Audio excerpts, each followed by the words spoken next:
Meeting of the Historic Districts Review Board to order. This is the 11th virtual meeting. We are October the 13th, 2020. Melissa, may we have a roll call, please? Yes, Chair Rios, Here.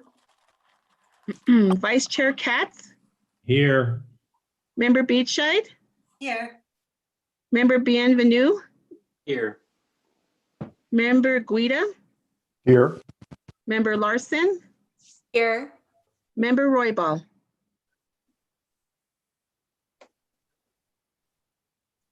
Buddy, I think you're muted. Yeah. There you go. Oh, great. Okay, Madam Chair, you have a quorum. Thank you very much. Before we go to the second item on the agenda, I would like to make an announcement. And that is that I know that probably all board members and members of the staff obviously know that our Lisa Roach has submitted her resignation at the end of this month.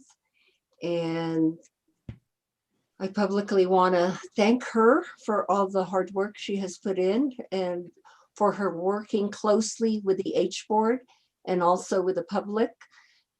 Lisa, I know that I'm going to miss you. I have gotten to know you rather well, and más o menos, I guess. And I can read you pretty good, right, Lisa? Yes, you can. And you have always been there for me for any questions that I might have to ask prior to any meetings. And you have always been very professional.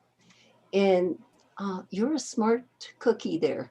And you have a lot of expertise inside that head of yours. And we're gonna miss you. We have other people that you've been training, and I think they're on a good path.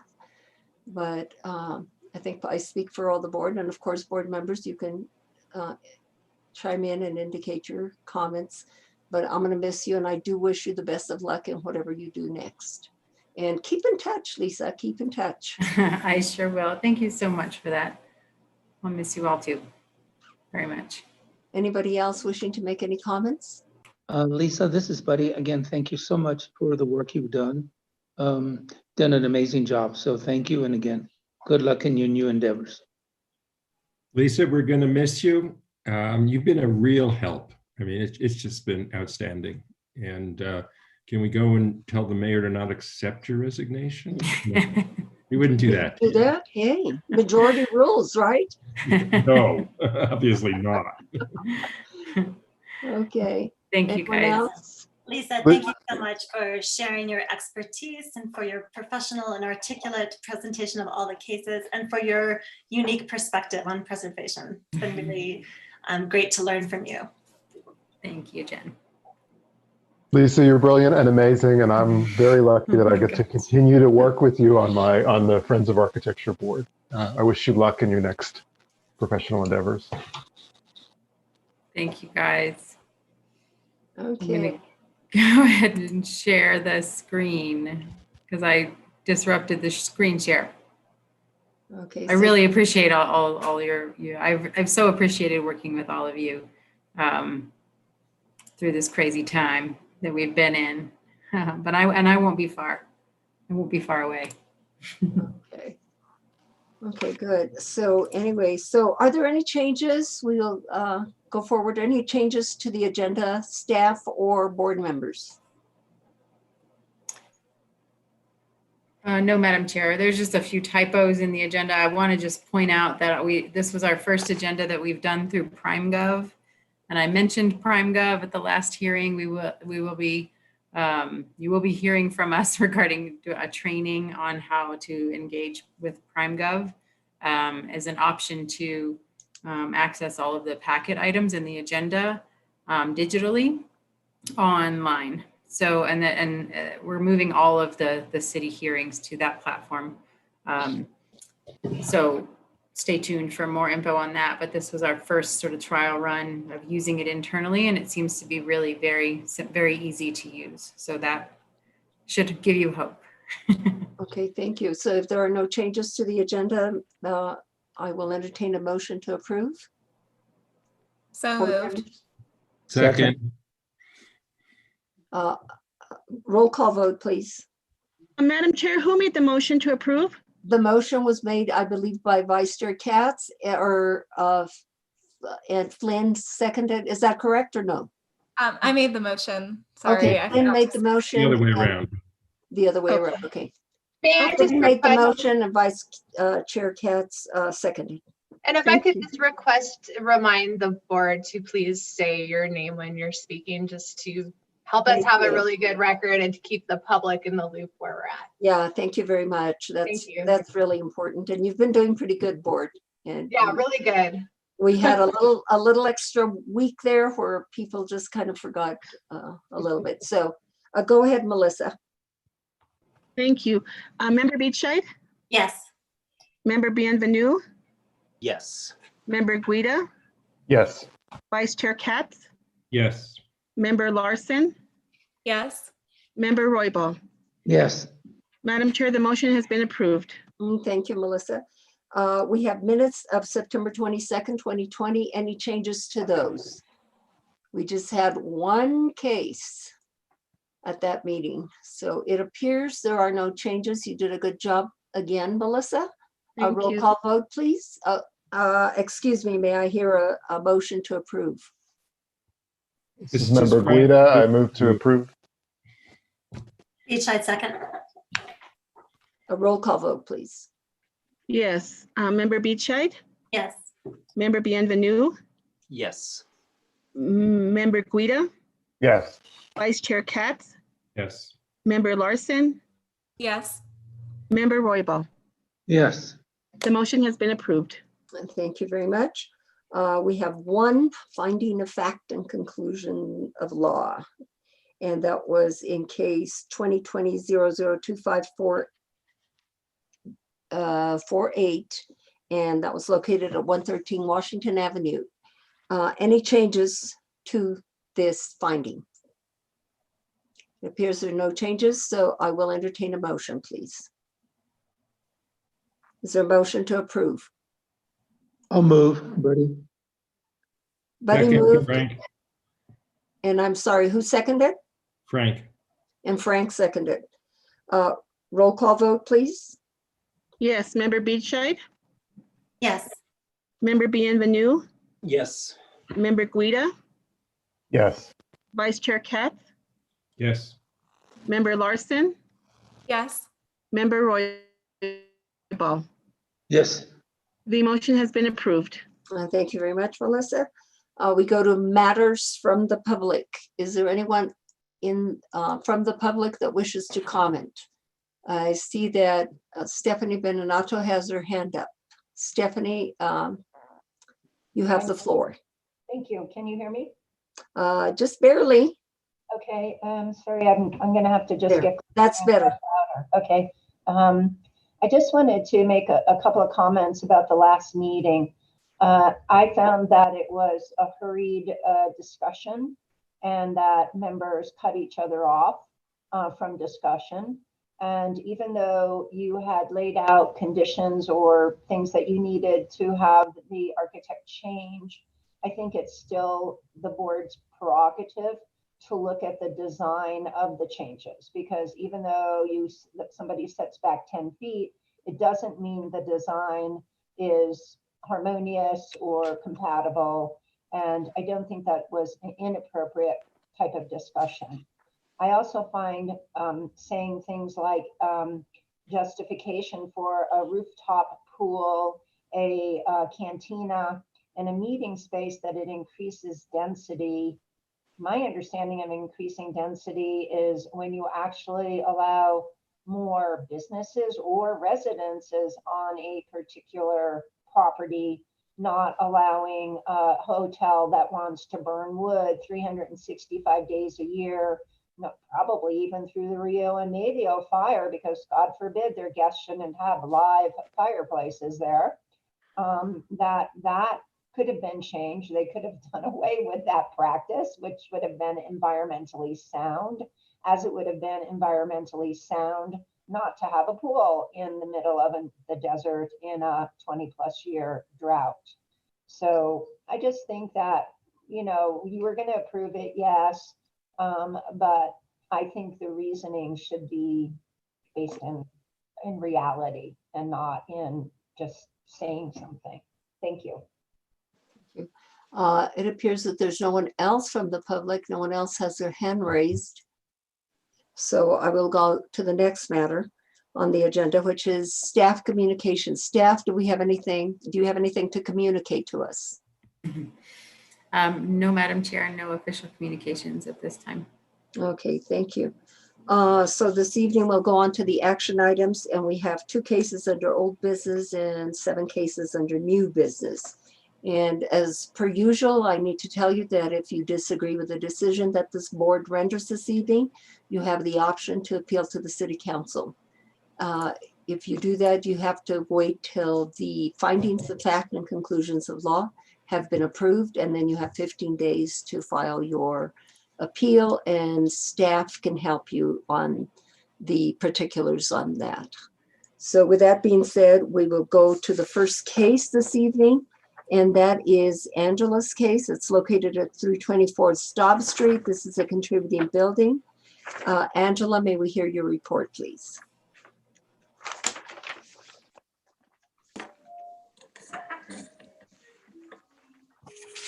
Angela? Lisa, did we lose her? No, I apologize. I was muted. Oh, okay. Thank you, Chair, members of the board.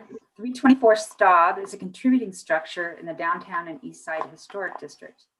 The Sandoval House is best described as northern New Mexico vernacular, first built in the 1930s, with 2 additions added by 1942, and the common accretion pattern of historic adobe buildings.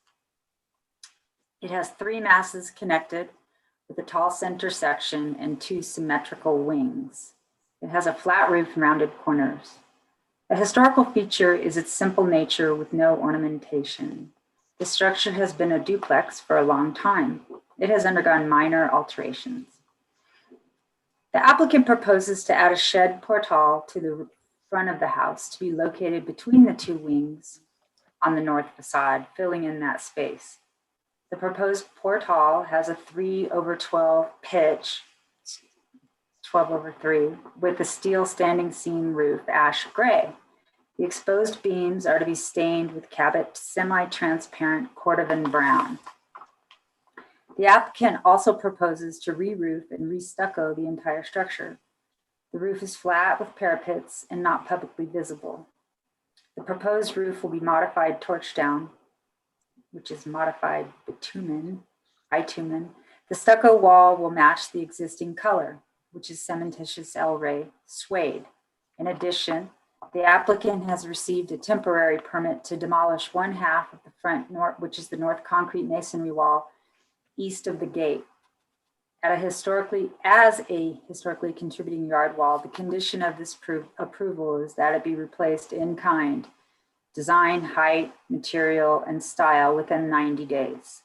The applicant applied for this temporary permit to allow for placement of a waste receptacle on site for ongoing interior remodeling.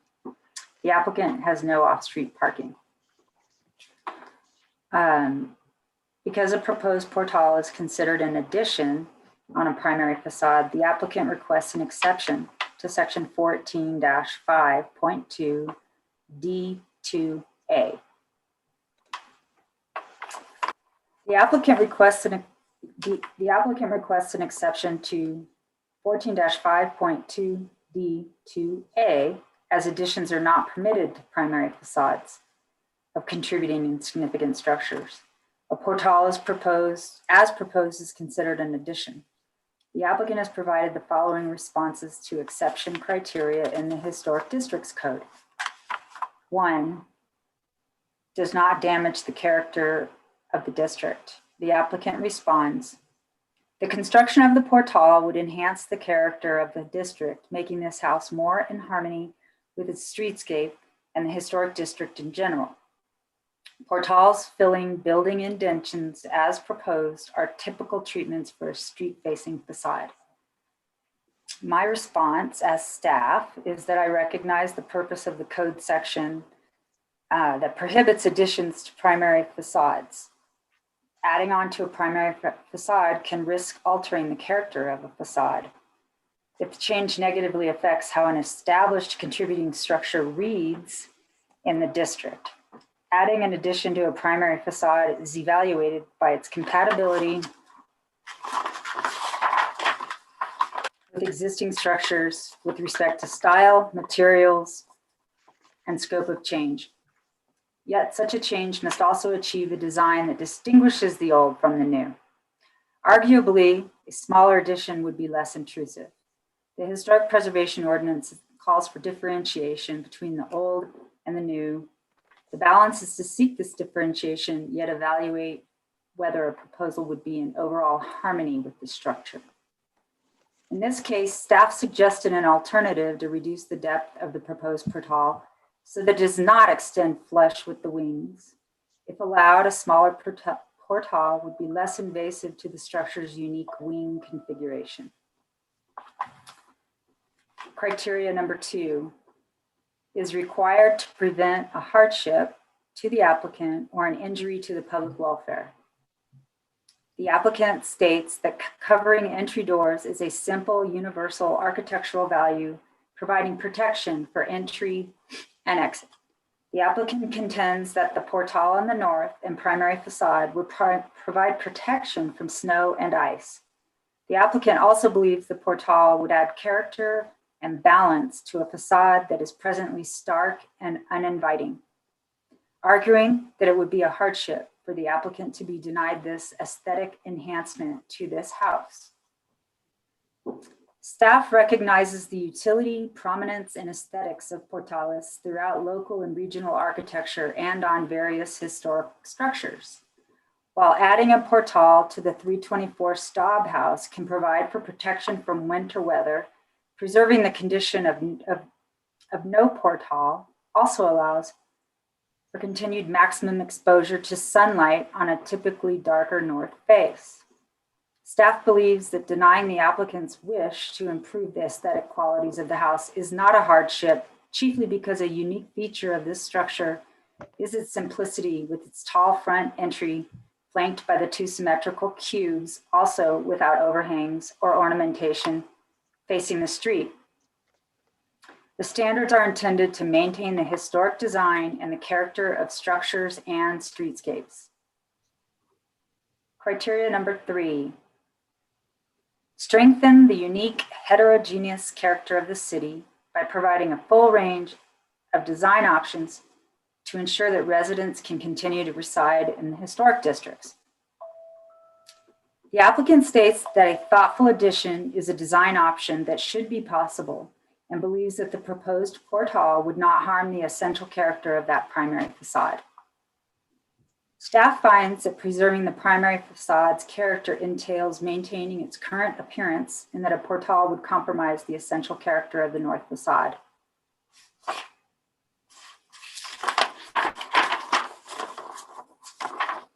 In sum, staff does not find that all the exception criteria have been met, but the board may find that they have upon further testimony. Otherwise, staff recommends approval of the application as it complies with 14-5.2D, the general design standards for all the districts, and section 14-5.2E, downtown and east side historic district standards. And with that, I stand for questions. Thank you, Angela. Angela, does the proposed shed portal have support beams? Charios, yes. And they are not shown on that elevation? Is that correct? I need to, let's see, my elevation's really small. Curious, I think you're asking if there are columns, and I don't think Yes, there columns, actual columns.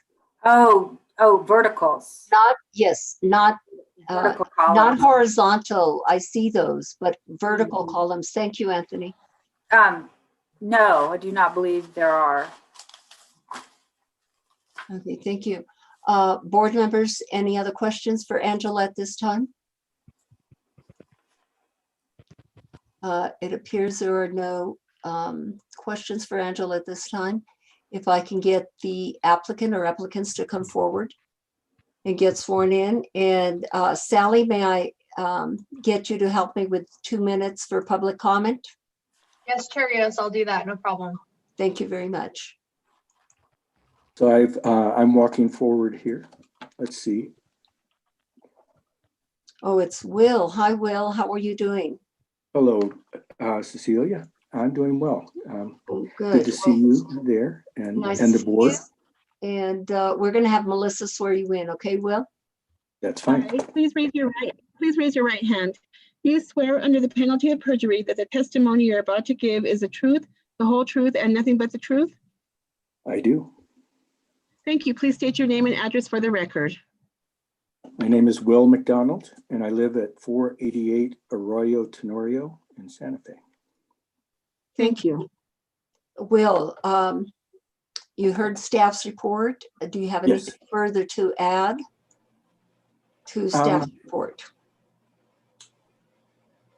Well, just first of all, yes, there are. It's correct. There are no columns here. We just have a support beam across the opening there, and Angela, it's been good working with you. By the way, good to have you on the team. Angela suggested that a shallower portal that didn't extend the short distance past the front of the building is acceptable to us, if that matters. The point I wanted to emphasize, which I included in my additional discussion, which you probably saw, discussion beyond the scope of the exception criteria, is, and this comes up again and again, as you know, our code is a hybrid, and that we have historic preservation principles on the one hand, and the older code, which is still in effect, is to preserve the economic, cultural, and general welfare of the city by ensuring harmonious growth. You know all the parts. Harmonious outward appearance, which preserve property values, attract tourists and residents alike. So you're always having to balance that. And in looking at what we're proposing here, a modest, we call it addition. It's not an addition that obscures any part of the building. That the character of the three, the 2 blocks symmetrical around a taller center area is not obscured at all. That what we're trying to do here is make a drab building that evolved in a very economical or parsimonious perhaps fashion that is not particularly attractive. What we propose, we feel like would fit better in the streetscape would be more harmonious. Yes, it does change that. It maybe obscures the physical record of the time and place that this building represents. And if you take a strictly preservationist perspective on this, perhaps the answer is no, you can't have this portal. But in light of the fact that we have this code the way it is, I encourage you to think of it broadly there in terms of what's lost here and what's gained, what's most benefit to the city. Either way you look at it, some part of the code is not going to be followed absolutely because the nature of our hybrid code. So, you know, we're trying to do something that we think is sensible and would fit, and that's what we're presenting here. Well, thank you, Will. Will, can you tell us again the depth of the shed portal that you are proposing? And also, if you make it more shallow, what will the depth of that be? Okay, so the depth of the distance from the face of the front, the facades that are further forward, it's 8'3". And so we were proposing an 8'9" wall. I mean, 8'9" portal, extending 6 inches beyond. And it could be 7 feet, being set back a foot in from the face of those two facades. Okay, and also you are proposing a standing seam. Did you give thought to any other type of material to be used? We, other kind of metal profile? Are you No, asking? away from metal profile. We didn't. I mean, this is what we preferred, and certainly on this street and in this streetscape, there's a standing seam roof right next door, and there's other corrugated shed roofs and pitched roofs on the street, so it fits. So no, we didn't consider something other than metal. Okay, and on this, And Will- maybe you're, go yeah. ahead. And perhaps you were suggesting a flat roof with a parapet here. Well, actually, I was thinking, even though maybe you wouldn't agree, or the owners wouldn't agree, because maybe it's not as long lasting as a standing seam, but a simple wood shed roof portal that wouldn't have such an impact on the facade itself. What I are guess your thoughts on that? a wood. Mhm. Everything made out of wood. I've seen them. They're all over town. I guess, so we're not, that the roof is actually wood? Mm-hmm. Yeah. Somehow I'm not, my imagination is failing me here. Chair Rios, That's just a suggestion. As I was riding around coming over here, I saw a couple of them on the way to where I am having the meeting. okay. So, Well, and certainly we'd be open to looking at other ways of doing this roof. We want something that will last, and something, of course, that will look good. And another question that I have in reference to the standing seam, I have seen standing seam that is to me, very heavy. And what's the protrusion of the seam itself? Oh, the height of the seam? Yeah. I think it's on the order of 1.25 inches. Okay.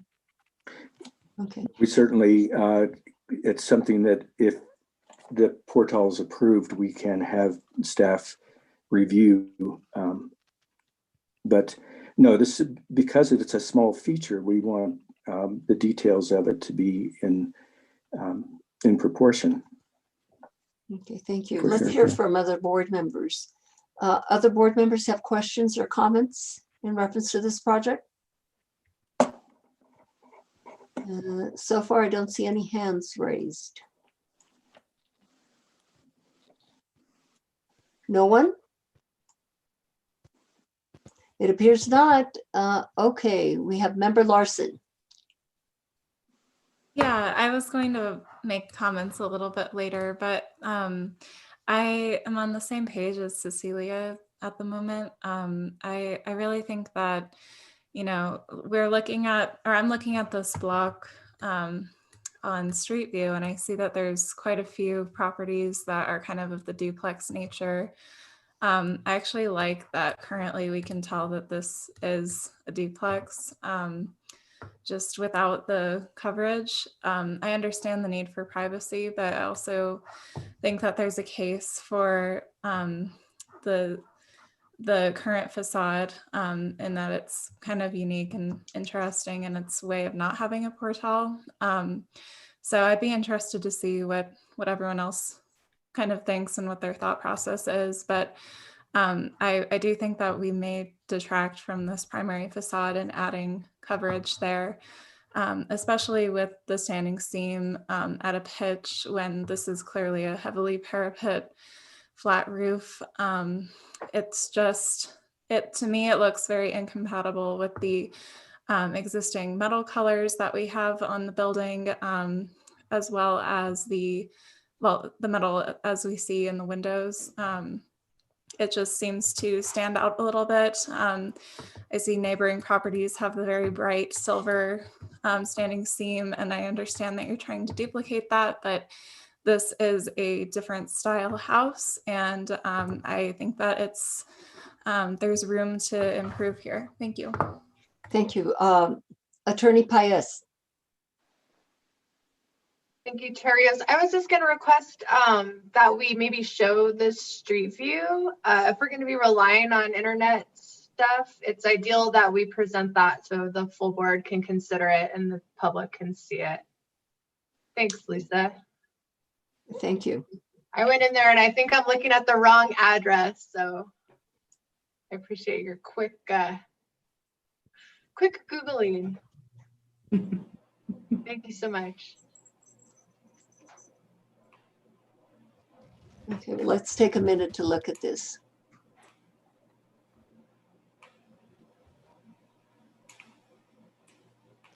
I am glad that we have this extra tool right now and we can't do the field trips and everything. It's just, I think, important to make this a part of the record. Yeah, thank you for bringing that up, Sally.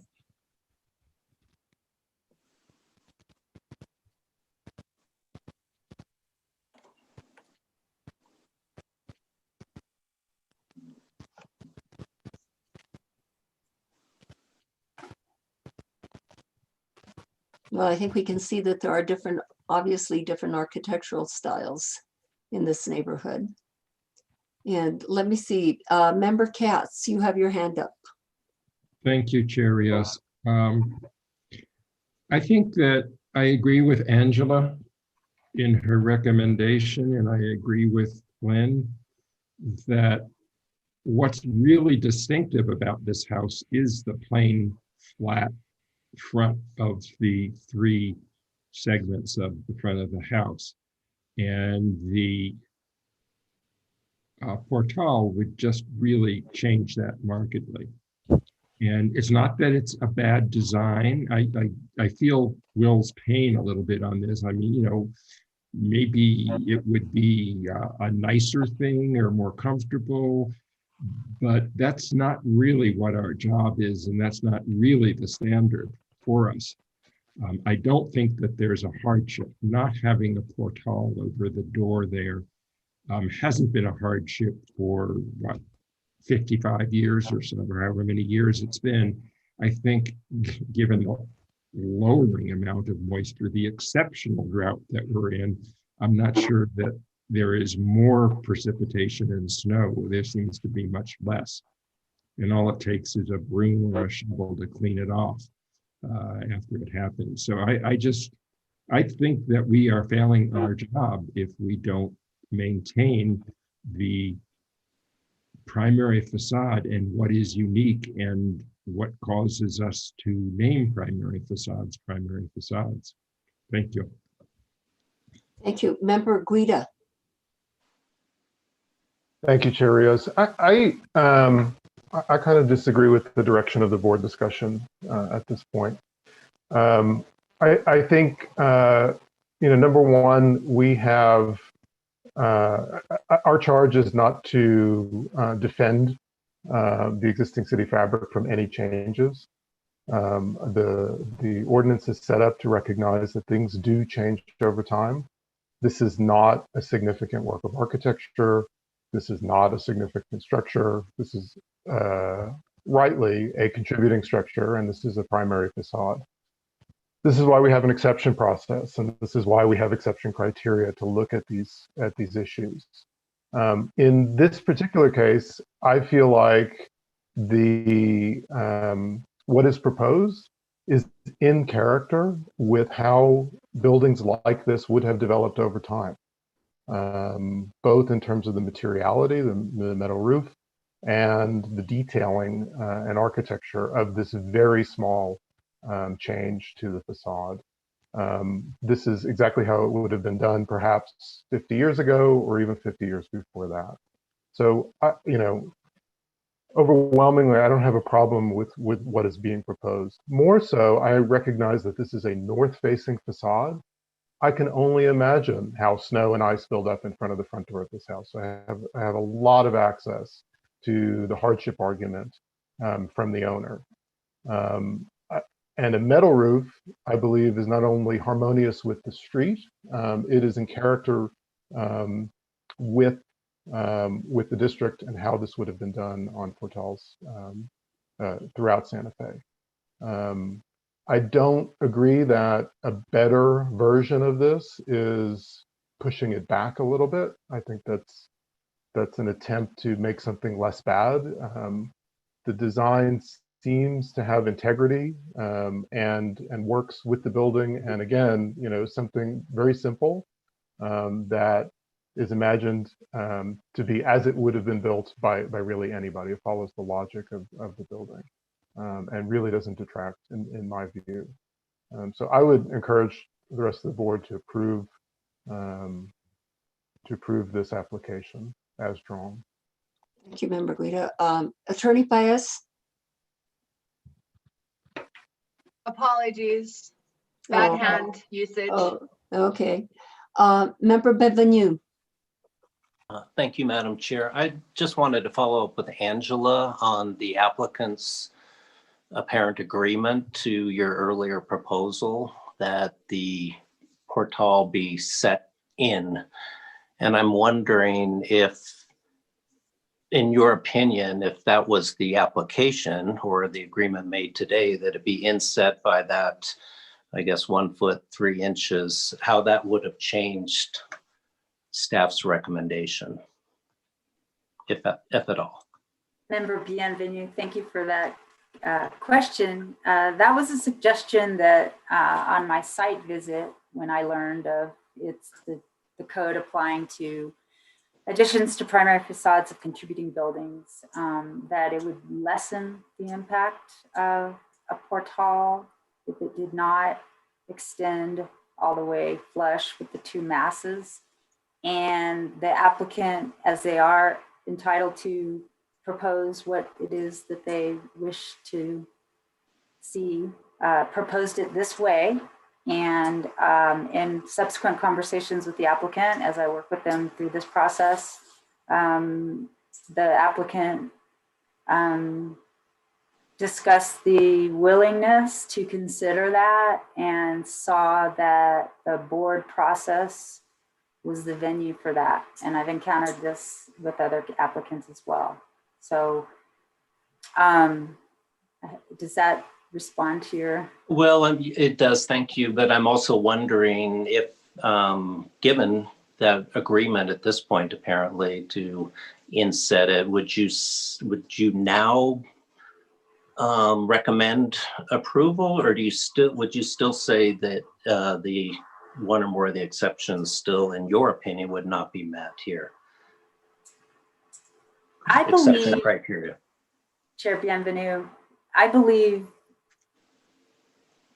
think because I've been following this discussion and the board's input, that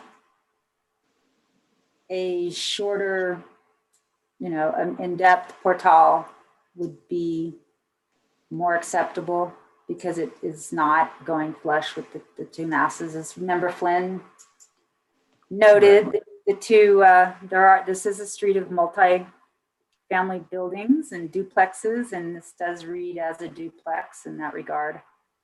And then listening to Member Guida's critique that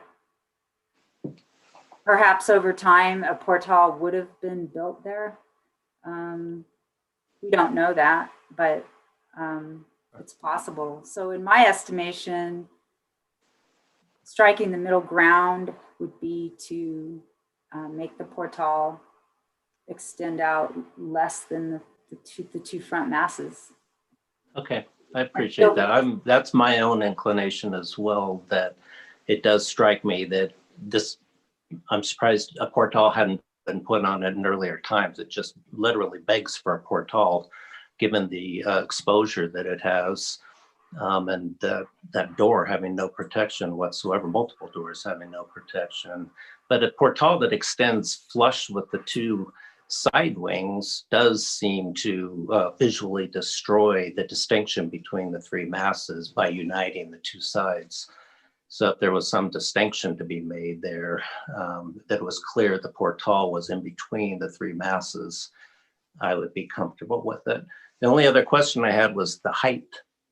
Did you discuss at all whether the height of the portal at the back end when it attaches should be flush with the two wings, as opposed to being set down slightly to further accentuate the fact that those are two wings? Member Bienvenu, I don't believe that we did discuss that. And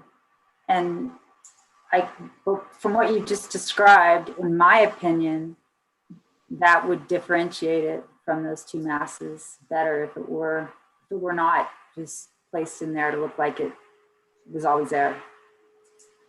Okay, thank you very much. Thank you. I have nothing further, Madam Chair. Thank you, Member Bienvenu. Member Beachside. Thank you, Madam Chair. I think that while this seems like a logical addition, putting a portal between those two masses, I do think that it changes the simplicity that is a unique feature of this primary facade and the structure. The bottom line is I don't think they've met the exception criteria to add onto the primary facade. Primarily criteria number 3, in that it does harm the primary facade. And I struggle with this a lot. We have a lot of these simplistic buildings where that's sort of stated in the HICP assessment or other places that is one of the key reasons this is a contributing building. And I think this one is especially symmetrical. There's something to be said for that. And if connecting those two masses changes that appearance from the streetscape, I don't see how we preserve what made this a primary facade in the first place. Thank you. Member Guida, you have your hand up. Yes, just a small note, and this may be the kind of difference between drawings and 3 dimensions.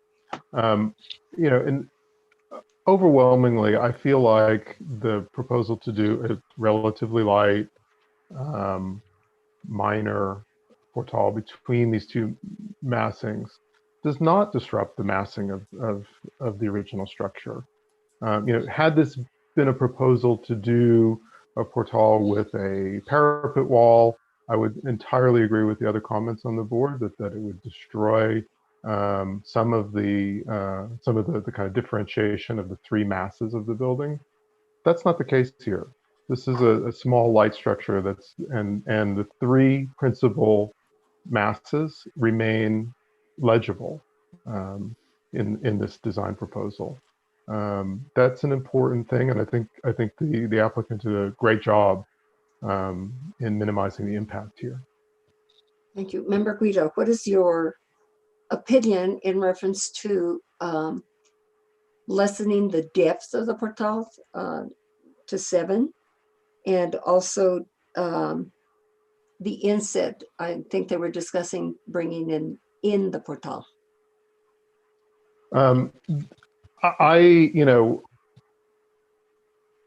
I think that the applicant has made the right choice here for where this thing goes in terms of height and how it integrates with the existing building massing.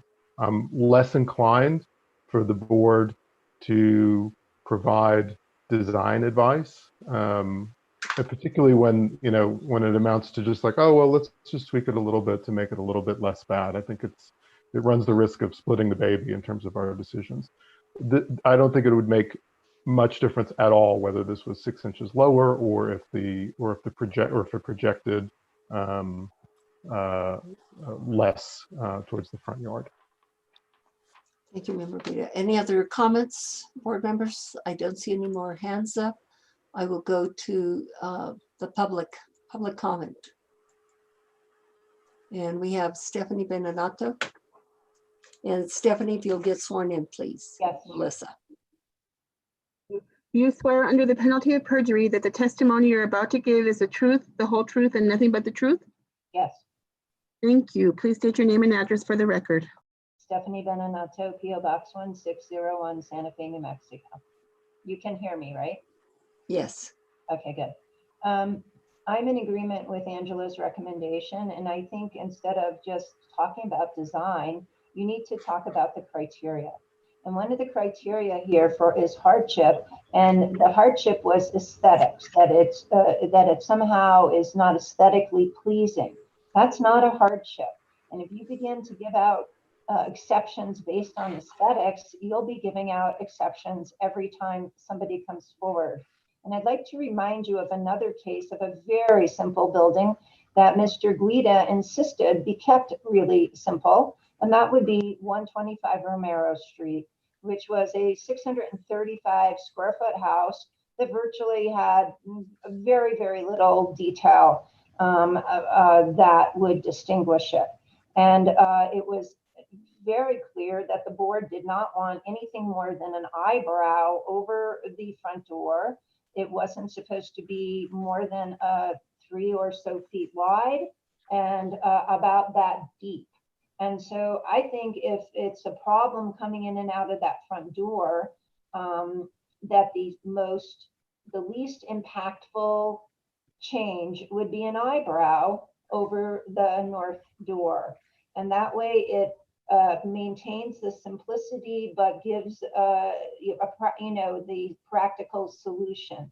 And I don't find that I appreciate looking at the streetscape, but the sloped roof house over there with the metal roof, yes, it's a totally different kind of structure. I don't see any other structure really like this that has a metal portal. So I would urge the board to really look at the criteria, stick with the criteria, stick with what the applicant is telling you, which is hardship is based on aesthetics. And if you want to give out exceptions for hardship based on aesthetics, you probably all could go home or just start passing them out like lollipops. Thank you very much. Thank you. There appears to be no one else from the public. So board members, I will entertain a motion at this time. Unless you have further questions or comments. Member Katz. Unmute. Sorry, I would make a further comment that I think that when you designate a primary facade, when you designate a building as contributing, I disagree with Anthony. That means it's important. It doesn't need to be significant. Significant just says all sides of it are important, and it also includes some other reasons. But for the primary, the real basis is that the design of that facade exemplifies what makes that house something that we want to represent Santa Fe style.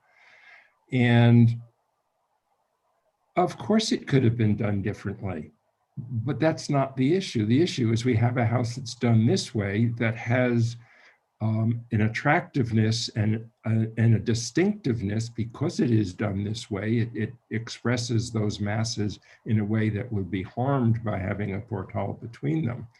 And I don't think that we just willy-nilly say, okay, we have to evolve. We have to let new designs development. Let's have, this touch and that touch and the other touch.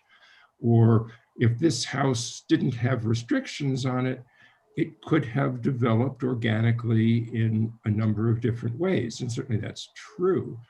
But that's not what our job is. Our job is to support and maintain the styles and the historic nature of these houses. And I think that by putting a portal in there, we don't do our job here. And therefore, I would move to deny the application. Is there a second, Member Larson? Larson will second. Voice vote, please. Roll call vote. Yes. Member Beachside, Yes.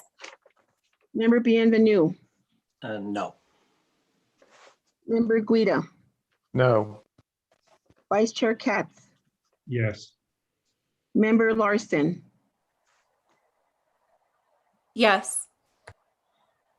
Member Royball. No. Madam Chair, you have a tie. Oh. This is a difficult one, members.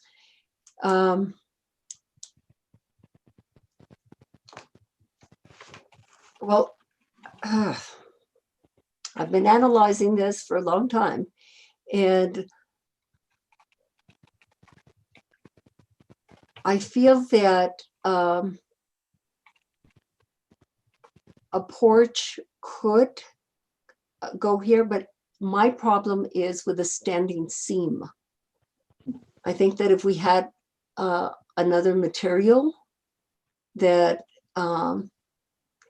and I'll tell you why. I think that Mr. McDonald made some very good points, and that is if we had the strictest of an ordinance that said absolutely no changes on any building that is already existing. This building, portions of this building are 90 years old. And if you never made changes to any building, then the building, sorry, Member Katz, doesn't evolve. Sometimes, you have to make changes to suit the needs of the applicants, and buildings, just like us humans, we change, right? We evolve. We're not what we were even 3 years ago. I certainly don't look like what I did when I first got on this board. So I'm just wondering how I should go about this. I would vote yes, but if the fabric of the building was something different other than standing seam. And I don't know where that takes us. Are you voting yes, Madam Chair? I would vote yes, but I'm opposed to the standing seam. I mean, a yes vote is a successful motion denying the application. And I would presume it's for the reasons set forth in the staff report unless. So because I would vote yes, but I don't vote for the materials, and the denial overrides my vote. I mean, you're voting to deny the application with additional comments that you might have voted differently had there been a different material proposed. Well, I said yes, I would vote for the portal if it had a different material on it. I think Madam Chair is voting in favor of the portal, which means she's voting no to the motion to deny. Is that correct, Okay. Madam Chair? Yeah, no to the motion, but how do we go about this if I feel that the standing seam is not the appropriate material to be used? Make another motion. Yeah, if your vote is no, then we don't have a successful motion and we would need a new motion. Okay, I will entertain another motion.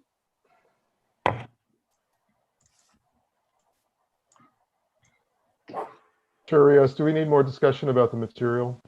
Yes, please. I Um, do. I feel that, to me, this is a vernacular style building. It leans more obviously to a Pueblo revival style building.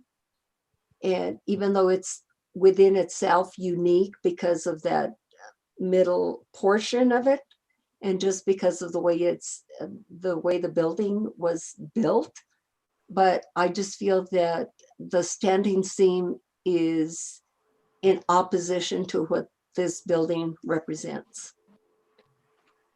And If I may, I recognize that that some members of the board don't like standing seam, but my view is that metal roofs are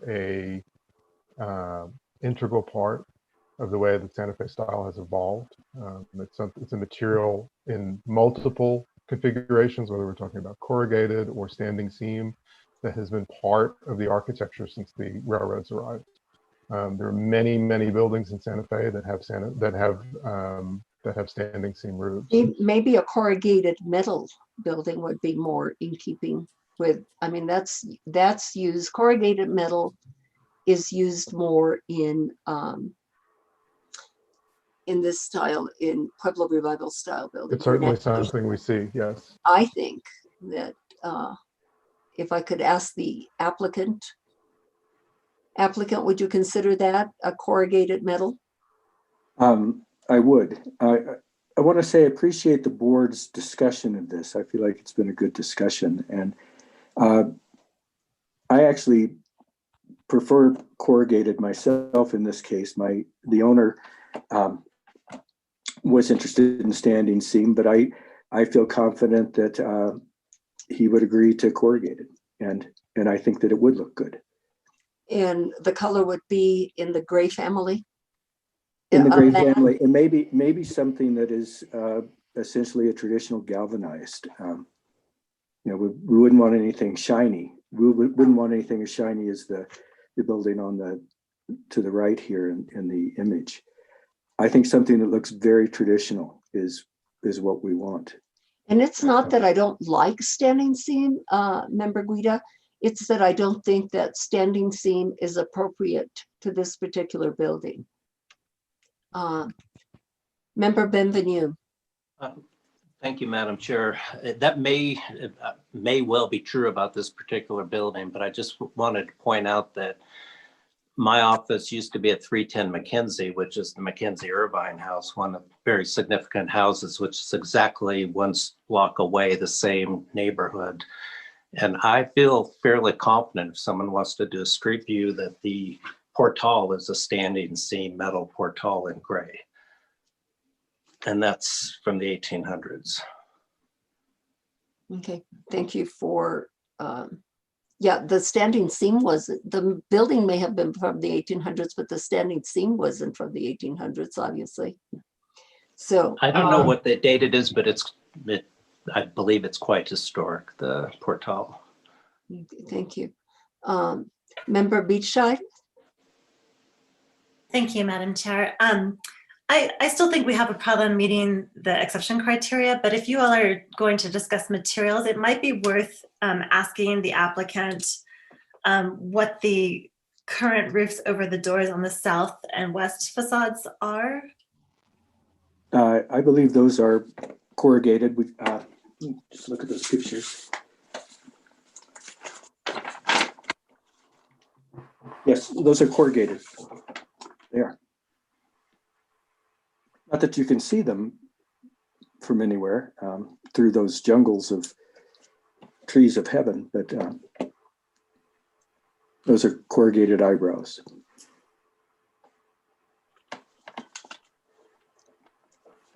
Thank you. Anything else, Member Beachside? No, she's muted, and I think she said no. Sorry, no, thank you. Okay, thank you. Member Guida. Madam Chair, if we're done with the discussion, I'd be happy to make a motion. Would you please? So in case 2020-002-535-324 Staub Street, I move that the board approve the application as drawn with the condition that the material for the roof is not metal standing seam, but is rather a dull gray color galvanized corrugated material per the architect's recommendation. Is there a second to the motion? Buddy will second. Thank you. Roll call vote, please, Melissa. Oh, sorry. Member Beachside? I'm sorry, before we vote, I do think we need to address the exception criteria that staff found were lacking. Maker of the motion, Member Guida, did you feel that the responses to the criteria have been met? I do. Thank you. Go ahead with the roll call vote. Okay, Member Beescheid, No. Member Bienvenue, Well, before, I was too slow to get my hand up. I wanted to ask, maybe it's too late now since the vote's already started, but whether, I think the answer is no, but I wanted to know whether Member Guida would accept a friendly amendment to inset the portal by the 1 foot 3 inches that the applicant proposed. I would. Okay. Okay.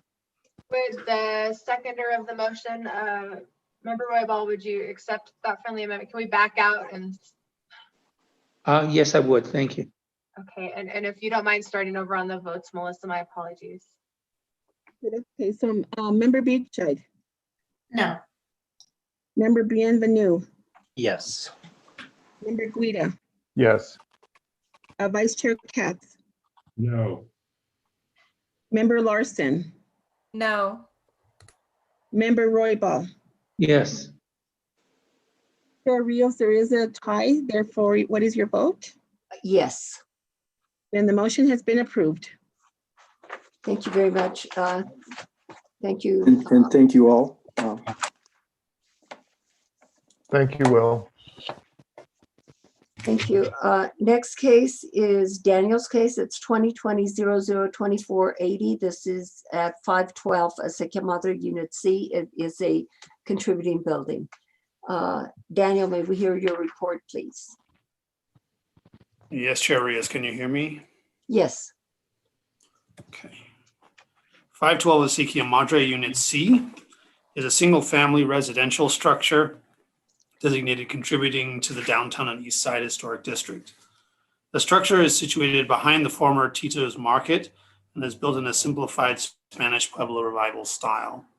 It is situated behind the main house and the east facade is minimally visible from the public right-of-way via the driveway. Next slide, I think we might have one showing that visibility. Next. That's the public visibility. You can see it's very limited. The northern most part of the structure was constructed with 18-inch adobe walls around 1932. And the southern portion of the structure, including the garage, was constructed between 1937 and 47, with further changes in 1971 and 1983. All exterior doors and windows were replaced in 1983. The wall running from north to south along the driveway was converted around 1971 and was raised from 48 inches to 60 inches in 2020 without prior approval. At that time, 3 windows and the French doors from 1983 on the east elevation were also replaced. On September 9th, 2020, this case was heard by the Historic Districts Review Board, at which time the structure was designated contributing, with the western portion of the north facade under the portal and the eastern facade under the portal designated as primary. The applicant subsequently proposed to increase the height of the non-historic yard wall, install sconces, paint portals, replace non-historic windows and French doors, construct a coyote fence, and construct a freestanding pergola. The application was postponed for redesign of the pergola and to produce better drawings. The applicant now returns to the board with the following items, which are listed here. Number 1, increase the height of the non-historic yard wall running from north to south with arches over the gates painted bare Thai green. Number 2, mount jack and ceramic wall sconces on the yard walls about 6 feet height, painted El Rey adobe to match the yard wall. There are photos in the packets of the board members of those.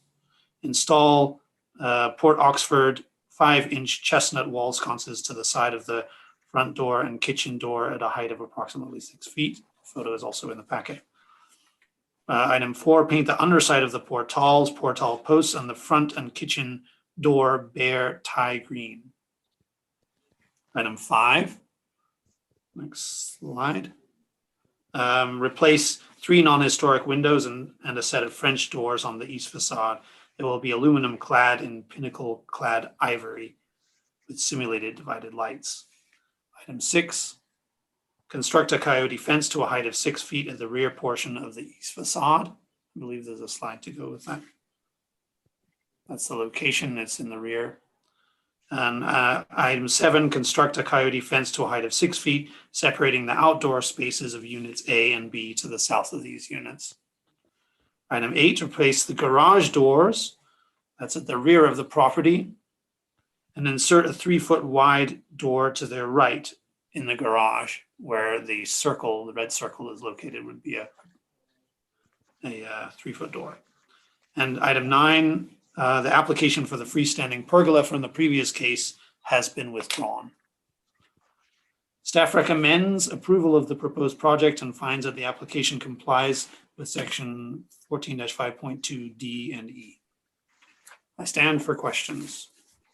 Daniel, are you familiar with this Thai green color? I did have a sample of it. It's a kind of a pale green, I believe. I don't think I have one here in my papers. I'm sorry. I can try and find one online. Yeah, could you please? That would be good. HR. Yeah. Okay. Whoops. Oh, is that it? Whoop. Okay. A grayish green. Okay. Yeah, I think traditionally porches are painted white, but the ordinance does say if it's compatible with the stucco color that is acceptable. We were talking about the underside of the portals and the wooden posts, not actually the walls, which is No, traditionally oh, okay. painted white. Okay, thank you very much. It's those board- blue posts in the slides. Okay. All plus right. the Oh, doors. okay. Yeah, okay. Thank you. I think that's acceptable. Comments or questions, members of the board? Member Guida, you have your hand up? I unintentionally, but I do have a question for Daniel. Yes. This is a contributing building. Was there a primary facade determination? The two portal portions are the primary facades. Got it. Thank you, Daniel. Oh, Daniel, what is the length of the wall that the applicant built without a permit? That is a good question. I don't have an answer quite so quickly. It runs most of the length of the property. Maybe the applicant could tell you how long it is. You can see that it extends from the front to just before the garages. Yeah, as I stated the last time, this is really, the house itself may not be very publicly visible, but it goes down a very narrow driveway. And I feel that that wall should have some relief. We need to have, that is my opinion on this, because look at the picture, the wall that was, I believe that was what, 4 feet? Or what was the original wall height, 4 feet? It was about 4 feet. Yeah, and you can really see the house. And then the applicant, I don't know if it's this applicant or another person, but they went forward and added another, is it now 6 feet or is it 5 feet, the wall? I think the wall is now 5 feet, is that correct? Just looking it up. Yeah, it is. It's 60 inches, it's 5 feet. But you can verify that for sure. But I do feel that it should have some kind of relief. And it can have windows. I don't know what other board members think, but I just feel that in keeping with what was there before, and this is a contributing building, that I think that that wall should have a bit of relief, a bit of see-through. Any other questions for Daniel at this time, board members, or comments? It appears not. Will the applicant come forward and get sworn in? Michael Munson. Is the applicant with us? Yes, I Daniel? am. Please raise your right hand. Do you swear under the penalty of perjury that the testimony you're about to give is the truth, the whole truth, and nothing but the truth? I do. Thank you. Please state your name and address for the record. Michael Munson, 512 Lusatia Madre. Yeah, Santa good Fe. evening, Mr. Munson. Hi. Do you have additional information for us in reference to your project? You were asking the length of the wall is around 80 feet long. The width of the driveway is almost 20 feet. It's not terribly narrow because we were able to park and drive past the parked cars. And we did during the COVID back in I think it was April or so, we raised the wall by 2 courses of block to the 6 feet, and found out that we needed approval, and I'm sorry for that. We would certainly entertain if you wanted us to put some sort of windows in with Latia windows in the wall. We could do that, and we would be happy to do whatever you'd like there. Thank you. Board members, do you have questions for the applicant or for Daniel? Let me see. I'm not seeing any hands raised. Member Guida. So, a quick question for the applicant. The door that is adjacent or that's being inserted into the garage, is it combined with the garage door in terms of the opening?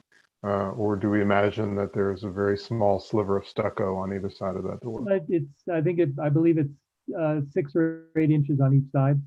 Of stucco. Yes. Thank you. And it allows us to walk into the garage without opening the garage door. Got it. Thank you. Okay, thank you, Member Guida. Any other questions, members? Member Beachside? Thank you. Yeah, I think I agree with you, Madam Chair, that at 80 feet long, I don't believe that wall meets our guidelines, which requires a change in plane or some fenestration every 25 feet. And I guess, I mean, maybe the arched gateways accomplish that. Is that, maybe staff could weigh in on that? Yeah, I think that helps, but I also think that if you have, and Mr. Munson said that they would be willing to do that, to put some windows with latias, I think that would improve the wall and add a little sense of see-through. Any other board members have any opinions in reference to that or comments? It appears that they are being quiet at this time. Did someone say something? Yeah, Member Katz. I'm looking at page 26, which shows the east facade and shows where the door goes in the garage. And I'm puzzled because the current elevation shows not enough room for a door. And then the elevation below shows more room. Is the garage door going to get moved over? Yes, that's correct. Okay, thank you. It's a That framed explains it. wall. Appreciate it. Thank you. Any other questions, board members? If not, I'll move to public comment. Stephanie Bedonato. You have been sworn in. You have the floor. Thank you. Stephanie Bedonato, PO Box 1601, Santa Fe, New Mexico. I think that having a 6-foot Cody fencing and wall totally changes the look of this building. Mr. Munson has lived in Santa Fe for quite a long time and has other properties in the historic zone. And I think it was a question of just asking for forgiveness afterwards instead of asking for permission. And I'm happy that the board would hopefully put a condition on the wall to have some kind of fenestration in it. I think it should be stepped down. And I don't think the arches are appropriate at all. They look very, very awkward, as does the door with the garage. I understand that you don't want to open the garage door, but really it just doesn't really fit. There's not enough space between it and the garage door itself. It's an incredibly awkward design and interesting, and there's no wall or fence there to block that view. But then on these other facades, or the other run of that facade, you are totally blocked from seeing the building. So I just find that it's an unfortunate coming in after the fact and going up and making very minor changes, as opposed to thinking about, would you have allowed it to do this at all? And then let the applicant decide how to take it back and lower it if necessary. Because again, I just think it encourages people to come in after the fact rather than coming in before. And I just want to make one point about the case before. If the board voted not to take staff recommendation, I don't think saying yes, it met the criteria really works. I think you, especially for the hardship criteria, that you all should have just made some findings as to why that actually did. Thank you. Thank Stephanie, you. your time has expired. Thank you. Thank you. So board members, Mr. Munson, are there 3 units located here? In this one building, there's 1 unit. Oh, And it's then in the front building, there's 2 units. Oh, okay. So what we're looking at is this 1 unit. Okay, thank Is you. Unit C. So let's talk about the openings that you're willing to do on the wall to add some relief. Sure. I would like somebody, perhaps, I know that Member Guida doesn't like to quote unquote design another architect's presentation, but we do have to, I think we have to establish the length and the height and the length of the openings. Member Guida? Curious, I think it would be totally fair for the board to suggest openings in the wall. Yeah, and I would as per the say early discussion. not little beady openings. You know what I'm talking about? Something that is not huge, but I would say substantial, and that we indicate how many. What do you think is a good measurement on that? I agree. But what do you think? I would say 3 openings. 3 openings, and what would the dimensions be? I would say about 30 inches wide. Say that again? I would say about 30 inches wide would be appropriate. 30 But inches. I would also leave open the possibility of an alternate form of compliance with the board's intent. Again, not wanting to design the project for the Right, applicant. so the applicant did indicate he was willing to do this. I mean, it would either have to be that, or let's hear from the applicant. You were willing to do that, Mr. Munson? Yes, I am. Okay. Board members, do you have any further questions for Mr. Munson? If not, I will entertain a motion, please. Member Guida. So in case 2020-002-480 HDRB 512 Acequia Madre Unit C, I move that the board approve the application as submitted with the additional condition that the applicant design in 3 openings in the stucco wall of at least 30 inches in width to give some relief to the blank face and provide updated drawings to staff for final approval. Thank you. Do you need to indicate the height of those openings, or is 30 inches width? Sure, about the same height, maybe 24 to 30 inches. 30 by 30. Is there a second to this motion? Buddy will second. Buddy, thank you, Buddy. Roll call vote, please. Member Beechey, Yes. Member Bienvenue, Yes. Member Guida, Yes. Vice Chair Pat, Yes. Member Larson, Yes. Member Royball. Yes. The motion has been approved. Thank you, and thank you, Mr. Munson. Thank you so much. Madam Chair, can I just Yes. clarify that I heard Member Guida say 24 to 30 inches wide. No, he said 30 by 30. I did say 24 to 30 inches high Oh, you did? with a 30-inch width. Okay. High, yes, thank you. Okay, thank you for clarifying that. All I heard was 30 inches. Thank you. So 30 inches in width and 24 to 30 in height. Correct. Did I assume those should be rectangular? Yes, Sure. Yes. thank you.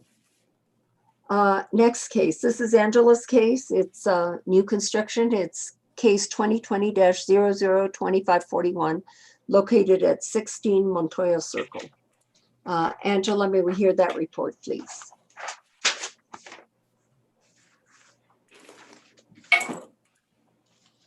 And we cannot hear you. Yes, thank you, Chair. Members of the board, you are looking at an aerial of 16 Montoya Circle in the downtown and east side historic district.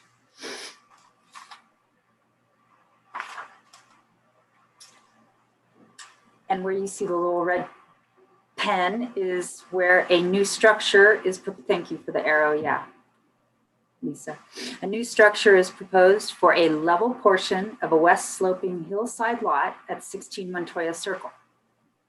The site is in both the downtown and east side historic district and the escarpment overlay district. The lot is adjacent to the owner's existing main house. Yes. And guest house at 14 Montoya Circle. Both are Spanish Pueblo in style. The two properties form the northwest boundary of Montoya Circle and are perched on the hillside above an arroyo to the west. Yes, thank you. The applicant wishes to construct a single-story structure described as a Pueblo Mission House Chapel.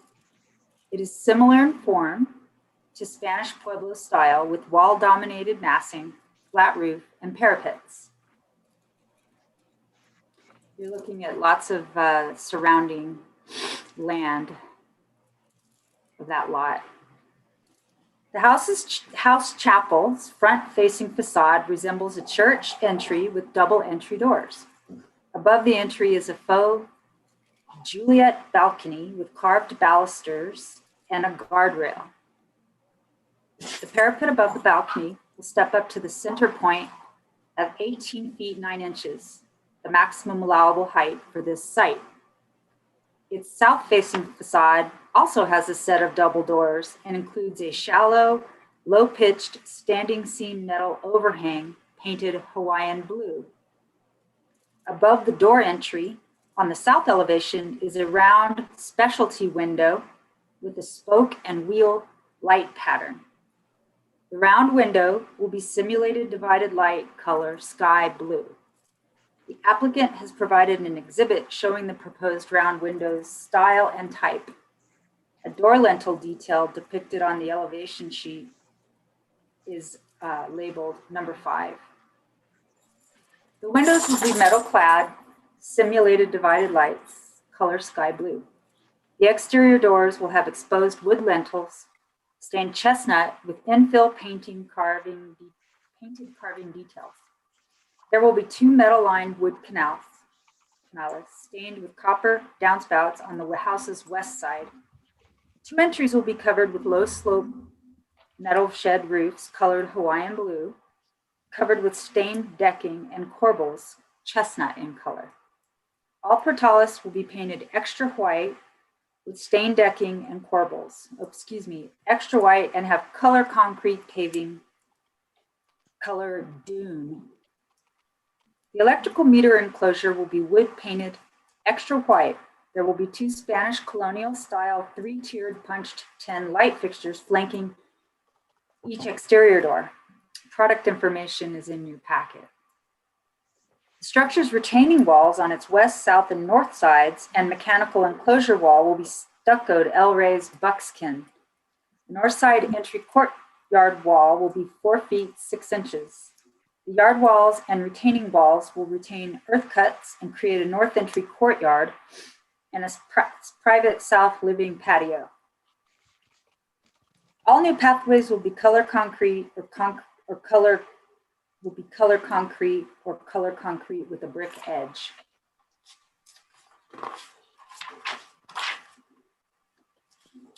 Staff finds that the proposed construction meets requirements of section 14-5.2D, general design standards for all historic districts, and 14-5.2E for the downtown and east side historic district.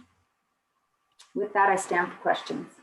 Yeah, Angela, would you repeat to us what the maximum allowable height is, and also tell us what the proposal is that we are looking at? The maximum allowable height is 18 feet 9 inches. And you are looking at the height of 18 feet 9 inches when you're viewing the north facade top point, steps up to the middle. That's the highest point of the structure. And is this adding the 4 feet that the board may allow? Based on it's also in the escarpment district. So that is that's the maximum allowable height, which is okay. So it's at 18. Districts.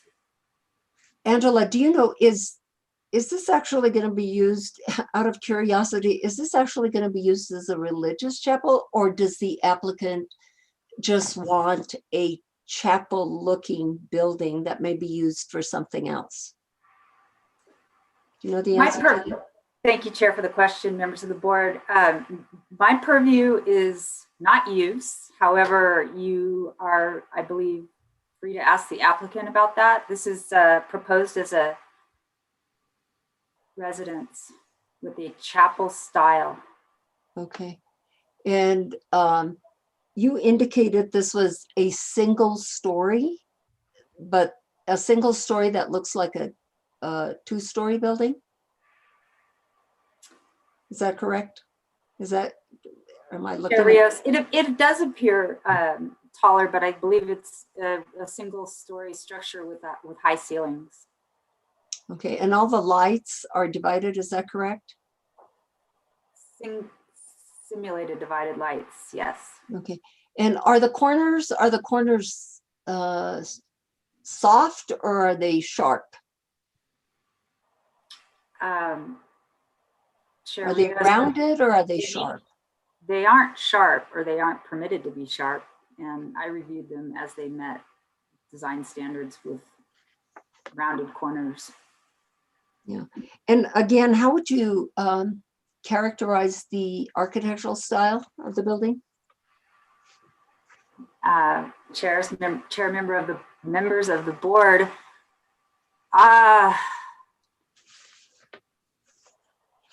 Well, I would, I guess, apply the Spanish Pueblo revival style to this. However, as the applicant has described, it has mission elements. Yeah. Predominantly it's Spanish Pueblo. Yeah, I do feel that it does have mission elements to it.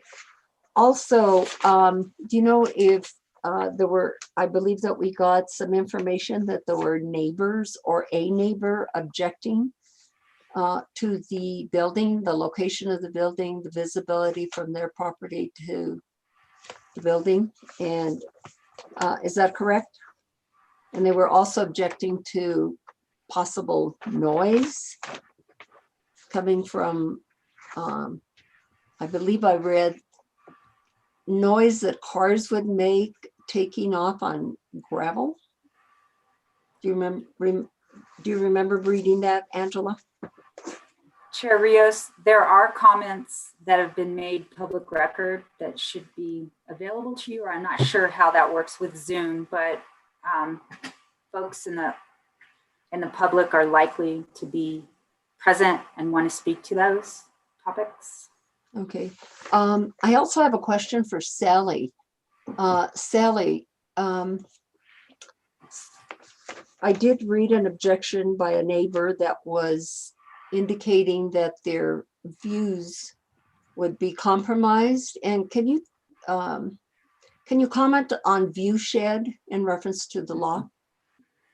Arias, members of the board, our ordinance does not provide any protection for view shed outside of really what's written into our escarpment rules about locations of buildings. And I believe this has been reviewed by current planning for zoning with regard to the escarpment regulations. But beyond that, the city does not have any authority to regulate view sheds or to preclude building based on views. Thank you, Sal. And likewise, it doesn't indicate anything about noise, does it? Or do we have anything, a noise ordinance?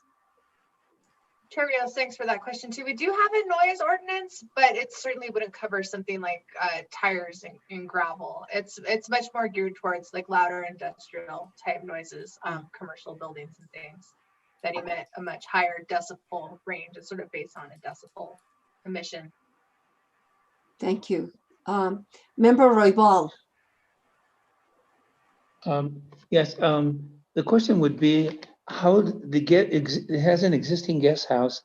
How does this style fit in with the existing guest house? Do we know what that looks like and how would this work with it? Chair Rios, Member Roybal, if I may, I think the first slide, we saw the aerial of the guest house, and if needed, we could do a street view. The main house and the guest house are both territorial revival.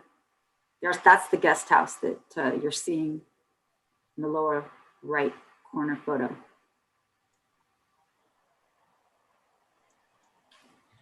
Thank you. And I don't think you answered Buddy's question. If you feel like the proposal is complementary to the guest house and the main house. Oh, apologies, Member Roybal. Do I feel it is compatible? Yes. Thank you. And Buddy, did you have anything further? Buddy, you're muted. Buddy? Okay, here I am, sorry. Did you have anything further, Buddy?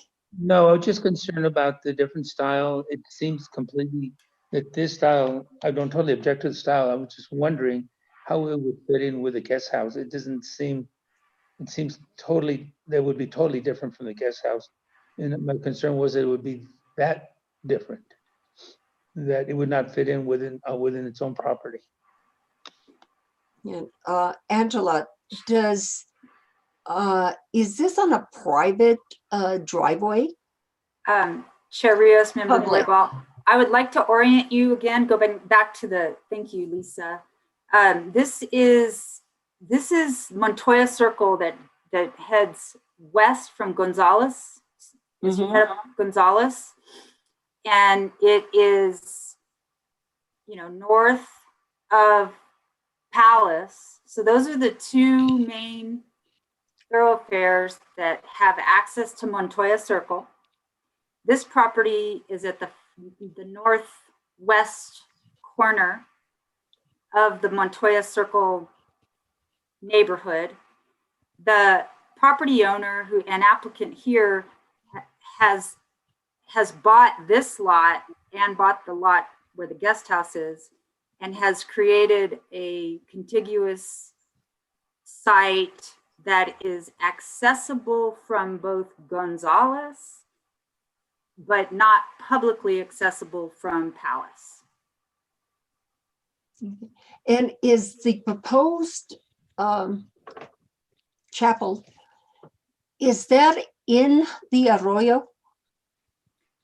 It's actually down in the arroyo? Actually, Chair Rios, it's above the arroyo on a slightly level plane, basically probably the buildable envelope for that, because it slopes down on 3 of the 4 sides of that proposed structure, that site that's level. And do you know the houses that are near this proposal? Do you know how far away they are from the proposal? I can make a guess, Chair Rios, members of the board. And I believe you'll hear more about this, I'm guessing, from members who wish to provide input. I think that the house that's closest to it at the end of Montoya Circle is probably about, I don't know, 30 feet. I could be, that's just a guess on my part. It's set away from most of the existing structures. Okay. And as a matter of fact, it's not even really that close to it looks like it's far from the main house and obviously closer to the guest house, but not all really that close to the guest house. Am I reading that correctly? Pretty much. It's pretty close. It's across from the guest house. It's visible from the guest house. Oh, okay. And vice versa. Thank you. Member Katz. Yes, I have some questions about height for Angela. You say that the maximum height in the escarpment district is 18.9. What is that's under the escarpment code. What is the maximum height under the historic code? Angela, I can assist with this question if you Appreciate that, would Lisa. Go like. ahead. Yeah. Member Katz and Chair Rios, the maximum allowable height in the escarpment district is 14 feet on the upside and 20 feet on the downslope side. The maximum allowable height for this area of the historic district is 18 feet 9. And so there are different methods of measuring height in the escarpment ordinance versus in the historic districts ordinance. We did evaluate this on a couple of different occasions and determined that the design meets, in its current form, meets both the escarpment requirements, which again require 14 feet on the upslope side and no more than 20 feet on the downslope side. And then the historic code requires 18 feet 9 as a maximum. So we do feel that this meets those, the letter of the requirements in that regard. Yeah, sounds like it does. Can we go back to the aerial view of the property? My question is, okay, right where their driveway starts from, yeah, right there, the house to the left is, I think, the folks who were unhappy. Do you have any sense of at what elevation their house sits versus what elevation the proposal sits? The proposal, I think, is at 7130 because there was a graphic that was submitted in the packet that shows it's at 7130. Yeah, maybe that was it. But do you have any idea what the height, the elevation is right at the driveway at the entrance? I don't know the answer to that, member Katz. I know that this house sits just above this property. Yeah. And the proposed site sits above the adjacent property here and the properties that are across the arroyo here. So this particular site and the structure that's proposed is going to appear as a prominence because it is going to be much taller than the surrounding site. And it will be very visible from this house and from all of the surrounding houses. It's way lower than that driveway, isn't it? And that house. It's lower than this driveway and this house. That's correct, but it is higher than everything else around it. Right. Well, it's not higher than the guest house. It's not higher than the main house. No, the slope. Yes, you're correct. It slopes down to the west. But those houses to the west.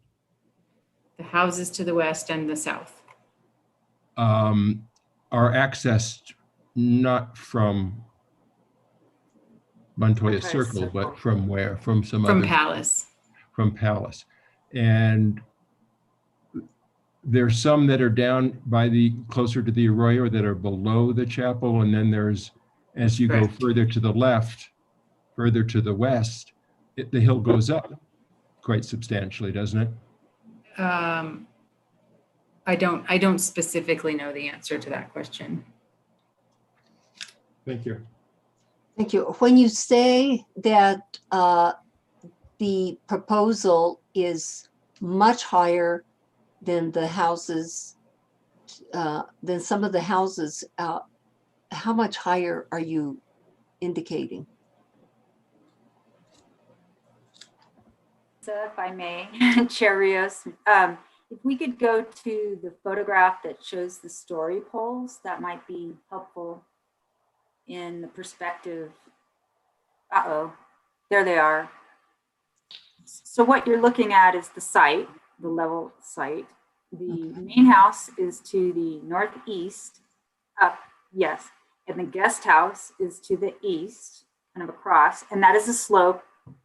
And then more towards this, like southeast is the Montoya Circle, and the houses that are on Montoya Circle are above, they're on a higher elevation than this site. And these are the story poles showing the proposed height of the new structure. So the structure itself is not higher than existing structures. It's prominent, it's placed prominently on a flat site in the center of this large lot. And I will also note that what we're missing here is that the highest point of the structure is going to be about here. It's going to go above the corners. So Right. the height at the corners is lower than the height of the. Oh, okay, good. Thank you for facade. pointing that out. Member Beachside, do you have a question? I do.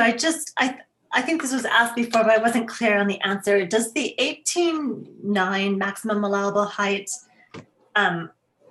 credit the 4 feet that the board has discretion over for a sloping site? Member Beachside, yes. So is there a height calculation that was done for this project?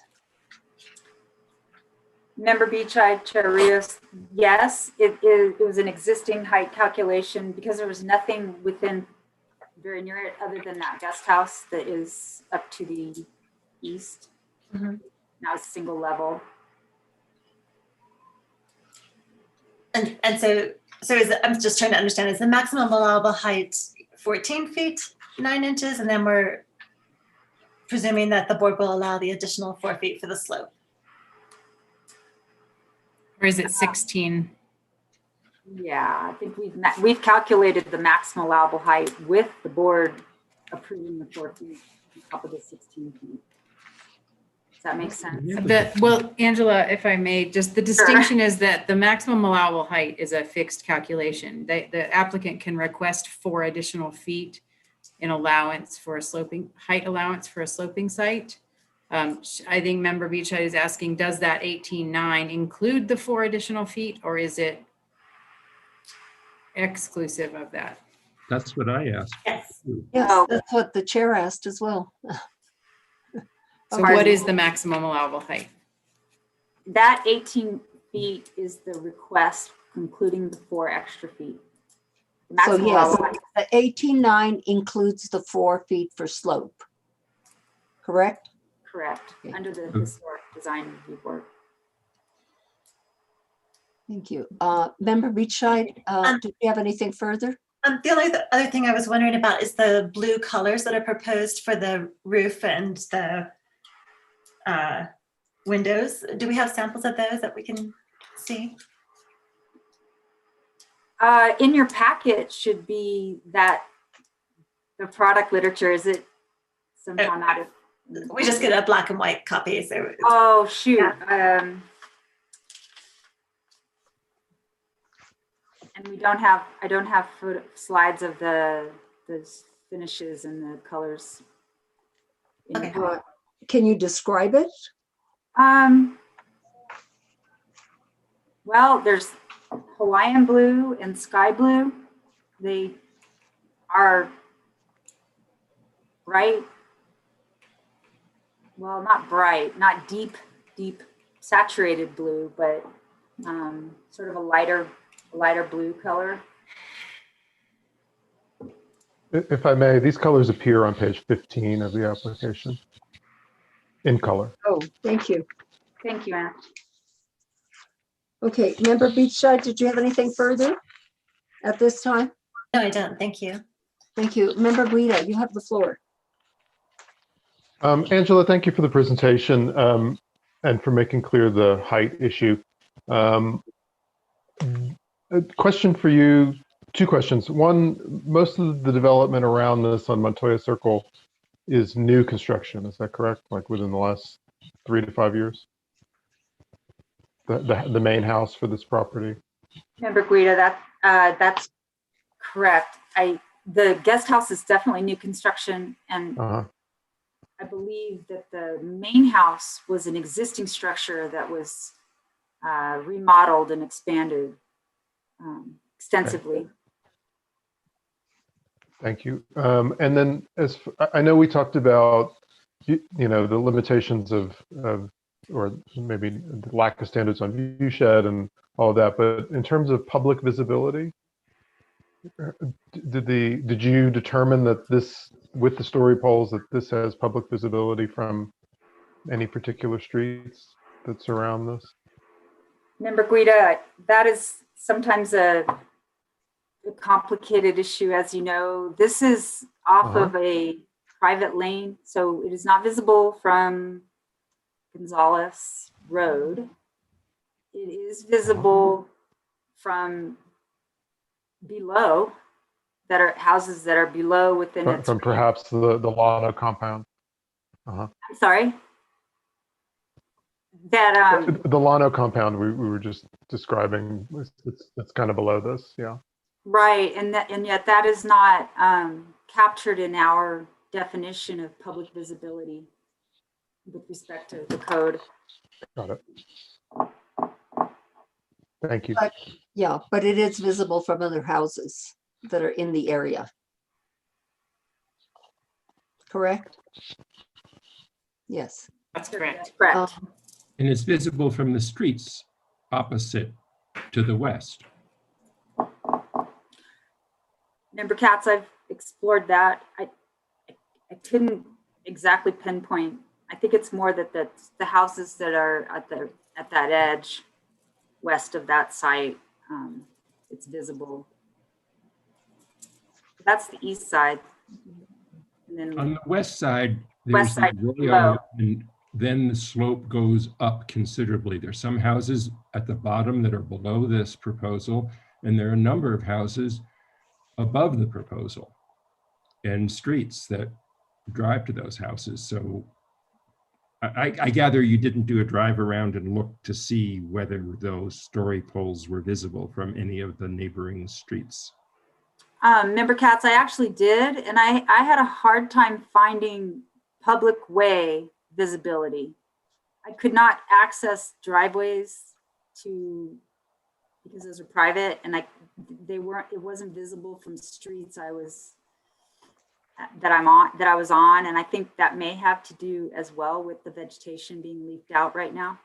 As far as any other public ways, I did not find any to the west and below the property. Is the Yano compound loop a private road? I believe that's a private road. Yeah, Madam so Chair. it would not impact public visibility. That's important. Right. Anything else, Member Katz? No, thank you. Angela, what does the ordinance say about mission style buildings in the historic districts? Chair Rios, members of the board, one of my fundamental understandings of our code is that mission elements are not permitted, that mission style is separate and distinct from the vernacular Spanish Pueblo style of this region. But I would ask that Lisa maybe expand on that. Sure, Madam Chair, the mission style is not specifically addressed in the Downtown and East Side Historic District standards. The Downtown and East Side Historic District standards specifically call for Santa Fe style and its variants. Mission style not being included among those. And on the north elevation of this proposal, would you say, Angela, that the front of that facade, particularly the roof line, the step down roof line, is what is making this have an element of mission style? Chair Rios, members of the board, I thought about that a lot. I believe it could be characterized as mission, or that element is what lends itself to being called a mission style. However, chapels and other churches do some, not all, but some have some step up to the center. Perhaps what differentiates this is that they are, it's like a, not crenellated, but stepped up versus gradual, or at right angles. Does that make sense? So I wanted to leave that for you all to discuss, whether you deem that as a mission style element or consistent with some other historical structures in New Mexico. Okay, thank you, Angela. Any other questions at this time before I go to the applicant? It appears not. Can we get the applicants sworn in, or applicants? And anybody else that's going to speak? Yes, who is the applicant? It looks like there's a Tom Gifford. I don't know if that is the applicant. Angela, is that the applicant, Tom Gifford? Yes. Okay, Mr. Gifford, can you hear me? You're on mute. You need to unmute. Mr. Gifford, you need to get sworn in. And you remute it. There you go. Don't mute yourself. Mr. Gifford, do you swear under the penalty of perjury that the testimony you're about to give is the truth, the whole truth, and nothing but the truth? Yes. Thank you. Please state your name and address for the record. Tom Gifford, 1709 Paseo de Peralta, Santa Fe. Thank you. Thank you. Mr. Gifford, what do you have to tell us about this project this evening? I'd like to run through a couple of things while you were having discussion, and maybe clarify a couple items. This church chapel will be used, church house will be used for spiritual, meditation, and then residential use. So it's a mixed use building, but it's all private. There are no public function to it. It's a private residence that wants to have a spiritual portion of it. It is on a separate tract of land from the main house and guest house. That's why it was cited where it was. The first page of the site plan shows that a little more clearly in terms of the location of the building, why we chose there, there were topographic constraints for that, as well as a very challenging site. Adjacent properties, I'm an architect and I will give you my best guess, not having topographic features or our actual exact elevations of surrounding properties. But what I heard was the property that's had a complaint about visibility probably is 25 feet.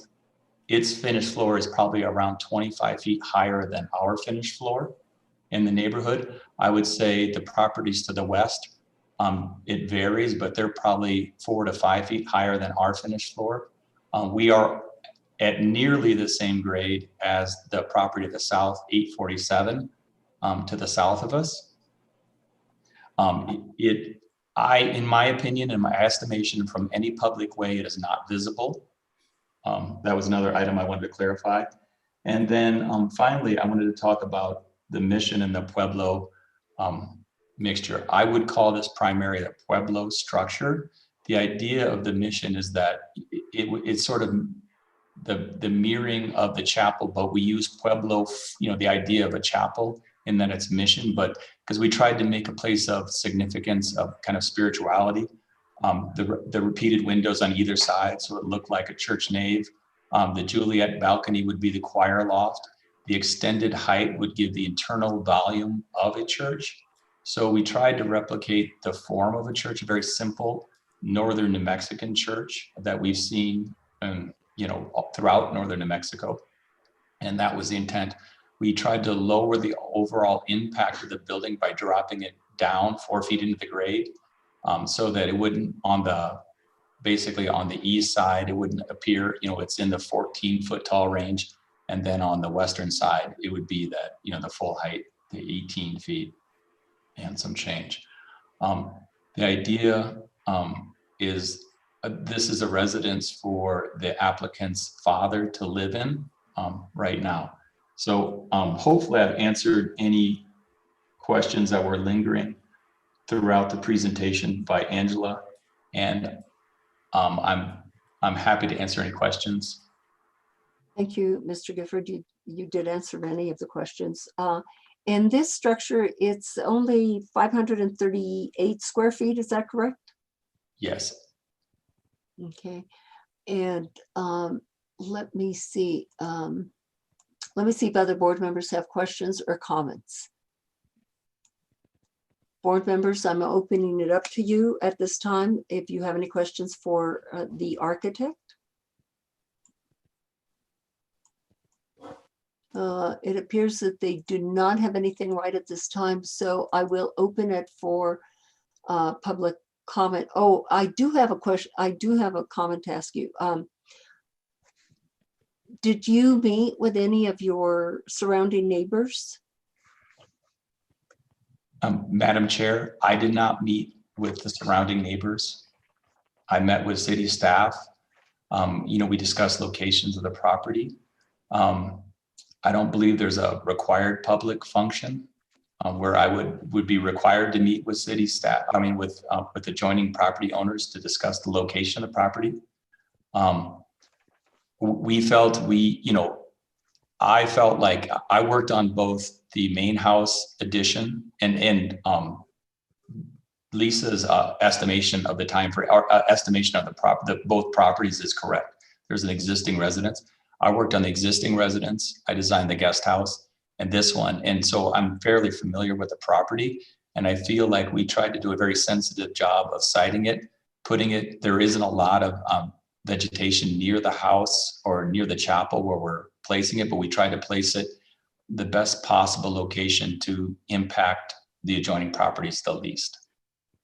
Oh, thank you, Mr. Gifford. Also, you indicated that any properties that are surrounding this proposal are higher than the proposal, correct? Because I heard Lisa say the opposite. My understanding, and I'm happy to walk through it again, is when you're at the top of Montoya Circle, that last house that's at the last public portion of Montoya Circle, and that'd be great to go through. So the one to the west, there we go. That house is approximately, because I don't have topography, but it's probably 30 to 35 feet higher than call it the yellow dot, the yellow icon. I'm sorry, the red icon, my screen's 35 feet. I would say the properties to the west are 4 to 5 feet finished floor higher than that one. The only property that's in similar, that would be a similar grade would be the property directly to the south. And there was that one maybe more to the right, but yes, on the E on Google, that's probably the closest one.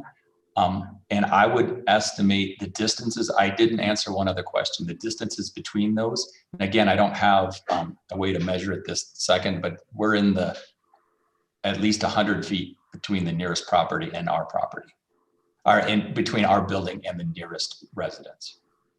Okay, thank you. Let's see, we still don't have anybody from the board wanting to ask you a question, so I'm going to take it to public comment. And we have a person named Vanda Marlowe. And if, Miss Marlowe, can you hear me?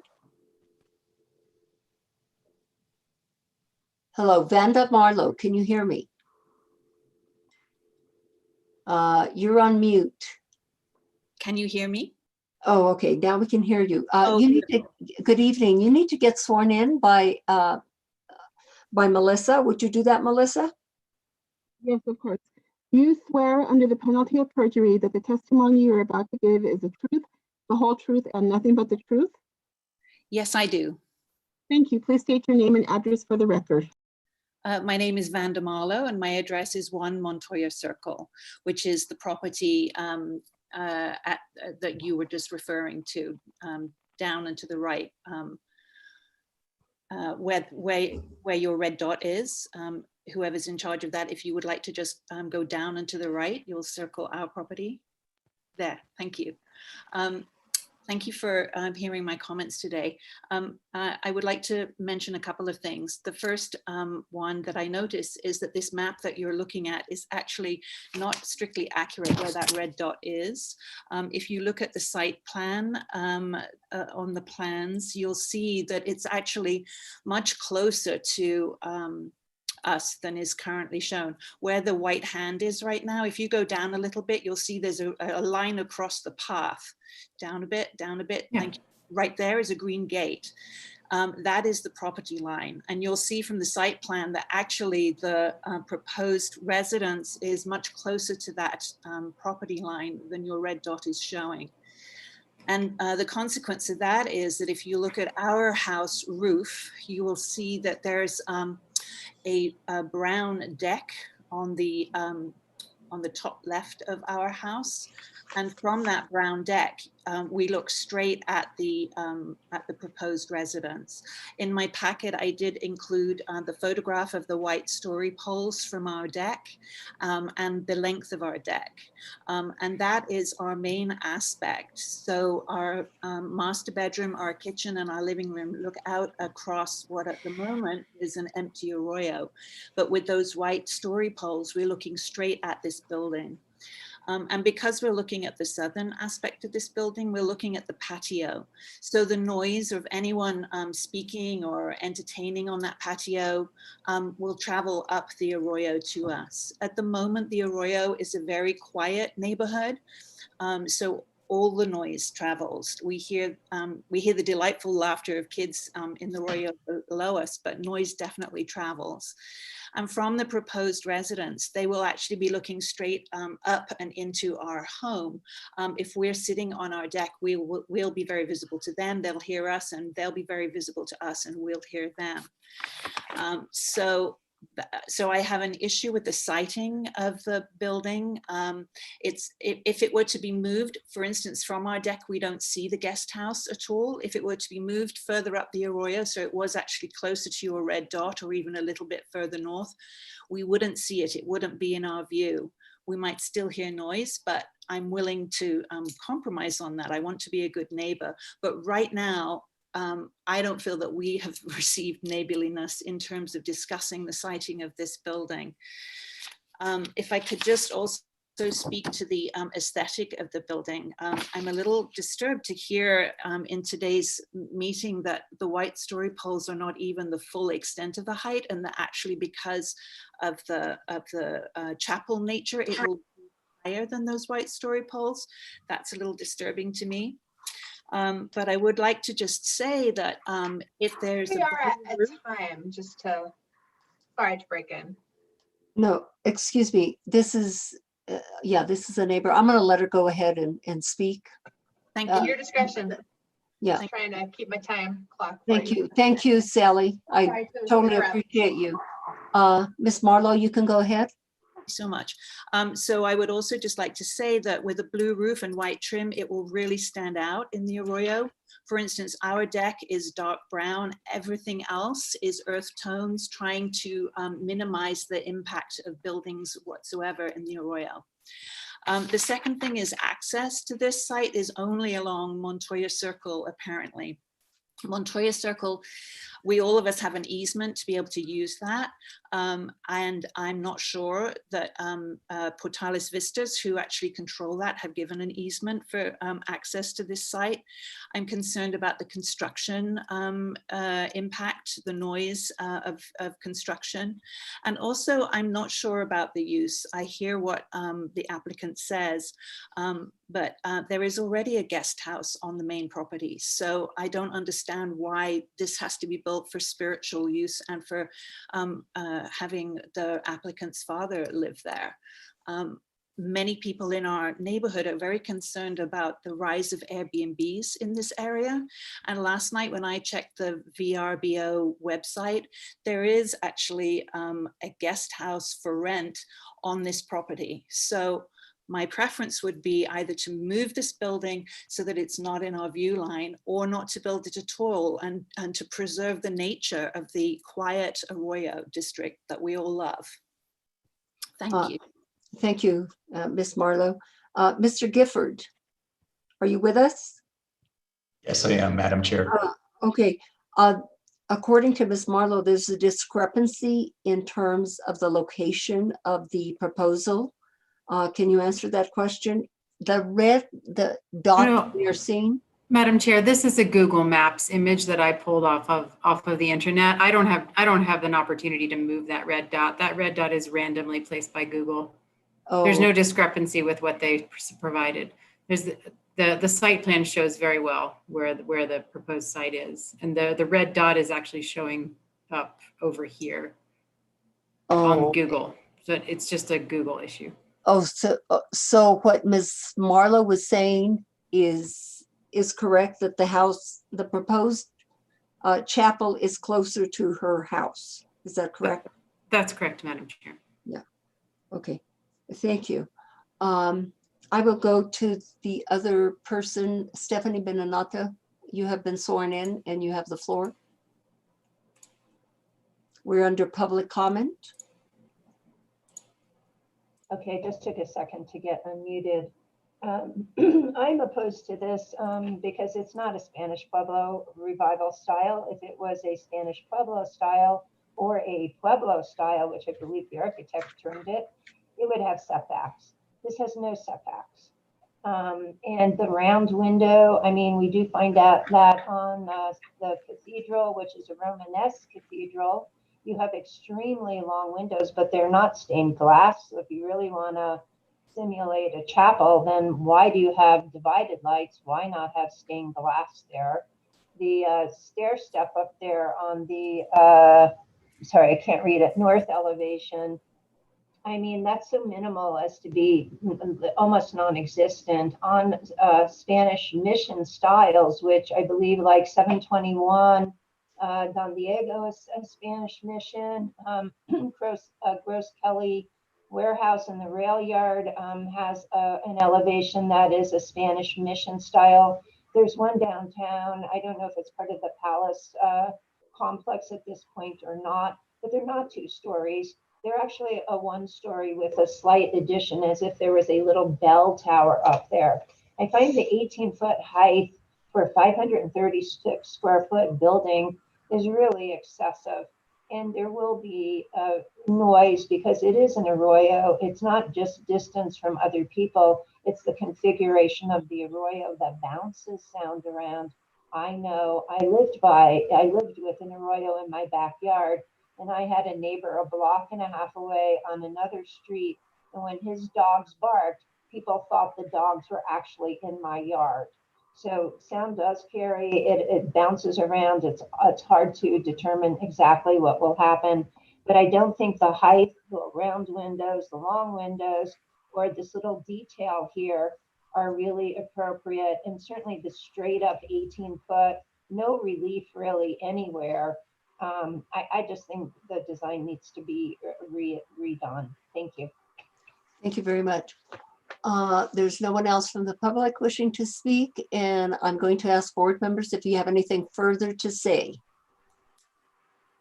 Member Katz. Thank you, Madam Chair. My question is that if the board decides not to grant the extra 4 feet, what would Mr. Gifford like us to do? To postpone it so he can redesign with that in mind? Or would, I'm not sure what our route would be, because I guess on some levels, I don't have that much sympathy for the neighbor, because this is so much below them that they look out and they look across. They look at the sky and the clouds and the mountains across the way. They can look down to the arroyo, but it's not like someone building something at the same level as your house so that you stare into it. But it's still the style, and it just seems awkward. And I don't think it's a style that is allowed in the district. Mr. Gifford, would you care to comment? Also, another question that came to mind, what are the interior ceiling heights? Mr. Gifford, are you with us? Yes, yes, Chair. Can you indicate what the interior ceiling heights are? They are, I'd have to, I didn't realize you were going to ask me this question, but they're in the neighborhood of 14 feet. There's probably about a foot of wood beams, another foot or another 18 inches for mechanical, and then parapets on top of that. And I don't have the drawings open. I didn't realize to be asked this question, but in the neighborhood of 14 feet tall inside. Okay, and also, would you answer the question that Member Katz posed? Regarding the style? No, regarding, well, he did make a comment in reference to the style, but he was indicating that the 4 feet for slope was not granted if you would like to redesign, or what are your feelings on that? If that's what the board, if that's the route that the board takes. Pardon me, Chair. I would, I can't speak for the applicant. I guess it's something that we could entertain afterward, but I'd prefer that we talk about it as is, because either way, if it's not allowed, then I'd have to come back to another meeting anyways. So I'm not sure that you'd grant me if the 4 foot. So I'd prefer that there was a vote as it's drawn, because I'm gonna, most likely I'd have to come back anyways to the second meeting. I feel like it meets the requirements and in terms of height, and with your blessing on the additional 4 feet. So I would prefer that we talk about it, or you guys as a board review it and let me know. Okay, thank you, Mr. Gifford. Member Larson. Thank you. Yes, I just appreciate the board's discussion in regards to the style. I was a little bit confused when I was looking at this initially. It seems that the proportions are just kind of awkward overall, as depicted by the drawings, in terms of the ratio of glazing to massing. It seems like a lot, even if we're trying to emulate a cathedral space. I understand that. I just don't see a particular adherence to a style, whether it's Mission or Pueblo Revival. I just think there are too many characteristics happening here to make that kind of sound determination. So again, I just, I appreciate the need here and the desire to have this sort of space. But I hope that we can kind of come to a better result for the district. Thanks. Thank you, Member Larson. Member Guida. Thank you, Chair Rios. Recognizing that it's at the board's discretion to approve the small height increase on this, I think one of a couple of points that occurred to me on this project is it's largely not publicly visible. This is a very small building that, through the detailing from the architect, has an impression that's bigger, certainly on paper, than it will have in real life. This is a building that is 500 some square feet. The interior space is not 2 stories; it's 1.5 stories, and it's falling well below what we understand to be the overall height requirements for this neighborhood. As far as the style question is concerned, I certainly understand the board's concerns about the letter of certain styles. But from what I'm seeing, here is a very simple, almost vernacular building with a few small details that they provide a nod to being a chapel. To me, those and given the kind of general lack of public visibility, I certainly would support this application. I think the design has integrity as a small guest house that's styled as a chapel. I acknowledge there is an element of fantasy even within our Santa Fe style and our historic ordinance. In that this project meets the requirements that are articulated by our ordinance, I support this project. I think it's fine. Thank you, Member Guida. Member Roybal. I agree with Anthony on this. I think it is a very small structure, and the applicant went through a lot of trouble to buy a separate lot to be able to put this structure on. It does not really interfere with the neighborhood, so I don't have a problem with it at all. I was a little concerned about a little bit of the mission style, but I think basically it's okay.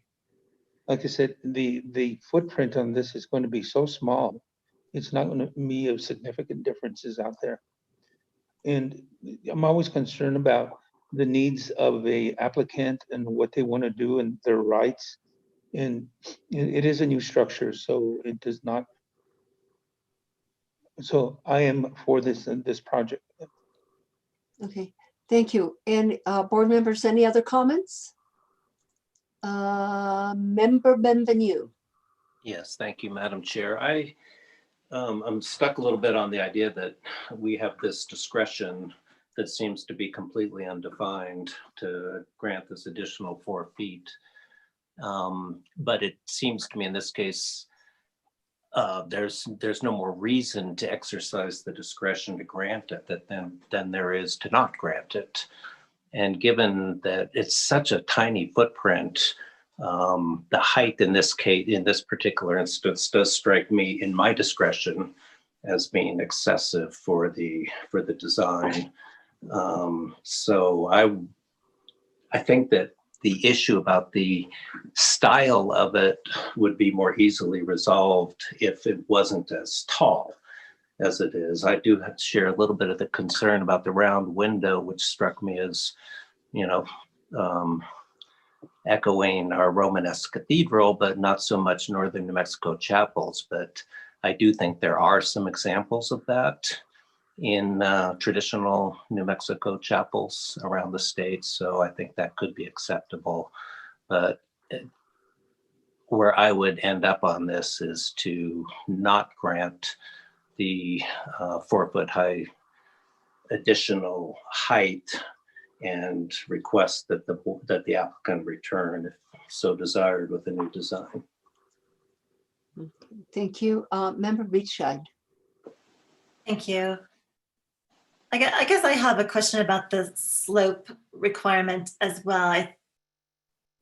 Due to the size of the footprint, I don't know how much slope we're actually dealing with, but maybe the applicant can clarify that based on the retaining wall. Maybe it is quite a significant slope. Maybe we could have a little clarity on that. But my main comment is about the color of the roof. And I think for any structure that is visible from above from its neighbors, maybe a Hawaiian blue roof is not the most sensitive choice. Also considering its location in an arroyo with presumably earth-toned buildings around it. And I wonder if the applicant might reconsider the roof color to be more, in keeping with its surroundings. Thank you. Member Benvenu, you have your hand Yeah. up again? Yes, I did. Thank you, Madam Chair. I meant to also mention that I hear the valid concerns about the sighting of it from neighbors and also about the issues of visibility, but I don't think those fall within the jurisdiction of this agency to decide. So unfortunately, I don't think that those would enter into the consideration of whether this should be approved or not. Thank you. Mr. Gifford. Do you hear me? Okay, I keep hearing a blue roof. Is the roof going to be blue? Madam Chair, the roof Yes. is tan. It's a flat roof. Okay. 95% of the building is flat roof. The only blue portion would be the eyebrow above the southern Okay, door. that's what I thought, and I keep hearing blue roof, and I'm like, okay, what Madam is Chair. going on here?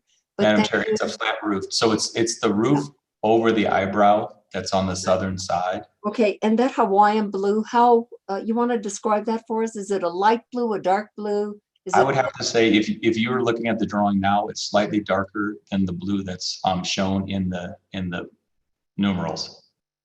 Darker than that, but not extensively. And I'm sure that if this was a sticking point, we could reconsider the color of that to a darker color over there, over the eyebrow. Okay, and member Beachside had a question in reference to the grade, to the slope. Can you address that? Can you describe the grade there where you are proposing your building?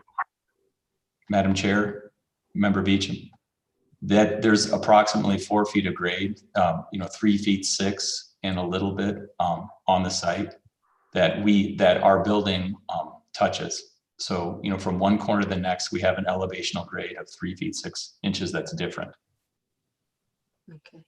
Madam Chair, may I ask a clarifying question and request the assistance of the city attorney, because I don't have access to the Muni code right now. But I believe in the provision for an allowance for a sloping site. It requires that additional height be stepped back.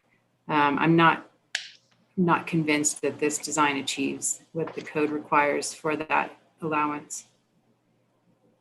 You can read that provision or share it. Oh, I will have to kick you off though. I can just read it. That's fine. No, you can kick me will it off. Let me. Yeah. Aha. No, it's to let me in. Let's see. So, and I have a big screen, so I'm not sure if you can see this. We're in this C. Yeah, no, not really. Cannot see it, but go ahead and tell us. Okay. I never know how this comes through because it's like a wide screen, so it's a bit weird. What it says is the board may increase the allowable height for proposed buildings and additions located on a sloping site where the difference in the natural grade along the structure's foundation exceeds 2 feet. In no case shall the height of a facade exceed 4 feet above the allowable height of the applicable streetscape, measured from natural or finished grade, whichever is more restrictive. This increase in height shall be constructed only in the form of building step backs from the street. Is that the right spot, Lisa? Yes, thank you. Thank you, Sally. And Madam Chair and Sally, I'm not, when there isn't, when the building itself is not situated or sited exactly on a street, I'm not sure how we interpret the step back requirements, because this provision is saying that this shall only be achieved in the form of step backs from the street. Do you have any thoughts on that, Counselor? I hadn't really considered it in this context, since it's sort of set back I mean, I think it appears to be in relation to Montoya Circle, right? I'm not sure. I know that's part of the challenge here of calculating the maximum allowable height as well, because the streetscape is sort of Right. extra loose here. Right. This is a challenging site for the application of our height rules. Yeah. But I guess we can leave it to the board to determine whether they feel that the proposal qualifies for that allowance or not. I hope that at least adds a little bit of context to that concern of how does the board exercise its discretion in deciding whether to grant the 4 feet. It helps give a little more content to sort of the intent of how and when this would be granted. Okay, thank you. Thank you for that explanation. Member Guida. Thank you, Chair Rios. I would agree with the more liberal interpretation of that rule, given that this does not front a street, and I would anticipate that, you know, that step back rule wouldn't apply to a rear addition to a property or whatever. This is well within the property bounds. I think this parcel itself doesn't even front a street, and so, you know, I can't see interpreting it another way. And I would also highlight, you know, and certainly my thinking about this is that this is very different from the project that we looked at recently, which was asking for a height exception. This is a discretionary height allowance with it for a steeply sloped site. You know, it's not an exception here. So I think the standard is much lower. It's also, you know, it really does occur to me that this is a tiny house. This is a, you know, loft bedroom, small kitchen, small bathroom, and small open space. It's a story and a half. And so detailing aside, the presence of this building is indeed tiny. Thank you, Member Guida. Member Katz. Yes, thank you. Part of my problem with the height is that it is taller than should be allowed without the exception. And I think it makes for kind of an awkward looking building because it's so small. And it's not of a design that's typical. I, in a way, feel for Mr. Gifford because I think he's sort of designed a nice building. I just, like some other buildings we've dealt with recently, being the nice building really isn't the answer. It really needs to fit in with the, harmonize with the neighborhood and with the Santa Fe style. And I don't think that this does. And so I would make a motion, but I don't want to cut off other people's discussion. Okay, let me see. Anybody else, any other board members wanting to discuss anything else? You can go ahead with your motion, Member Katz. Okay, in this case, I would move to deny the application because it is 4 feet taller than the allowable height. Is there a second? I also, Oh, excuse me, he hasn't finished. I apologize. I'm sorry, I did a long pause there. I'm uncertain about the design, but I think that without the extra height, the design is going to have to be rethought, and I will follow Anthony's rule and not design it. Is there a second to the motion to deny?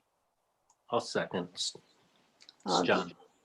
That was Member Benvenu. Roll call vote, please. Yes.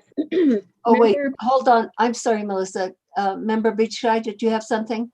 Thank you. Just a point of discussion. I do think that the slope on this site is much more substantial than other sites for which we've granted the allowable 4 feet or something above the maximum height calculation. 3 feet 6 inches is indeed a sloping site, despite how small the footprint of the building is. Thank you for your comments. Okay, we'll go back to the voting of the motion. Roll call vote, please. Member Beachside. No. Member Bienvenue. Yes. Member Guida. No. Vice Chair Katz, Yes. Member Larson, No. a Or, I'm member, sorry, yes, I meant to vote yes. I'm sorry. okay, and Member Roybal. No. Madam Chair, there is a tie. Yes, I calculated that. Okay. Okay, in reference to the height,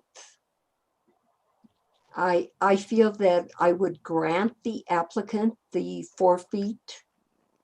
We have in the past, as Member Beach, I indicated that we have granted, and this is, I think that where the location is in the slope, yes, that I would grant that.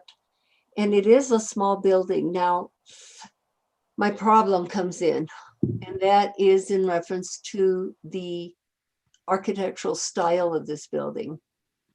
I'm trying to think to me, the mission portion of the building is the little stepping at the very front of the building. And I believe a building over on Paseo de Peralta by the PRA building where I worked. I think it has this very style. And it is a Pueblo Revival style building. So weighing everything, the public visibility of the building, the small footprint, the slope, and the possibility of this mission style being either perhaps mission and maybe could be also an element that can be put in Pueblo Revival building. I will vote against the motion. Not to deny. So if we do not, I'm voting no. Okay, therefore the motion has failed. Right, so I will entertain another motion. Member Guida. Madam Chair, in case 2020-002541 HDRB 16 Montoya Circle, I move that the board approve the application as submitted. Buddy will second that. Okay, voice vote, roll call vote. Okay, Member Beachside, Yes. Member Guida, Yes. Vice Chair Katz, No. Member Larson, No. Member Roybal. Yes. Did I call Member Blandrenew? No. Member Blandrenew, excuse No. me. And my vote is no. Okay, thank you. Thanks. And Chair Rios. I will vote yes. Okay, the motion has been approved. Thank you. Thank you, applicant. Thank you. Okay, members of the board, we have our fourth case this evening, which is Angela's case. It's located at 1290 Lejano Lane, Unit A, case 2020-002635. Thank you, Chair. On 1290A Lejano Lane. Once you get there, it's an existing single-story residence listed as non-contributing in the downtown and east side historic district. It was built in 1990. It's approximately 1,400 square feet with 1 bedroom and 1 bathroom. The house is Spanish Pueblo style. It has a flat roof, appears wall dominated, and is stuccoed and earth tone. Yep, that's the driveway. An existing garage is heated and has 1 oversized large garage door. It is used as a studio. The house is located south of the main house, fronting Lejano Lane. It is not publicly visible. The proposal is before the board because it's an addition. in addition to a house in the downtown and East Side Historic District. So the photo on the left is the existing garage and that fronts east. The applicant wishes to remodel by converting the existing east facing garage to living space and add a 2-car garage to the southeast corner of the house, along with the small storage unit on the south elevation. The height of the addition will be 11 feet 6 inches.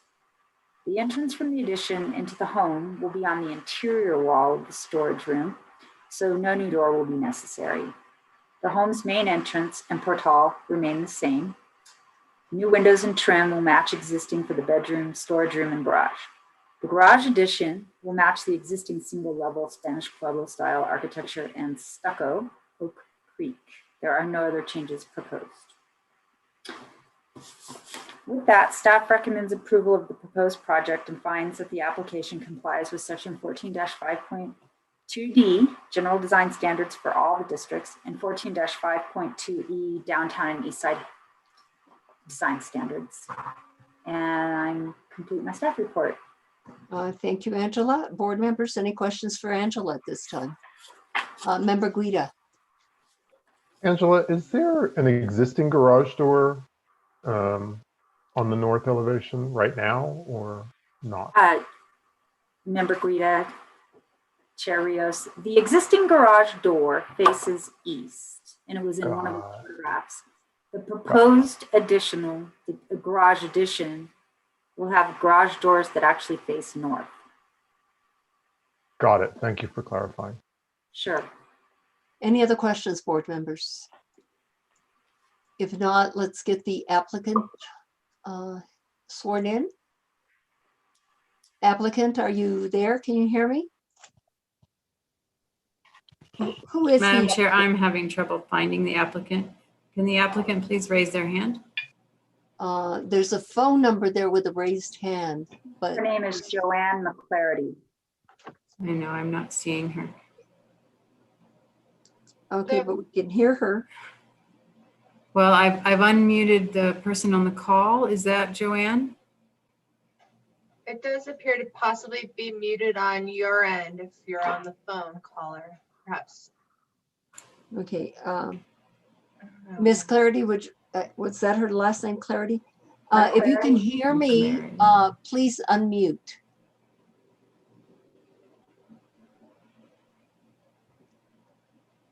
I want to call on you, applicant, but you're muted. There you go. I'm going to move. Okay, can we swear in the applicant? Yes, she just muted herself again. Okay. I'm trying very hard to undo this. It's really difficult to figure out. It looks unmuted right now. It is. Okay. It's not. Ma'am, can you It's hear not us? unmuted. No, it's muted. We will have to, oh, there she goes. Can you hear? Can you hear me? Can you hear me now? Yes. Yes. Hello. Hi. Can you hear us? We can hear you. Wow, that was really hard. Yeah, I can hear you now. Yes. Okay, you need to get sworn in, please, by Melissa. Okay. All right. Do you swear under the penalty of perjury that the testimony you're about to give is the truth, the whole truth, and nothing but the truth? I do. Thank you. Please state your name and address for the record. Joe McClarity, 1290A Lejano Lane. Thank you. Oh, thank you. I had heard Joanne. Okay, Mr. McClarity, what do you have to tell us about this project? Anything you'd like to know? It's just as Angela said, it's just a conversion of the current garage and studio space into a bedroom, and then we're adding a garage and a little storage area. It will match the existing house. The current roof is 11 feet. It'll be 6 inches taller. It's down a long driveway with a gate, so it's not visible from any street.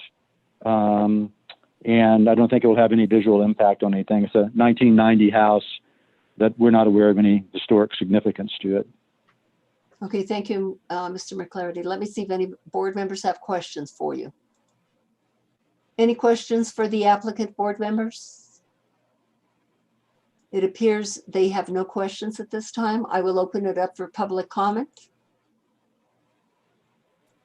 And it appears no one from the public is going to comment on this project. So I will, let's see, Member Roybal. Did you have a comment or a question? No, Buddy? no, Madam Chairman, if there's no objections, I'd like to go ahead and move on this. Okay, also Member Beachside had her hand up, so I'm just wondering. Member Beachside, did you have a comment or a Thank you, question? Madam Chair. I was just going to make a motion as well. I'll let Member Roybal go ahead. Okay, Member Roybal, would you go ahead and make the motion, please? Yes, thank you. In case 2020-002635 HDRB, address 1390A Lojano Lane, that would go with staff recommendations for approval of the project as submitted. And is there a second? Member Beachside will Beachside? second. Okay, Member Beachside seconded. Roll call vote, please. Yes, Member Beachside, Yes.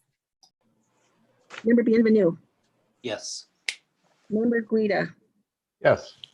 Vice Chair Katz, Yes. Member Larson, Yes. Member Roybal. Yes. The motion has been approved. Thank you very much, and thank you, sir. Thank you all. Just to confirm, it's 1290A Lejano Lane. Right. What did? All Okay. right. Thank you. Thanks. Good night.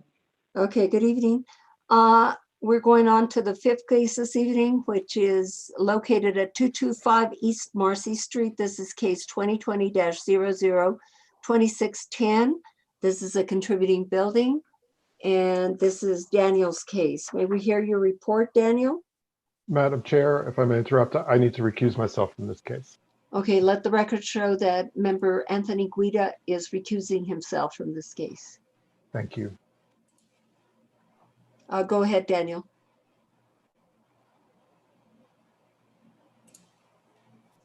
Daniel, are you with us? Just a moment, Madam Chair. I have also got to figure out how to, I think I have to put Anthony in a different space, put on hold there. And let's see if we can summon Daniel. Daniel, are you there? Or are you having dinner? It's not fair.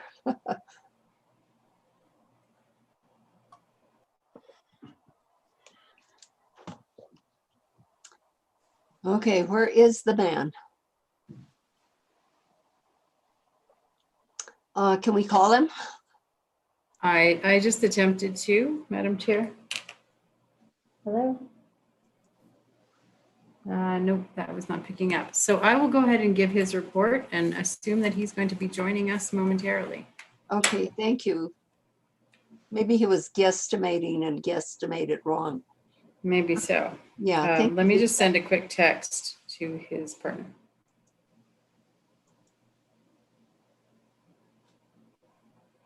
Okay, I will begin to read his staff report into the record, and hopefully he will join us for questions. Okay, thank you. So Madam Chair and members of the board, 225 East Marcy Street is a structure with contributing status to the downtown and East Side Historic District. The structure was constructed in 1914 in bungalow style of brick with shingled gables and has essentially rectangular shape, except for a non-historic addition to the northwest corner. On August 25th, 2020, the Historic Districts Review Board designated the south and east facades contributing. I think he meant primary there. The applicant now proposes the following changes. Just going to keep going through these photos for a second. The applicant now proposes the following changes. Install a 2x6 skylight on the north slope of the roof. This is not a primary facade. Item 2, replace the asphalt shingles on the west and east facades with cedar shake in keeping with the original design. Item 3, replace non-historic windows under the gables on the west and east facades. Item 4, install storm windows on historic windows on the east, south, and west facades. Item 5, replace non-historic doors on the south and north facades. New doors will be aluminum clad white with divided light wood window patterns. Item 6, remove all security screens on the windows. Item 7, remove the non-historic rock wall on the northeast corner of the property. Item 8, construct a patio addition to the north of the structure, including a 3-foot high plastered CMU wall that will be in line with and will adjoin the primary east facade. An exception to section 14-5.2 D2D is requested to build an addition less than 10 feet back from a primary facade, and that 3-foot high wall being the addition here. The primary reason for this request is safety. Electric and gas boxes are located on the north wall directly adjacent to the corner of the structure. As the north patio will be for commercial use with frequent foot traffic, it is necessary to hinder foot traffic past these boxes and direct it around the wall instead. I believe, Madam Chair, that there may be a need to adjust one detail in the rear, but we can discuss that further. I'm not reading these drawings very well. I thought there was some issue with a high proposed stucco wall. Here it is. I believe it is proposed at 7 feet high. This, we have determined upon further analysis, has to be lowered to a maximum height of 4 feet, which is required by the BCD sub-district in which it is located. So that's a underlying zoning requirement, which is more restrictive than what's allowable for the historic districts. So, and Daniel's recommendation is approval of the proposed project, finding that the application complies with section 14-5.2 D and E. And I believe he's recommending there that the exception criteria have been met. I'm sorry. And there he is. Just popped out for a minute. I'm back now. I'm sorry about that. No worries. Thank you, Daniel. Oh, how was dinner, Daniel? Okay. So Lisa, or Daniel, that back wall, did I hear you say it has to be 4 feet? Madam Chair, the maximum allowable height for the wall at that streetscape, because it is a street, a public street frontage in the rear of the property, according to the BCD sub-district in which it is located, the maximum allowable height for that wall is 4 feet. So that will need to be a condition of approval that be lowered, I believe. Okay, thank you. And the proposal was at 7 feet? Is that what I heard you say? For this, yes, Okay. Madam Chair, for this wall. Okay, thank you. Board members, are there any questions for Daniel at this time? Let me see, it appears, Member Beachside? Yes, thank you. I have a couple of questions, Daniel, please. In number item 7, the removal of the non-historic rock wall in the northeast corner, does that include the fireplace that is non-historic? Yes. Okay. And then with respect to replacing the non-historic windows under the gables on the east facade, which is primary, is that opening determined to be, or will the opening be changed? No, I don't believe the opening will be changed. Okay, thank you. Anything else, Member Beachside? No, that's it for now. Thank you. Thank you. If we have no further questions from board members, Member Katz. Yes, thank you. Let me see. Okay, I'm not muted. The front facade on facing Marcy Street also has shingles. Are those the cedar shake shingles, or are those asphalt shingles? No, the front facade facing Marcy Street does not have an issue. Oh, those are original, the wood shingles. Thank you. Anything else? Okay. Anything else, Member Katz? No. Okay, thank you. If there are no further questions, I will ask the applicant, Mr. Strongwater, to get sworn in. If he Do you is. swear- Hello, I'm ready. Okay. Do you swear under the penalty of perjury that the testimony you're about to give is the truth, the whole truth, and nothing but the truth? I do. Thank you. Please state your name and address for the record. Daniel Strongwater. My address is 806 Don Gaspar Avenue, Santa Fe. Thank you. Good evening, Mr. Strongwater. Did you hear Lisa indicate that that back wall has to be 4 feet only due to the BCD restrictions? Yes, I did. And we've had a bit of confusion about that. Our reading of the code was not exactly in line with that determination. So I was curious about the definitiveness of that determination. It's something we're still discussing with zoning as well. Okay, Sally, can you comment on that? Sure, Chair Rios, members of the board. I haven't had a lot of time to study the proposal. We did look this up pretty quickly this afternoon in preparing for the hearing, and we are looking at the table for underlying zoning that's found outside of the historic code. It's in Yes. 14-7, so it's the general rules of measurement and exceptions, and it's table, where did it go? Residential. So business capital. 14-7.4 is a table of dimensional requirements for the townscape subdistricts within the business capital district. And based on Lisa's quick check of our GIS layer, we understand that the property is located within the East Marcy's/East Palace townscape subdistrict. And for that subdistrict, there is a rule that walls, fences, and hedges are permitted to a maximum of 4 feet. So unless we've gotten wrong the location, it does appear that in this location, the maximum height of the wall is 4 feet. So I apologize. May I comment? Yes, please stop. So our confusion was in looking in other districts in that wall height column. There's very specific details around specifications around other public right-of-ways, and our interpretation of that was that the 4 feet applied to the Marcy facing portion of the property, and that given that the back is public right-of-way is not specified, that we would instead follow the setback rules, which allow for a 27-foot maximum structure height, up 10 feet setback from the rear of the property. And that is the guidance that we were going on for our, I believe it's actually an 8-foot wall that we're proposing, which is the BCD height allowable in commercial properties.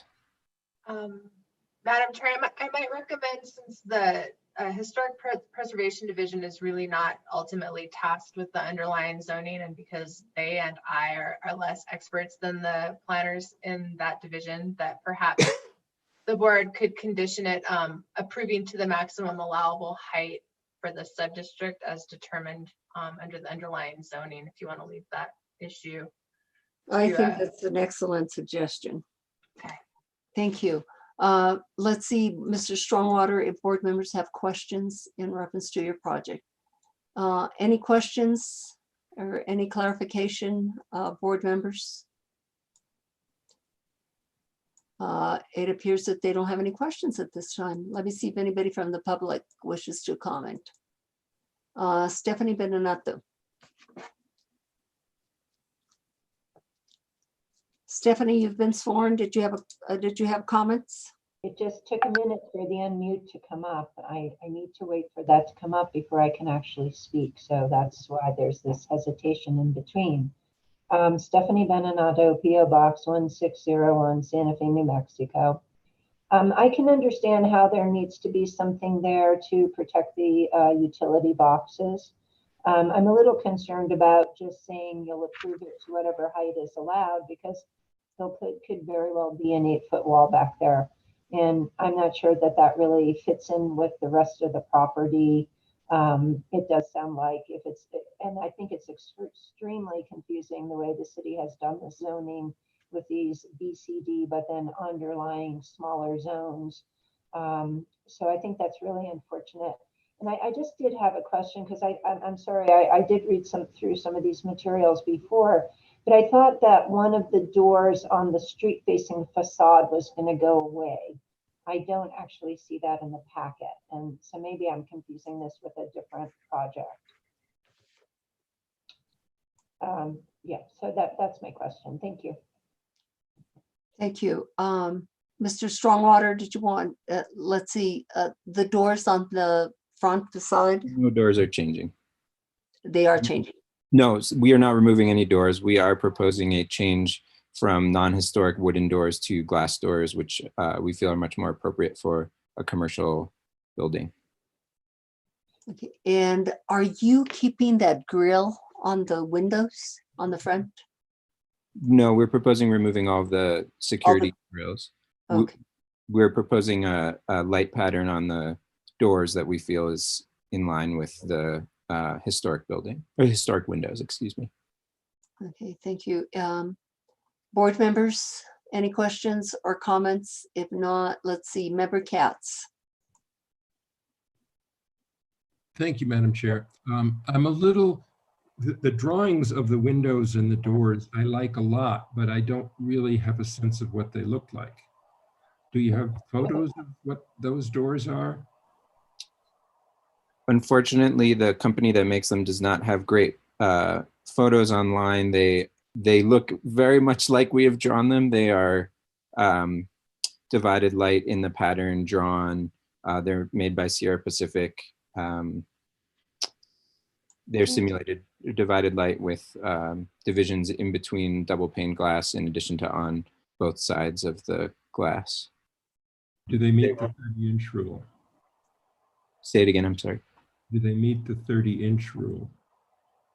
Our interpretation of the 30-inch rule was that if the window is larger than 30 inches, it needs to be divided, but that the individual divisions on that do not need to be 30 inches or smaller. Is that correct, Sally? That doesn't sound right to me. The 30, the rule is that no dimension of no single pane of glass can exceed 30 inches in any dimension. So including diagonals. And including under a portal? Under a portal is different. Under a portal, you don't have to meet that standard. Yeah, that's what I thought. But what that does mean is that these are simulated divided lights, and the 30-inch would be for each divided light, right? That's correct. Okay, so I don't know, Mr. Strongwater, whether your windows meet the doors in front are obviously fine because they're under a portal. But The rear is actually also under I guess I'm not sure about the specific definition of a portal, but the doors in the rear are also under a covering. If it's 4 feet deep, it's considered a portal.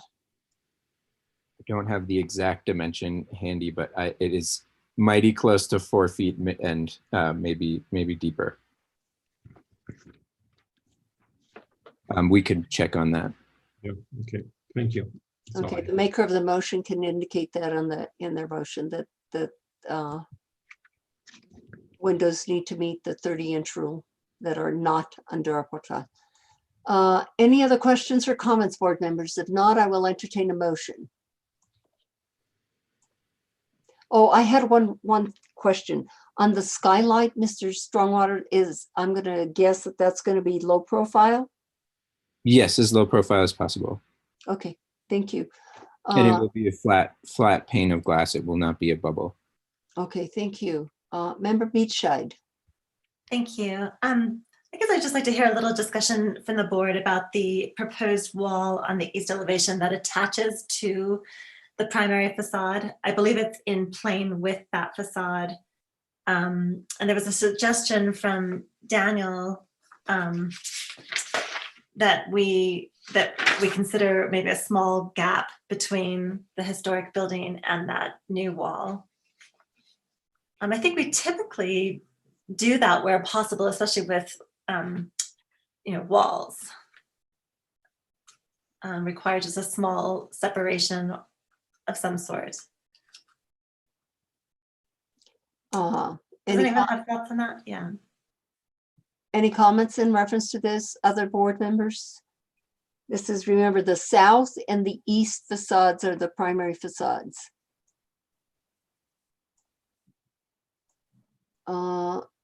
It appears that so far, nobody has a comment, or at least they haven't raised their hand. There's member Katz. Yeah, I appreciate what Jennifer has cited. And I guess my feeling here is that the real purpose of that wall is to keep people away from the electric box, which is right behind it. So if it doesn't come right against the building, it doesn't really achieve that purpose. And I think it's sort of like different enough and low enough and far enough back on that wall. So I think that there's good reason for that, for an exception. Thank you for your comments. Anybody else wishing to comment in reference to this?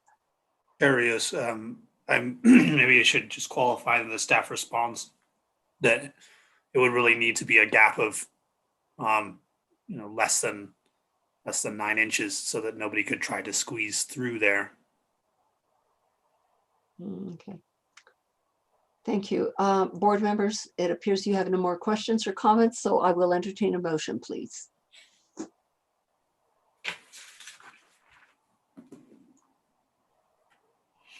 Let's not all speak out at once.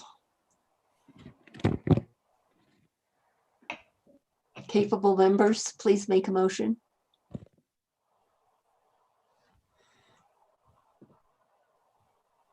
Member Katz. Well, I'm a little reluctant to make a motion since they've all been shot down today, but in any case, I will make a motion. I'll make a motion to approve the application as proposed with 2 conditions.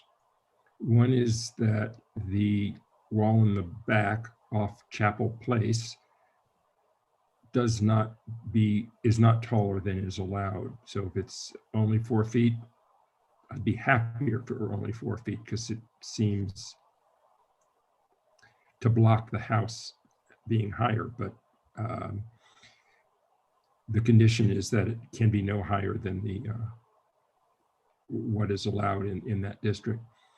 And the other condition is that the windows and doors obey the 30-inch rule as defined by Lisa. Thank you for the motion. Is there a second, please? Larson will second. Thank you. Roll call vote. Can I just ask for a clarification? Does that include the windows under the portals?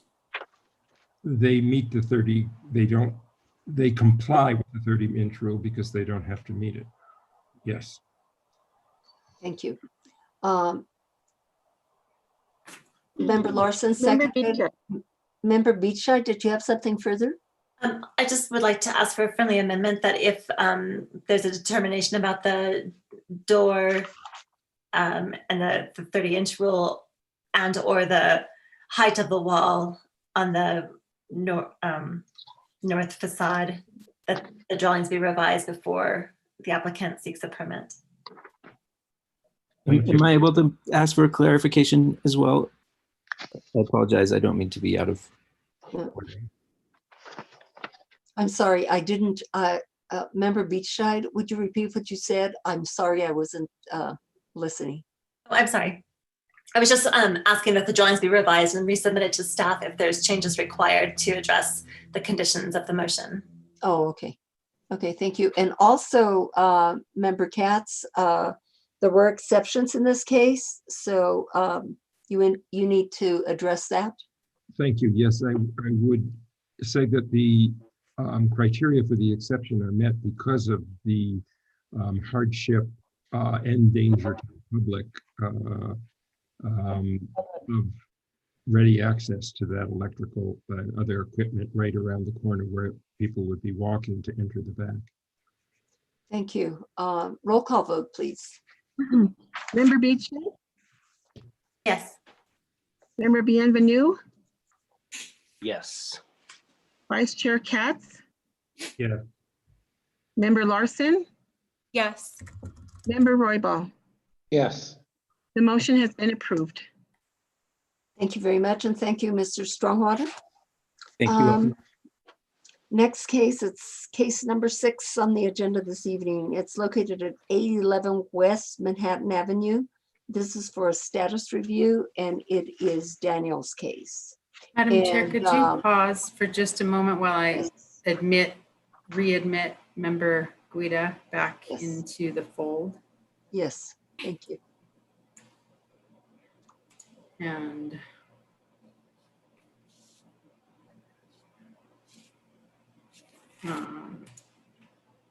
I'll send him a text, and then I need to move, I apologize. I need to move the applicant. The applicant for this case is, Daniel, will you help me with the applicant's name? John Murphy. Thank you. Back. Okay, he's back. So Daniel, can we hear your report, please? Here he is. 811 West Manhattan Avenue is a single-family residence listed as non-contributing to the West Side Guadalupe Historic District. The applicant requests a review of historic status. The structure was constructed around 1931 in a Spanish Pueblo revival style. It has a single story structure of 1,225 square feet. It is essentially rectangular in shape with an approximately symmetrical south-facing front facade with an entrance portal in the middle and window openings on the sides, which are likely the original openings. It is covered with an elastomeric stucco in a tan color. The house saw major renovations in 1985 and 2002, so that according to a 2020 Historic Cultural Properties Inventory, HCPI, essentially nothing remains of the original structure.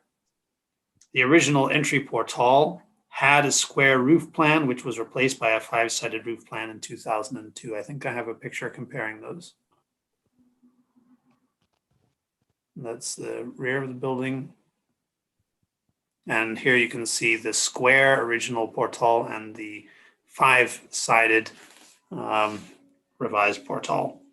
The west facade was completely changed in this renovation. Only the east elevation possibly has original openings. This is the west facade. It appears that the window openings may be original, but they may also have moved. I think that the front may be original, but the rear was moved when the door was removed. Only the east elevation possibly has original openings. The original house had an L-shape facing northwest, shown on that diagram, which was enclosed under a portal in 2002. That L shape, and the portal is not visible from the street. All the windows are non-historic aluminum with grid inserts. Staff recommends, along with the HCPI, that the historic status of the structure be maintained as non-contributing per 14-5.2C. The report stand for questions. Thank you for your report, Daniel. Do you know if all these changes were made with or without a permit? Or you don't know that? I am not sure, but they were documented so that I believe that they were permitted. We have documentations of plans and these kind of things. Okay. But I'm not. Thank you. Member Guida? I guess as a follow-up to that question, Daniel, was status reviewed in 2002 when these modifications were made? Thank you for that question. I do not know the answer so quickly. See, I'm looking through the reports that I have here.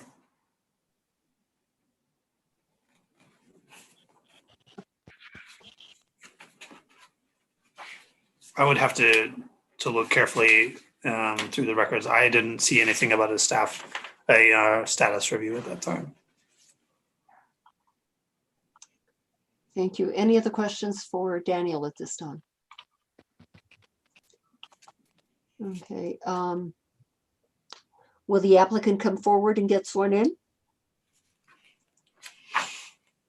Do we have someone? That would be, I think, John Murphy or Gayla. Gayla Bechtel. Gayla, are you there? John Murphy? I'm here. Oh, who said I'm here? John, I don't know. Yeah, do you hear me? Oh, yeah. Yes. Hi, John. Hi. John, you need to get sworn in, please. Yes, Okay, do you swear under the penalty of perjury that the testimony you're about to give is the truth, the whole truth, and nothing but the truth? I do. Thank you. Please state your name and address for the record. My name is John W. Murphy. I'm at 2833 Plaza Verde, Santa Fe, New Mexico, 87507. So, John, you heard Daniel's report, and do you agree with his findings? Yes, my client and I wholeheartedly agree with his findings. I think it's obviously an appropriate recommendation for maintaining non-contributing status. I just want to clarify, we don't know what happened in 1985, and I assume some of the larger changes to the fenestration, as we see on the west and south elevations, those are very kind of mid-century kind of box openings happened earlier.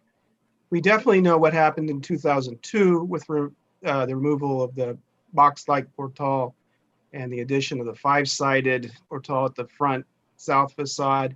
Again, a change of windows and doors, very pronounced on the west. And then the addition of an outdoor kind of patio portal area across the north. I should have said stronger in the form that the south front door was definitely widened in 2002. It's of a double door width now, and it was a single door width just prior to that. Okay, thank you. Do you have anything further? No, I don't. I mean, after tendering this form, I did find out a little more about the African-American population along the street. It's fascinating. I hope to bring it up again at some other point for some other forum. Oh, yeah, oh, by the way, that was a really interesting, this is a very interesting report and horrible comments that were made. Ugh. Oh, there was even worse ones made in the paper at that time, but I decided not to use them. Yeah, very, I don't know if all board members read that, but it was disturbing to me. But not really surprising, but very disturbing. Okay, I will go to public comment. Stephanie Beninato.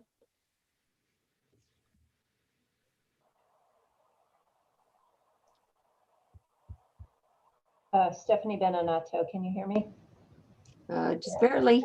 Okay, I already raised my audio. So Stephanie Beninato, PO Box 1601, Santa Fe, New Mexico. Given some of the conversation tonight, I just wonder in 2002 or even in 1985, whether people said, who cares what the rules are? We just really need to allow these changes. So I do think that it has lost its historic, any kind of historic contribution that it could have made. And I think that's really unfortunate that these changes are allowed and then we bemoan them later on. And in terms of African American history in the state of New Mexico, I always used to think that we were actually pretty tolerant here given the reaction against the KKK. But when you read about the death of Cleophas Aramijo's daughter in the 1930s that they blamed on a Black man, when in fact it was her uncle probably who murdered her because he got her pregnant. And the 11 families in Taos, Black families that is, were told they better leave immediately. Then we really know how deep-rooted our systemic racism is here. Thank you. Thank you. I will entertain a motion in this case.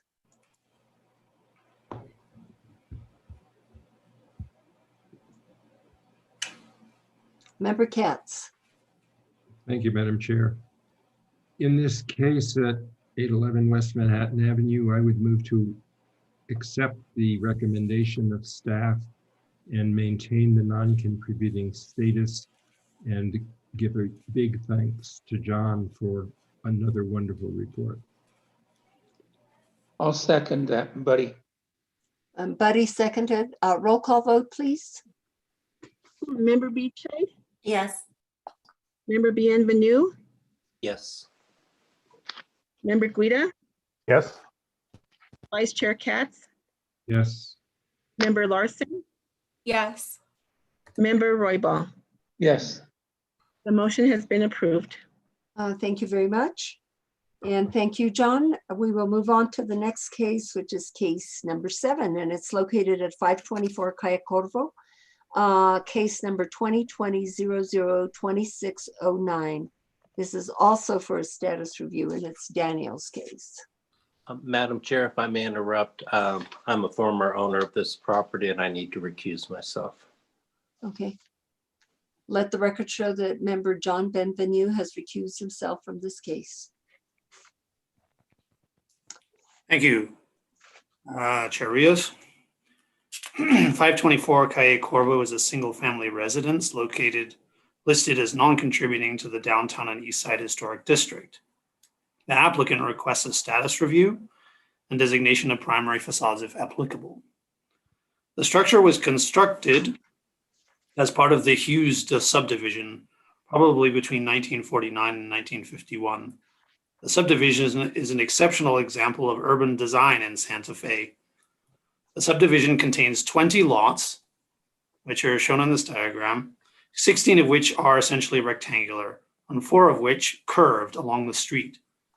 These are lined by walls placed directly on the lot boundary to create a serpentine streetscape. Can we see the next photo? Here I have shown in the red diagram that there are 2 walls.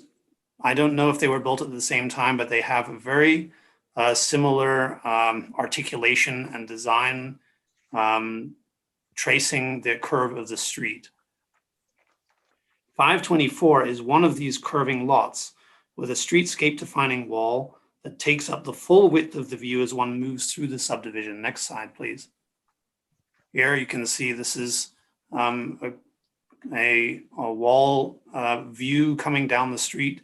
The wall exactly fills the view with a symmetrical design, and in the middle the driveway opening and the articulations moving with a high point on the sides and moving symmetrically down in the middle. The streets lining wall has a symmetrical form that steps down in the center to a central driveway opening leading to a garage. Staff assumes, therefore, that the yard wall and garage were constructed as a single unified design. Can you see the next slide, please? Okay, you have to refer to the plan, the site plan, to really understand that. What does it read on? The stipping symmetry is presented in a varied form in the internal yard wall separating the front garden from the driveway.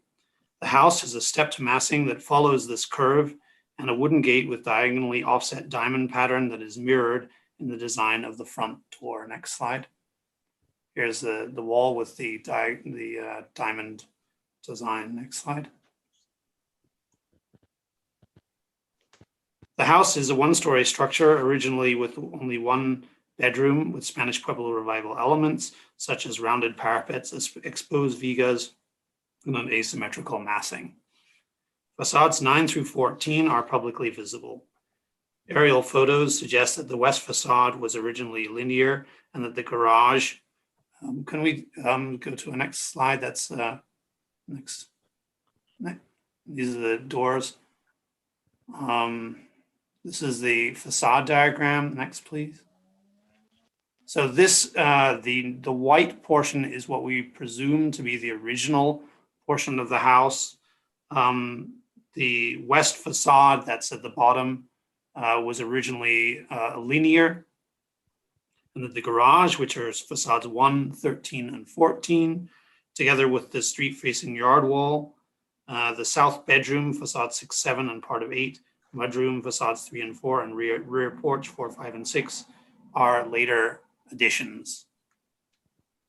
Probably the rear garage door was reused from a different location on the building, probably directly adjacent to the garage. All additions were made by 1970. On the exterior, almost all the material is historic, apart from security lights, artificial Viga ends, locks, and probably the garage door. This house has been very well maintained for the last 70 years and has only been seen minimal changes and replacements of historic material. It was in the same ownership from 1951 to 2001. Notable historic features include number 1, the original stepped massing. Can we see the next slide, please? Okay, here, sorry. So the original step massing following the curve of the street, except for the non-publicly visible location at the rear. 2, on facade 2, a historic handmade wooden board door. Next slide, please. Next. This is the stepped massing. The next slide. This is the facade 2, the historic handmade wooden board door with diagonally offset single pane windows that echoes the design of the wooden gate and the original brass. It contains also the original brass handle, an unpainted twin to that found at the front entrance. Next slide. On facade 3, original steel window in good condition. Next slide. On facade 4, a wooden 4-light door, one of a pair. Next slide. On facade 5, 2 original wood windows, one with the original wood framed fly screen and original locks and handles. Next slide. On facade 6, a 4-light door, second of the pair with non-historic door handle. Facade 7, next slide. On facade 8, historic single pane windows. Next slide. On facade 9, a hand-painted single pane window with original hanging screen. A handmade wooden board door that diagonally offsets the single pane windows. Next slide, please. This is the front door matching the rear door with the original brass handle. Next, and then C, probably original and still functional doorbell button.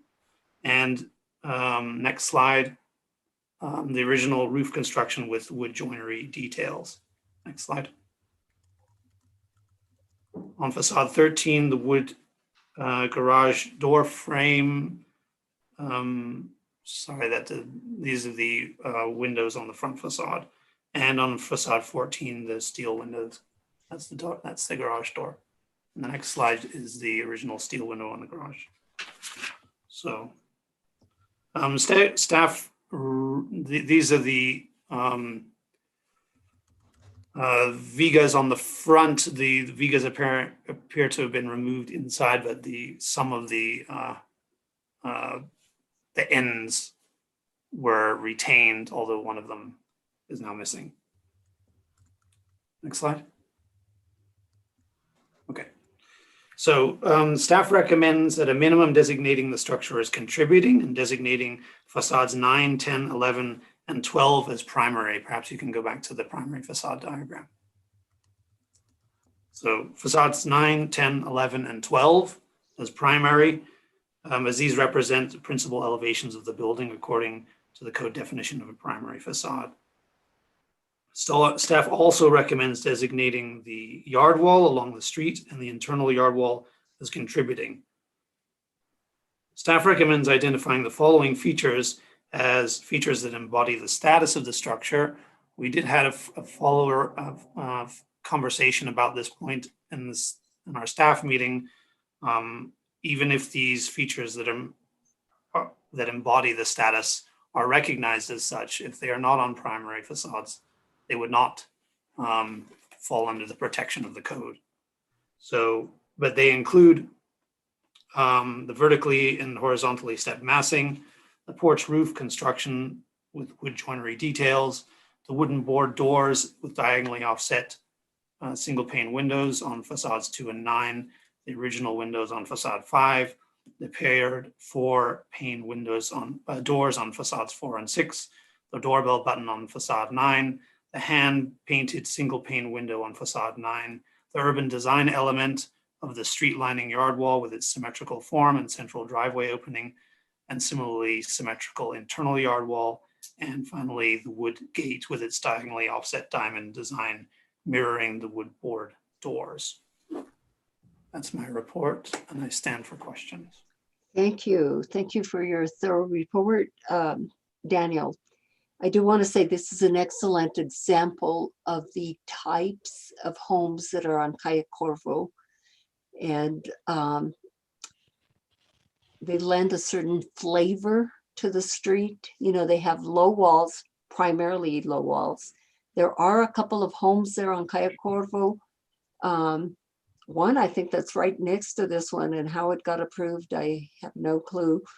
It has an extremely high wall. You can't see the home, whereas these homes on Calle Corvo are very inviting. With the low walls, you can see the homes. The homes are very well maintained, and very inviting. So I'm glad to see this home up for status review. And thanks for your report. And Member Larson, you have a comment or question. Yeah, just a comment. I just wanted to thank staff, Daniel specifically, for the thoroughness of this report. I think it's really well done. And I think the recommendations make it a lot easier for us as the board. Having not been able to visit the site in person, this really helps to capture the most important features. So again, just thank you for the thoroughness.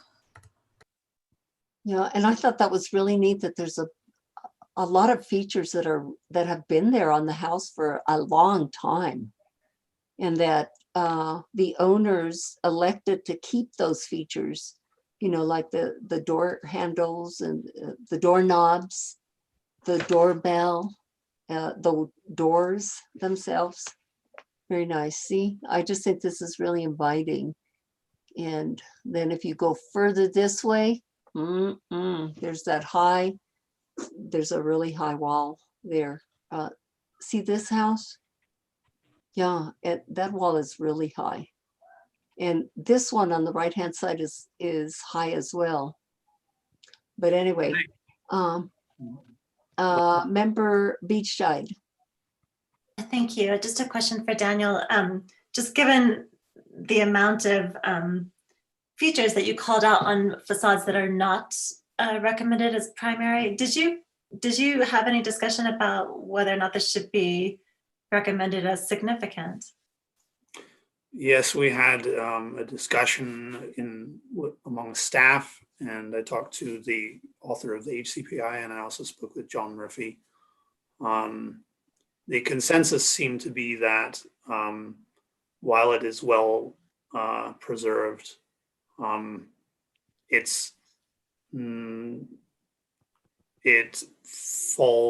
it doesn't fall so easily within the significant category. It has had some changes, and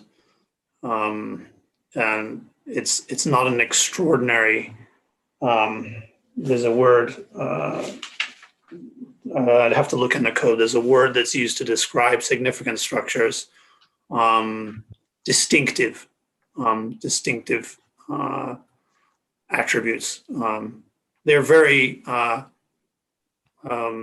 sort of understated distinctions. I think it would be up to the board to discuss the possibility, but the consensus among staff came to the conclusion that probably would not be a significant structure. I did list at one time so-called distinctive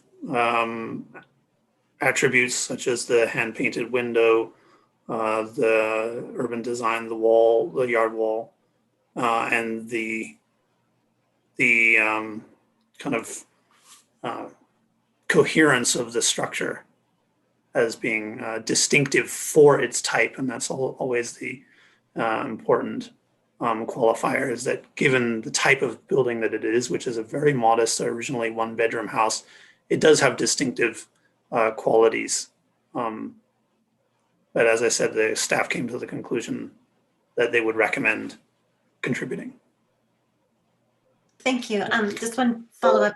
I believe you said, I understood you to say that the yard wall was designed around the driveway, but you didn't recommend the garage as a primary facade. Do you think there was a freestanding garage there at one time, or a carport, or is there any? It doesn't appear so. The aerial photographs are very sketchy. They point to there not being anything in that location. But what I did gather after I finished the report was that the yard wall was not part of the original house design. And it seems clear to me that the design of the wall and garage are of a piece because of the symmetry and the orientation of the wall toward the garage, and the fact that it is mirrored on the other side of the street by a wall that is very, very similar in its design. That leads me to believe that probably these walls were designed together. Thank you. Anything else, Member Shine?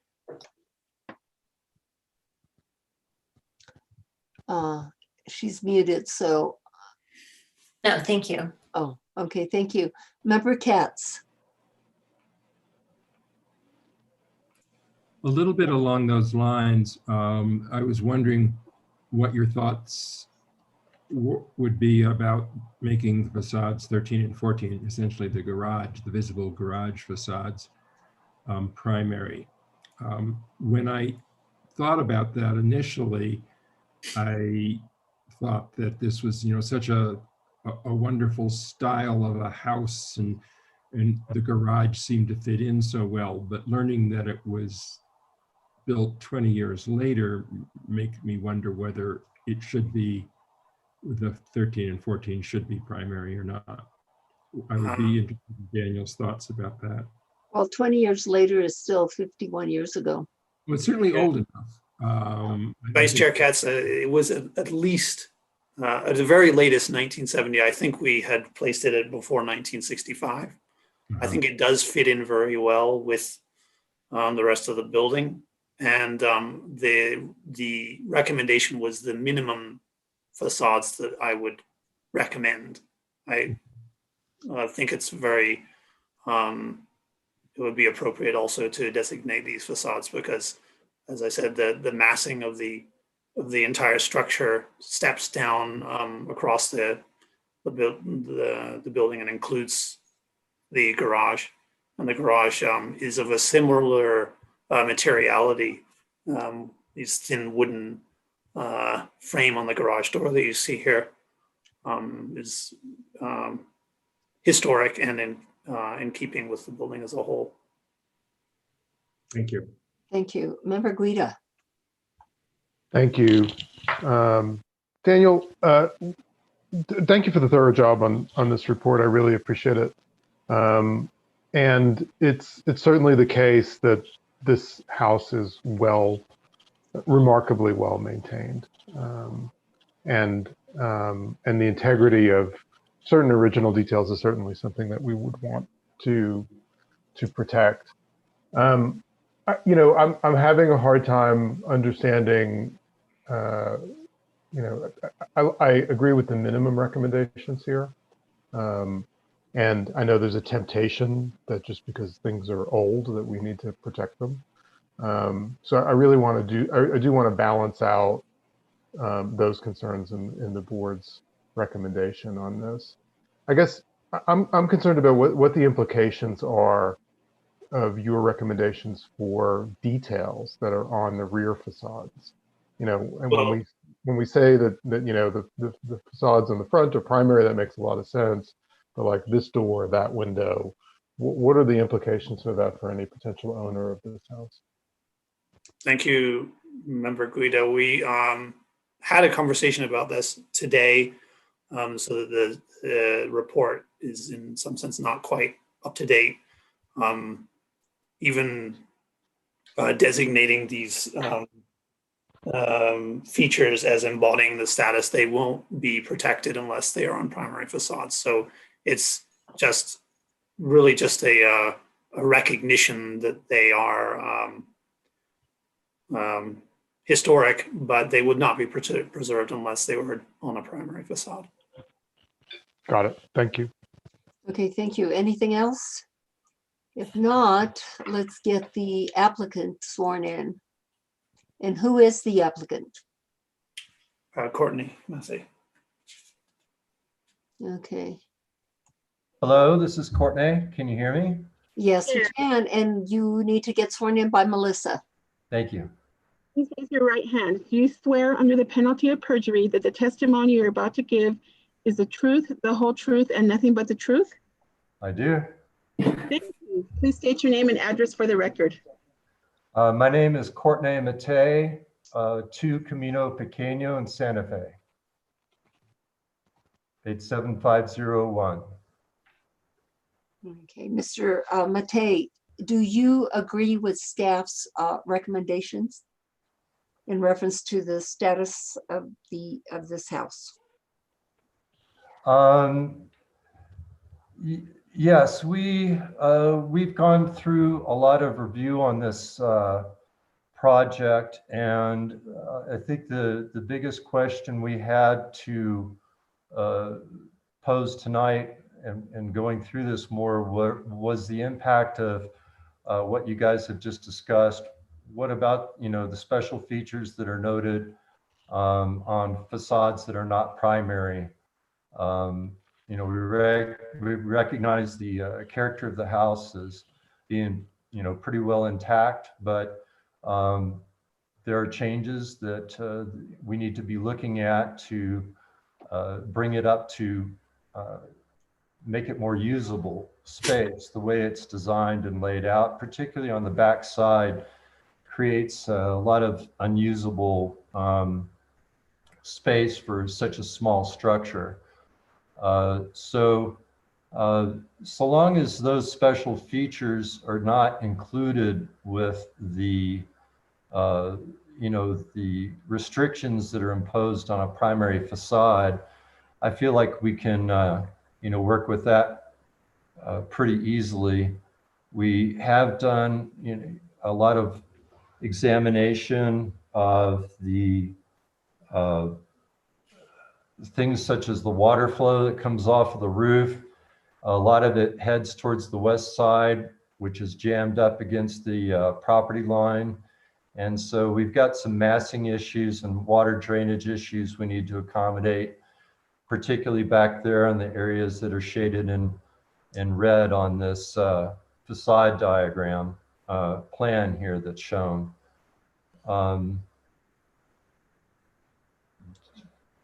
I had some other images here in a PowerPoint, but I don't know if it would provide a lot of additional information, but it's very clear in looking at the structure that the red areas that are shown on the plan that everybody's looking right now, the pink areas, were definitely added at a later date with different kind of parapet profile and detailing. And so, that part we would definitely be looking at doing some more remodeling to that. And of course, honor the primary facade of and the 10 feet back, pretty much all the area that's not marked in pink on the plan. We recognize the value of the exterior walls there, and we can work with that. But the other aspects of the house, we are considering some changes, but keeping it compatible, keeping it sympathetic with the existing. Yeah, and we can't really delve a lot into what's going to take place because right now we're just addressing the status of the house, the status review of the house. Sure. Madam Chair, could I address just the concern about these these features that Daniel Yes, please has do. named that Yes. he feels are unique and interesting on the house. I think it's really important to recognize that our code is a different standard from, say, the national standards for historic preservation. That our local ordinance really does pertain very much to what is publicly visible, what is a part of the streetscape, how the district is viewed by the public. And I think it is a really delicate balance between saving the important character defining historic features in that realm, and also allowing residents to continue to use and live in and change in appropriate ways the structures, the homes that they buy and reside in these districts. It really is a process of managing change in an appropriate way. And so I think we would be remiss if we treated each house that we come across as a museum piece or it's just really, if we were using the national standards, we would be having a very different conversation, but we're not. We're using our local historic district standards that have been implemented in Santa Fe now for decades. And these are the principles that we're operating within. And I think it's a really important thing to remember, that we have to balance what is well-maintained, historically intact, with the need to continue to reside in these structures and make them workable for real life people today. Thank you for your comments, Lisa. So board members, let's see, did I ask for public comment? I'll look, I don't think I did. Public comment. We don't have anyone that is going to give public comment. So, Ms. Benenato wishes to speak, Cherios. oh, she does? I don't see her. Let me see. Hello, I am trying to speak. Yes, I am. My hand was up. Okay, oh yes, I see you now. Stephanie. Yeah, thank you. It's really beautiful, this house. I'm so happy that it is intact. And I appreciate the thorough report as well. I do really, again, want to emphasize, however, that the entire structure is well more than 50 years old. And you have designated facades that are not visible to the public as primary on some occasions. And I have a feeling that the back part is going to be filled in. And I think that really does change the character of the house. And I wish that you could designate 4, 5, and 6 as primary as well, because of the features there. But I have a feeling that's going to be filled in. And I understand the need for change, but we also have a lot of people who can't live without having, certain things like big bedrooms so their dogs can be in there, et cetera, et cetera. And again, I just think this is a really wonderful house. I do encourage that the walls are preserved and considered primary as well, and the gate as well. And I just want to say that I live in a house like this. It is outside the historic zone, but it's probably built in the 30s, and it still has original hardware inside and out. The doors are still original, although they're like an indoor door as in current standard. So I do understand what owners are dealing with when they have a house like this. Thank you. Thank you. I also see that Gayla Bechtel would like to speak. So Gayla, good evening. And if you'd get sworn in, please. Hello. Hi. I'm Gayla Bechtel. Hi. I'm going to swear you in. Do you swear under the penalty of perjury that the testimony you're about to give is the truth, the whole truth, and nothing but the truth? Yes. Thank you. Please state your name and address for the record. Gayla Bechtel, 418 Montezuma Avenue, Santa Fe, New Mexico. And I just wanted to reiterate that the street-facing facade of this house is the most important. When I first looked at the house, of course, I fell in love with it too. because it's so sweet and there were such lovely things as you walked around. But as I kept analyzing it and looking at the aerial photographs and really looking even at the subdivision, I realized that this is one of the houses, like Cecilia said, that does not have its wall that's too high. And I appreciate that the walls will be preserved as well as the front facade. But I do feel like the house needs to be allowed to transform as, and you'll obviously have this, I have not seen what's in mind, and you'll have another chance at this, but I did feel like that the front facade would maintain the streetscape as Daniel has suggested. So that's all. Thank you, Gayla. And it appears that no one else from the public is going to speak. So I will, let's see, Member Guida. I think it's wonderful that the board and the public are having this discussion about the kind of fine line between, merely old and in good shape versus, important historically. And this house presents a unique opportunity to kind of, scratch that itch a little bit. It was in the same family for such a long time, and it was incredibly well maintained over time.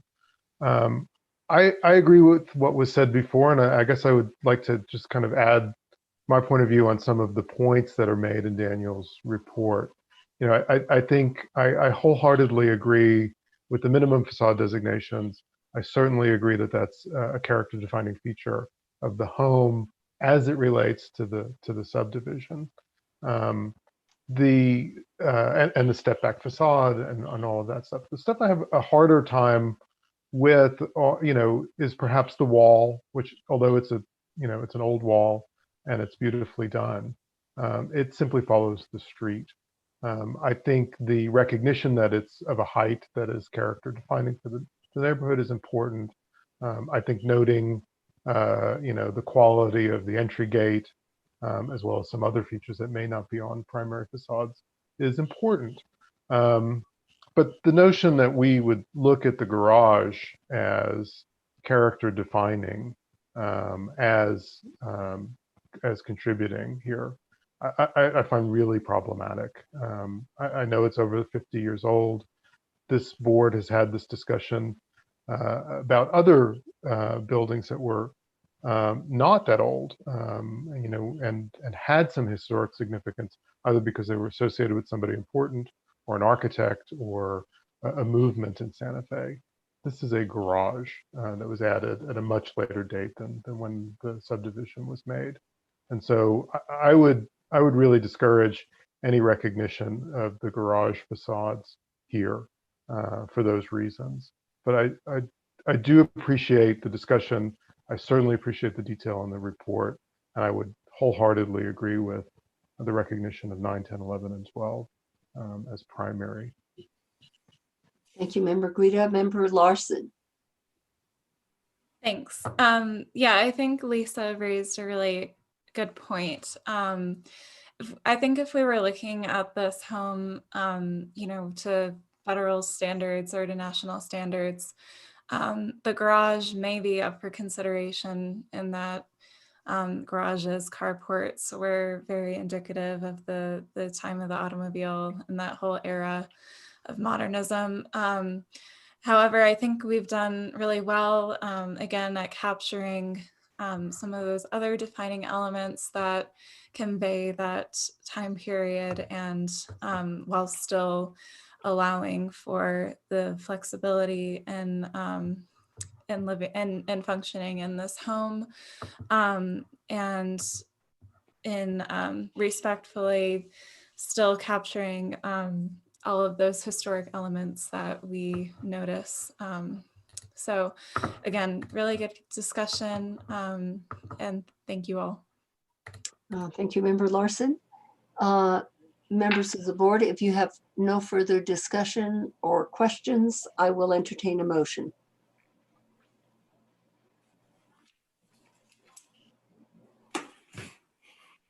Member Larson. In case 2020-002-609 HDRB at 524 Calle Corvo, I will move to agree with staff recommendation in designating the structure as contributing and designating facades 9, 10, 11, and 12 as primary, and identifying the features A through I in that they embody the status of the structure. Yeah, including the yard wall. Yes, thank you, including the yard wall along the street and internal yard wall as well. Is there a second to this motion? Buddy Member- will second. Wait, I'm sorry, who seconded? Buddy will second. Okay, Buddy. Okay, Member Beachside, did you have something? I'd like to suggest a friendly amendment to include the wooden gate as well in the primary designation. Accepted as friendly? Yes, are you accepting, Member Larson? Yes, oh. Okay, I'll also accept. thank you, Buddy. Okay, so we have a motion on the floor and let's have a roll call vote, please. Member Beachside? Yes. Member Guida? Yes. Vice Chair Katz?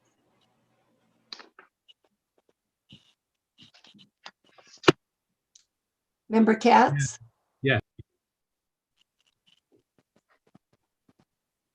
Did you get my yes? Yes, we did. Thank you. Member Larson? Yes. Member Roybal? Yes. The motion has been approved. Thank you very much. And thank you, applicant. Thank you very much for your time. Y'all have a nice evening. You as well. Thank you. We're on case number 8 for the evening. This is case 2020-002607, located at 725 Old Santa Fe Trail. This is a non-contributing building and it's Daniel's case. Daniel, your report, please. 725 Old Santa Fe Trail. I apologize. Did we bring back member? There he is. Hello. Okay, hi, member John. Benvenu. Just wanted to make sure the gang was all here. Lisa could Okay, thank you, I'm back. Sally. Thank you. So Santa Fe, 725 Old Santa Fe Trail is a single-family residence constructed in 1992 and listed as non-contributing to the downtown and East Side Historic District. I should add that it has no public visibility. An addition was built in 2005. The applicant proposes to construct a 200 square foot roof over the patio on the east side of the structure. This is the small patio. The house is on the left. There's a wall on the right and a neighboring house on the right.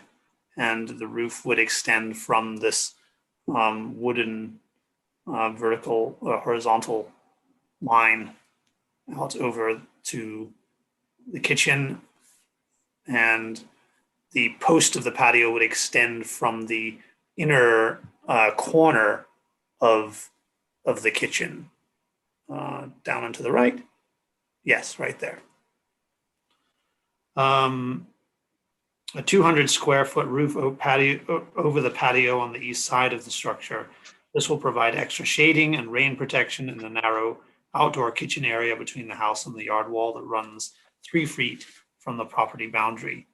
It will not be visible from the public right-of-way. It will be attached to the non-historic house and will be constructed of 8-inch vigas spaced 2 feet apart with a near flat torch-down roof colored beige and supported by 8-inch block pillars stuccoed with a mission brown color and topped with a 10-inch cedar viga of the natural stain.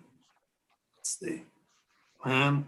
Staff recommends approval of the project and finds that the application complies with section 14-5.2D and E. Yeah, thank you, Daniel.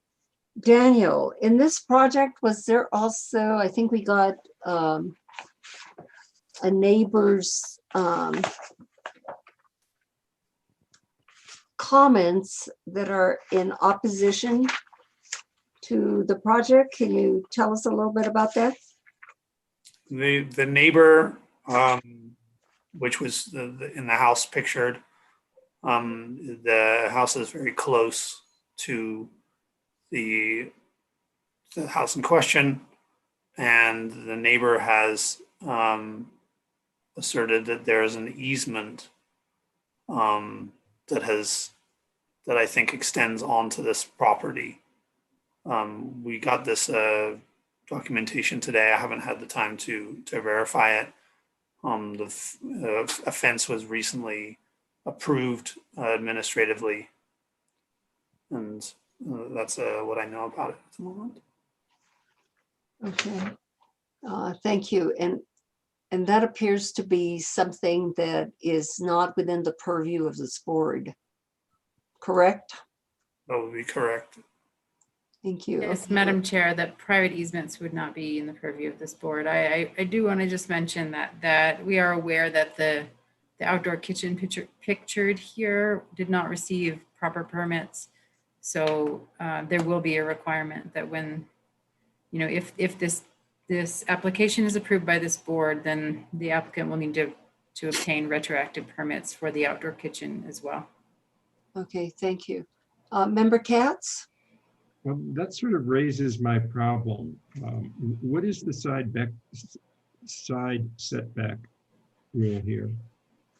It is 5 feet, and we had a conversation with Noah Burke regarding the setback, and the proposal was remedied or altered to accommodate the setback according to Noah Burke's requirements.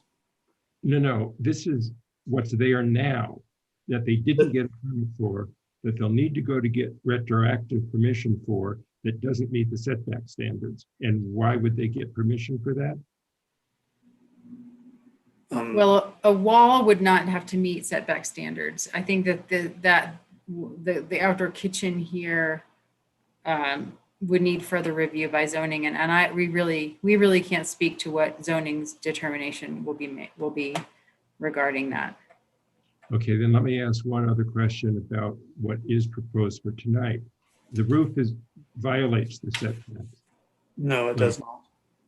The roof does not. It was reviewed by zoning, and the application modified so that it meets the setback requirements. The roof itself extends closer than 5 feet. The way that we interpret the setback is where the support for the roof is located, which is 5 feet from the lot line. As I understand it, Member Katz, the roof overhangs are allowed to extend into a setback as long as the vertical structure does not, or something along those lines.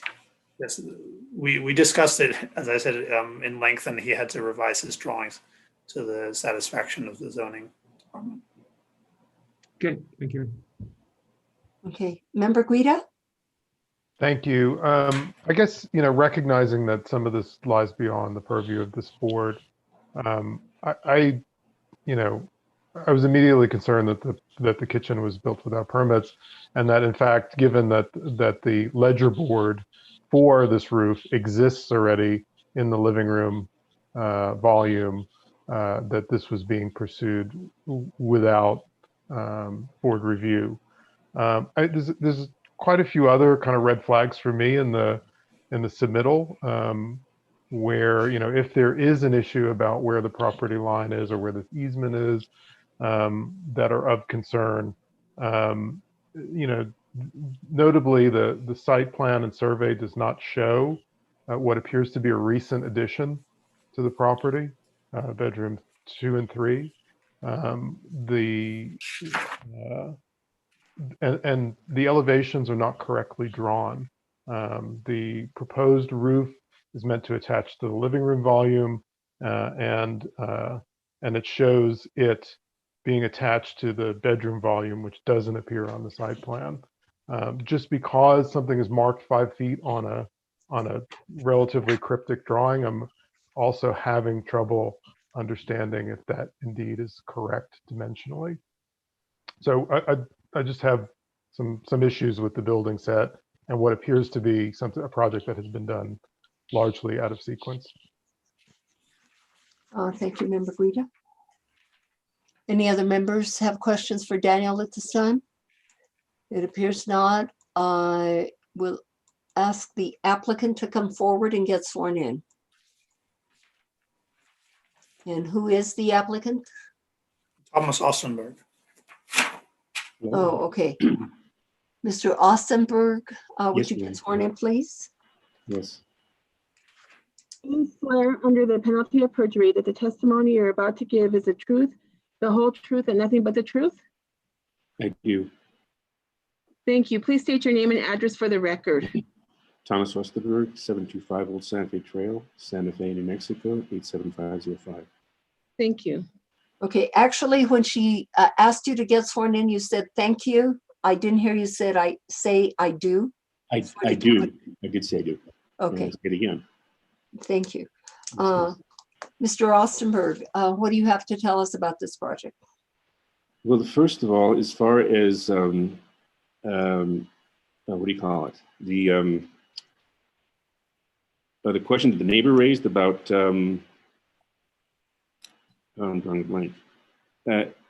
anyway, I've been in touch with all of the utilities. There is an easement, a utility easement against this property line. All the utilities enter the house on the opposite side of the house, and all of the utilities have agreed that this is admissible. The property line was measured. I had a surveyor come in, I think in July. Anyway, very recently, the property line has been surveyed, and it's the 5 foot away is accurate. And the connection to the house is in the living room. It has nothing to do with the bed. Well, the bedroom juts out a little bit, so it just accompanies the edge of the wall, of the proposed roof. But the actual connection to the house is at the living room. I need to. I've learned a lot this last year. I just finished a couple of construction projects, and I've learned a lot about. I'm pretty much an amateur, but I've learned a lot about permits and that sort of thing, and I'm determined to follow the rules as much as I know, absolutely 100% of the time. I got a permit last year to redo my roof. My proper house roof was leaking, and so I got a permit to do that. And I just assumed that this was a part of it. And so, but the reason that that board is above the living room doors is because my guys got started, and the neighbor complained. I got red tagged, so I learned that that I had to go through this process that we're going through now.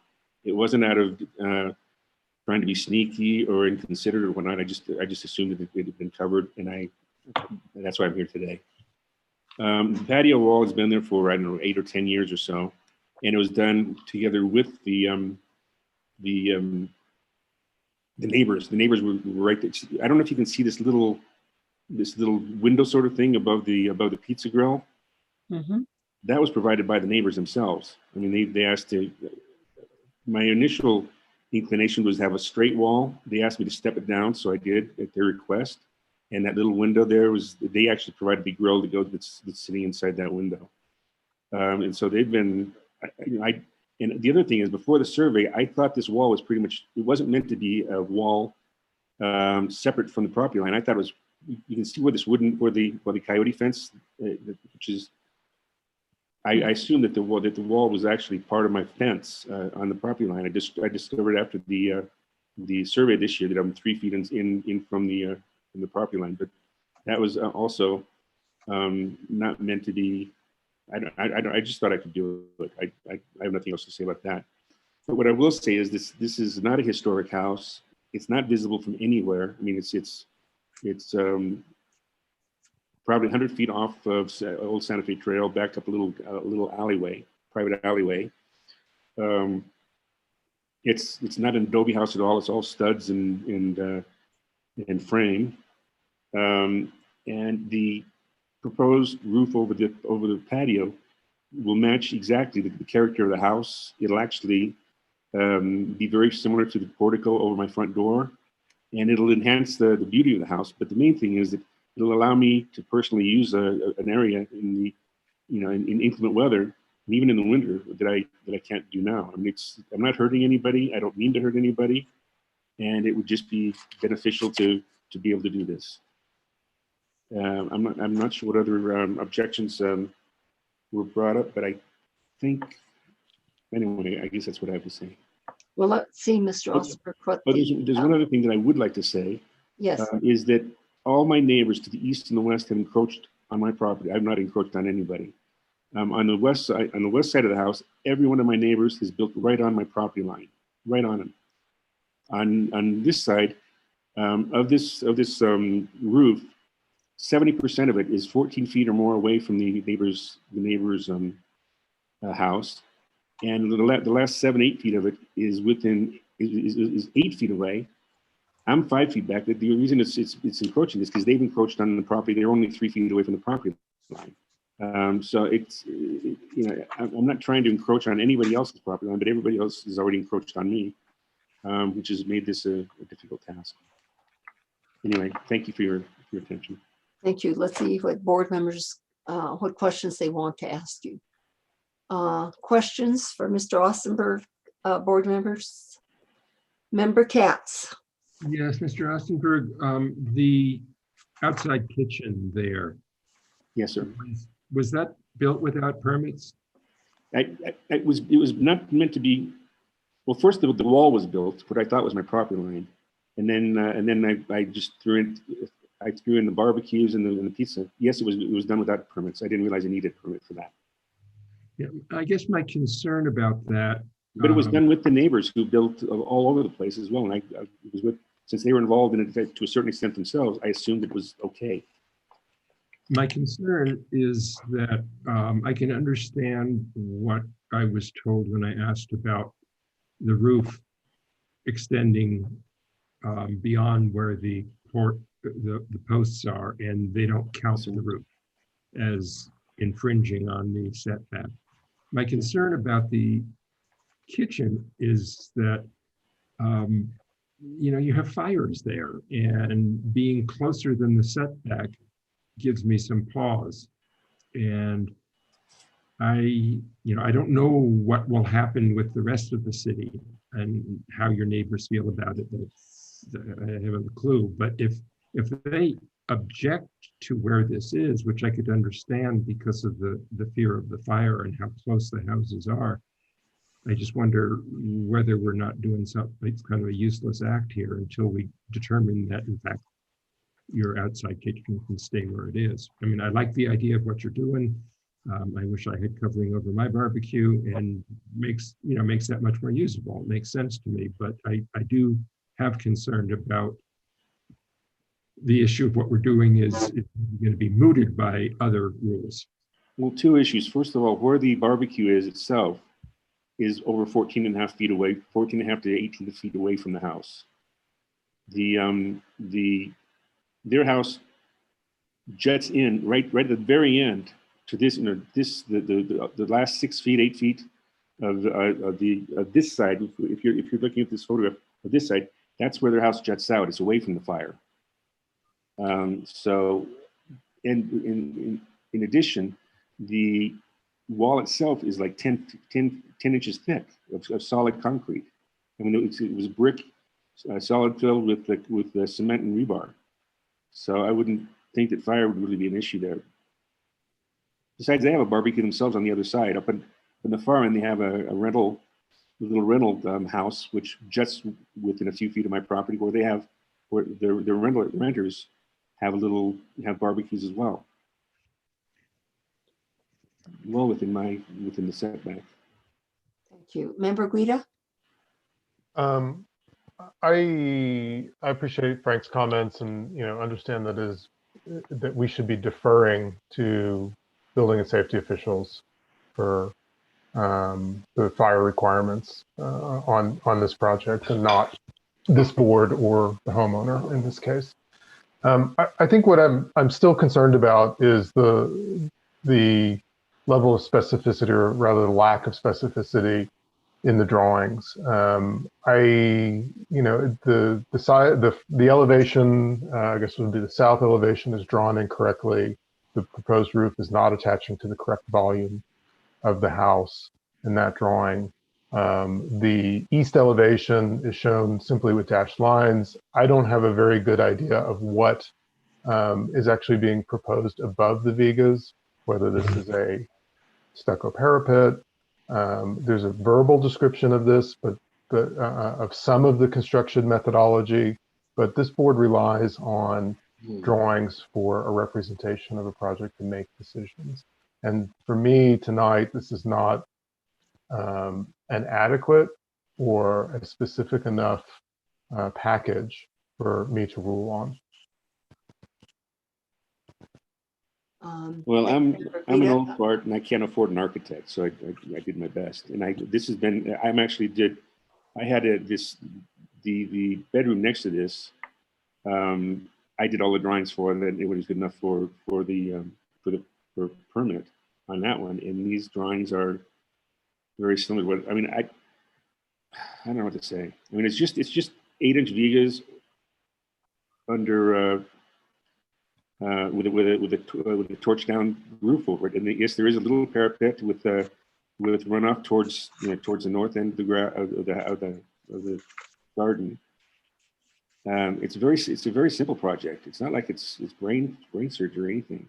And I thought I run those drawings by various people with the city, and they had no objections whatsoever. They seemed to understand them quite clearly. Okay, Member Guida, are you done with your comments? I am, thank you. Any other comments, members of the board?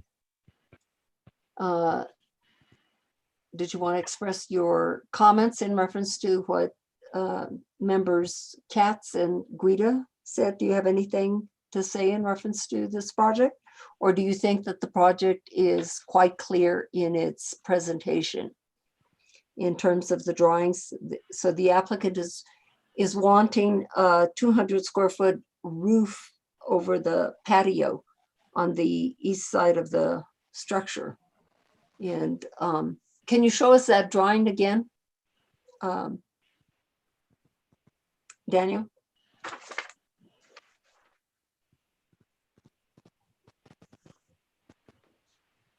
This is all I have. Madam Chair, all of the drawings were not included in the slides. I sent way more than that.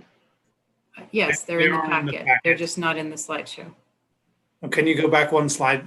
I think that Mr. Guida is referring to the bottom drawing here. It does appear that the drawing has a mistake in that the roof should be attached further to the left over that door. Correct. I submitted a drawing just like that, with where there's a space. What you see right there, where the support is right there, on the drawing I submitted, there's a gap there, and then the support is 5 feet back. It's like the middle of that dome is where the support should be. Oh, That's what I submitted. hey, just a second.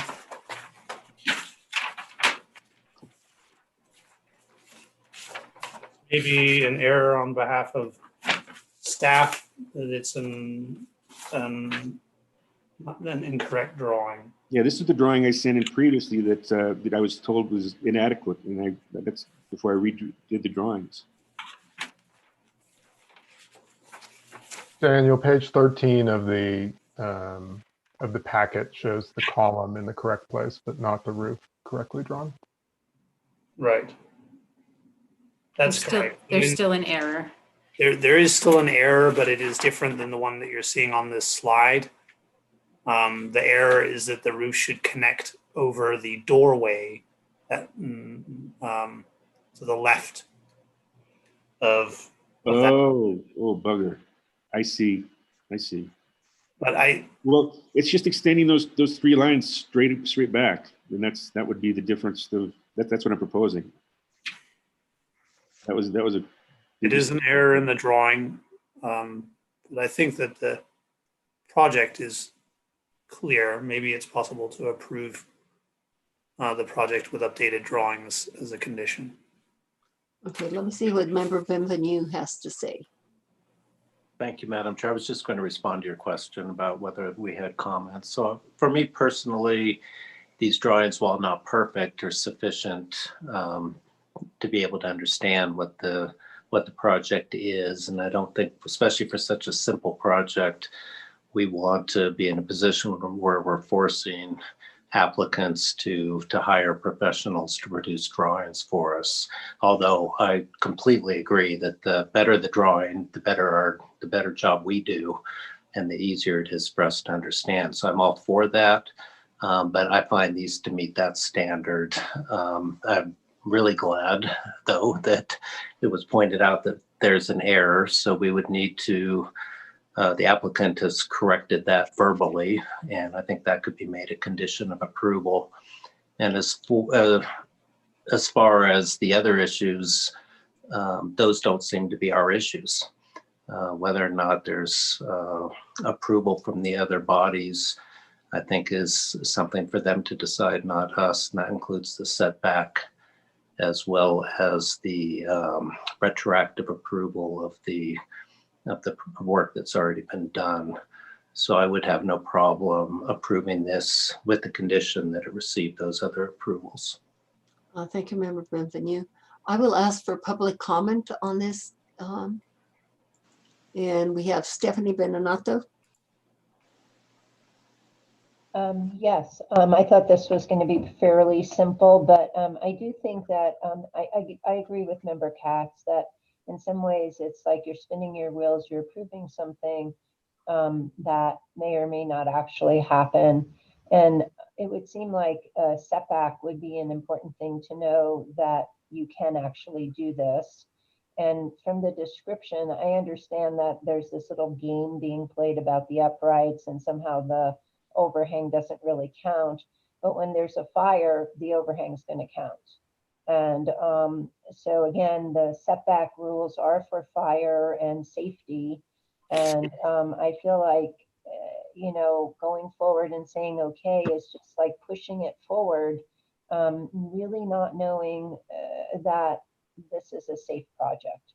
And again, I understand that it's a simple thing. I think that the condition to come back with corrected drawings, if they're not already in there, is reasonable.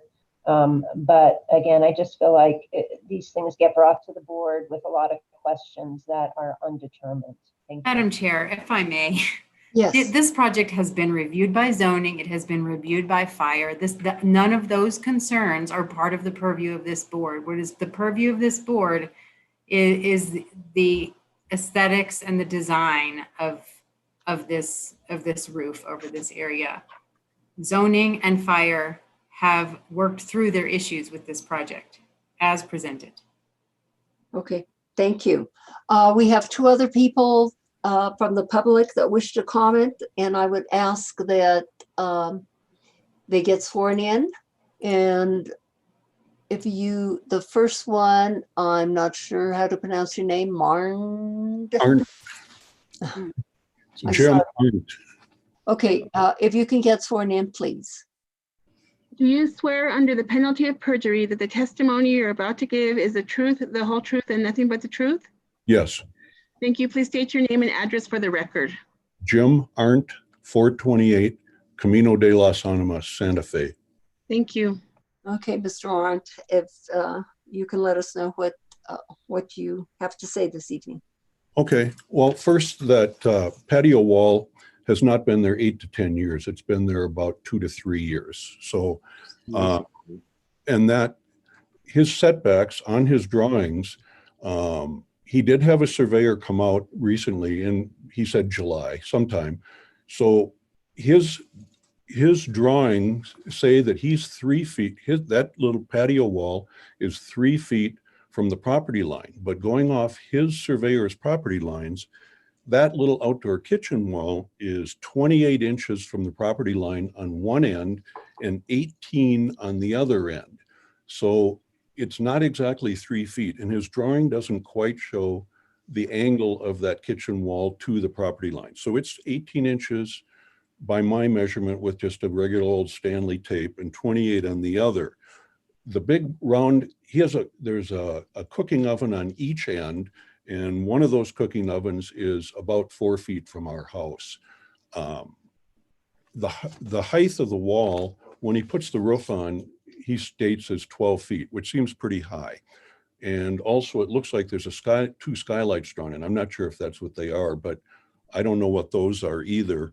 And then when he says that we're encroaching on his property, it seems odd that our house was built in 1905 and the addition that's close to his property line was built in 1945, and his house wasn't quite there at that time. I don't know how we're encroaching on his property. I don't understand that term.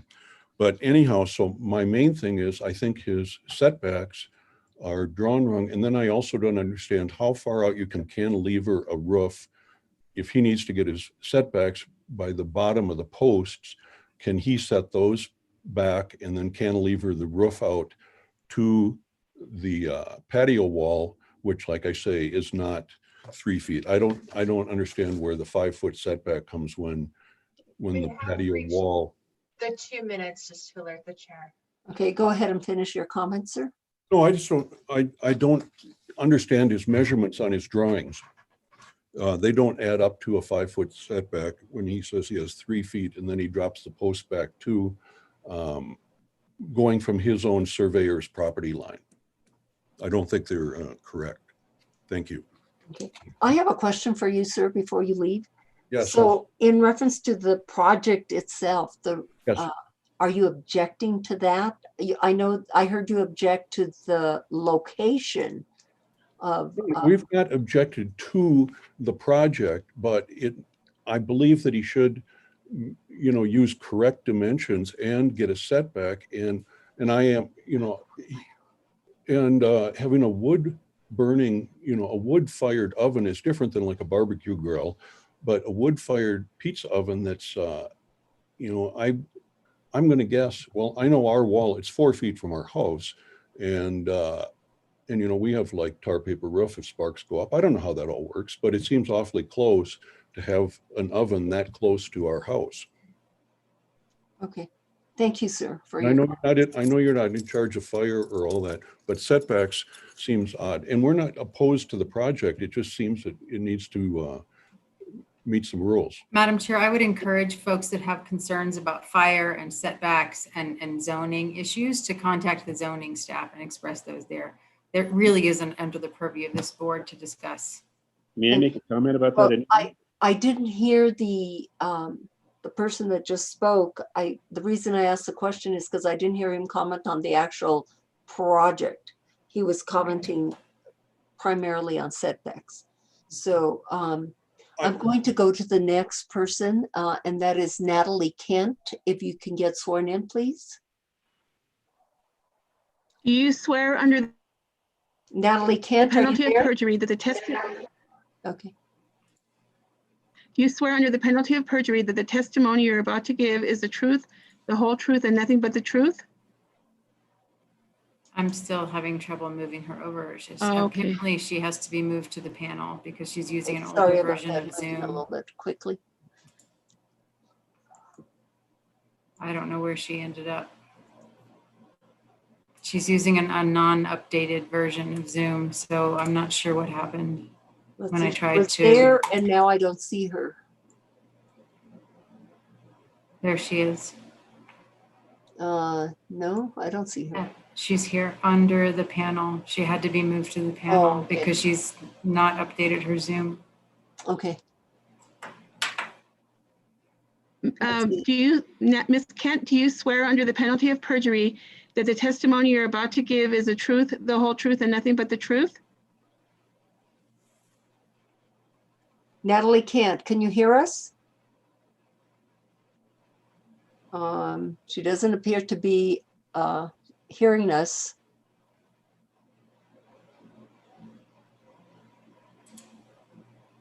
I don't think she has a microphone. Yeah, it appears like she doesn't have a microphone. I think I want to know for the record, Chirios, I think we did receive written public comments from. We did. And I mean, I do want to give her an opportunity, if at all possible, to speak or even type a comment in the chat. But I do believe the board has received and reviewed the written submission from this. That's correct. And can you summarize your comments, Dan? Daniel, is that something you're Yes. prepared to do? Well, the comment was basically regarding the easement, that she said that there was Oh, an easement okay. taken into account. So that is something that's not within our purview. Did she speak in reference to the project itself? Anything about the project? Well, it was Other along than the line. fire and setbacks and easements? Yes, it's mostly those fire setback, those issues that we've heard already. Oh, okay. It's within the realm of something I could read. There's also some images, but I don't know if you want to. Well, it does. I know you've all seen it. There was a question of height. The 725 Old Santa Fe Trail, the grade is several feet higher than on the other side of the wall. So the wall goes down another several feet on the other side, which gives which makes essentially the wall higher from her side. That was another point of. Okay. Can you hear me? If you talk to her in the future, would you tell her that we were sorry that we couldn't hear her because she did not have a mic, and I mean, things were just not going well in terms of trying to get her on hand. Okay. So the applicant, did you want to say something else? Well, there are just two things that were brought up. First is the setback is 5 feet from the surveyed property line. It has nothing to do with the wall itself. The uprights to the roof are definitely 5 feet or more away from the property line. Although I know that's an issue that you don't cover. And the other thing is the wall itself is at the same level. My house and her house at the wall are basically at the same level. It's at the northern end of the wall.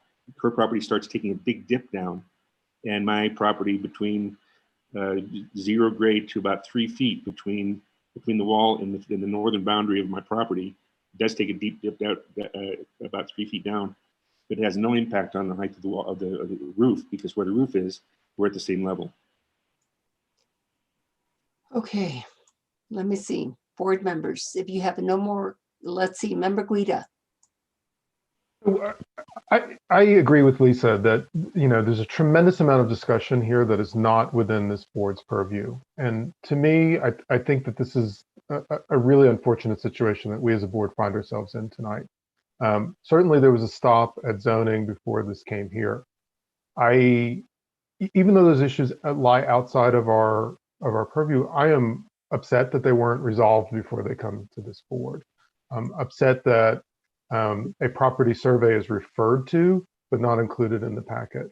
I'm upset that the drawings are not accurate, reflecting either the conditions that were supposedly approved by zoning or the aesthetic concerns that we're meant to review here. The most important one of these for me in the packet is the appearance of the proposed roof. The edge, it's undetermined whether this is a stucco edge or this is just a rolled roofing over a curb. It's not correctly drawn. It's not dimensionally drawn, and it's not accurately drawn. And I have a great deal of sympathy with the idea that not everybody has to hire an architect, but this is something that does have to have some professional guidance, either engineering or architects, to get a construction permit. And so it is, I understand it's not publicly visible, but it is too much for the board to kind of operate here in the dark without adequate drawings. It's a small project, I agree, but I would like to see better packets come to the board And the expectation is that we are able to see what we're approving. Thank you, Member Guida. Any other comments, members of the board? If not, I will entertain a motion.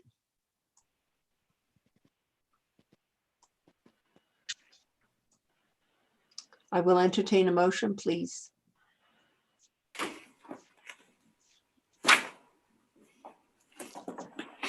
Member Guida.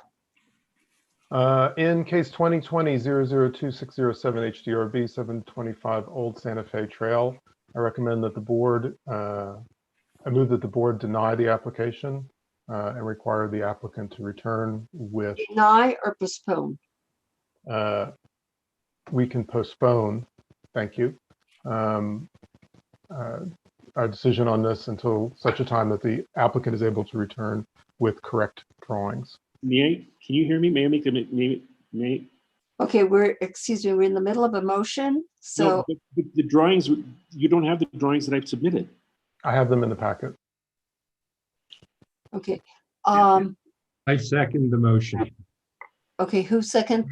Member Katz? Yes. Member Katz seconded the motion. Roll call vote, please. Oh, Member Bienvenue, did you have something? You're muted. Yes, I was going to make a motion, but I'll defer. Thank you. Okay. Okay, Member Beachshade? No. Member Bienvenue? No. Member Guida? Yes. Vice Chair Katz? Yes. Member Larson? No. Member Roybal? Yes. Madam Chair, you have a tie again. Okay, I might as well be a one-member board this evening. Okay, I can empathize with both sides. I did listen to what Member Bienvenue had to say, that this is a simple application. And I also heard that Member Guida said, how can we act on anything if the drawings aren't exactly correct? But to me, this is a simple application, and I understood the application, and I feel that that I'm going to vote in with a no to not postpone the case. So I think that we need another motion. Correct, Melissa? Yes, that is correct. The motion has failed. Okay, I will entertain another motion. Member Bienvenue. Okay, I'll try the other motion. In case number 2020-002607, 725 Old Santa Fe Trail, I move that consistent with staff's recommendation and the record, that the application be approved contingent on acquiring all other necessary approvals for the project, including retroactive approval of the work that's already been done, and with the revision of the drawing to be submitted to staff, correcting the erroneous drawing that was referenced by the applicant. Is there a second to this motion? Buddy will second. Thank you. Member Guida? A friendly amendment to make sure that the applicant clarifies the appearance of the roof edge, whether this is stucco or some other detailing in his drawings to staff. Will you accept that? Accepted. Thank you. Okay. Would you do the roll call vote, please? Yes. Member Beachshade? Yes. Member Bienvenue? Yes. Member Guida? Yes. Vice Chair Katz? Yes. Member Larson? Yes. Member Roybal? Yes. The motion has been approved. Okay, thank you very much. Thank you, sir. And please, applicant, follow the guidelines or the recommendations that the board just gave you and get together with staff. Thank you. Yes, ma'am. Thank you so much. Last case is located at 1239 Canyon Road. This is a non-contributing building and it's case 2020-002611. And it is Daniel's case. So Daniel, can we hear your report, please? Madam Chair. 1239 Canyon Road is a single-family residence listed as non-contributing to the downtown and east side historic district. There are conflicting accounts about the age of the structure, but it was certainly in existence by 1938. It is an adobe structure in a Spanish Pueblo revival style. The floor plan reveals an L-shaped room block massing with connecting rooms. That's the pink shaded diagram. And in around 1950, the kitchen was added, followed by the enclosure of the southeast facing portal into a sunroom in 1954 or 55. These changes have visually obscured the original morphology of the house on the ground, though it is evident from the floor plan. So the pink is the original and the white are the additions. The sunroom, kitchen, and southern addition, all added in the 1950s, have multi-pane windows. When the status of the structure was last confirmed as non-contributing in 1992, the additions in their windows were around 37 years old. Now they are 65 years old. Now the applicant proposes the following exterior alterations. Item 1, replace the 1950s windows and doors on facades 1, 2, 3, 9, and 10 with aluminum clad windows colored black. These windows are historic but are in poor condition and are, in the professional opinion of the applicant, irreparable. Item 2, construct a freestanding one-car garage to a height of 13 feet 1 inch. It will be stucco covered and colored El Rey Laluz. Item 3, construct a freestanding 2-car garage to a height of 12 feet 2 inches with wood posts stained bronze, supporting stuccoed massing above, colored also El Rey Laluz. Staff recommends approval of the proposed project and finds that the application complies with section 14-5.2 D and E. Stand for questions. Any questions for Daniel? Member Beachside. Yeah, thank you. Daniel, I had a question about the status of this property. All of the additions seem to be historic. All the renovations are historic. And maybe your thinking was that it does not to be considered again for statusing because of the nature of the changes that are being made. But I wonder about it in particular with the windows, because if this property were contributing, I believe the windows would have to be considered to be replaced in kind, because they're historic. So I guess I'm just wondering what the thought was on the status of non-contributing. Well, thank you for the question. The status was confirmed in 1992. At that time, the changes had already been made, and it was decided at that time that given those changes, it was should be non-contributing. The decision of staff was to not require a status review, but the board may require a status review if it deems appropriate. The windows, the applicant is a window specialist, well known to the board, and has produced a very thorough report documenting the condition of the windows. And the board is empowered, of course, to do a status review and to designate primary facades. But the window assessment concludes that the windows would not be repairable and would need to be replaced. So you could go through that process, but the result may turn out to be the same. Okay, but in 1992, when it was the status was last confirmed, the renovations were not historic. Is that right? That's right. Okay. Thank you for your comments. Anything further, Member Beachlight? No, thank you, Madam Chair. Member Benvenue? I'm sorry for lowering my hand. Okay, Member Katz?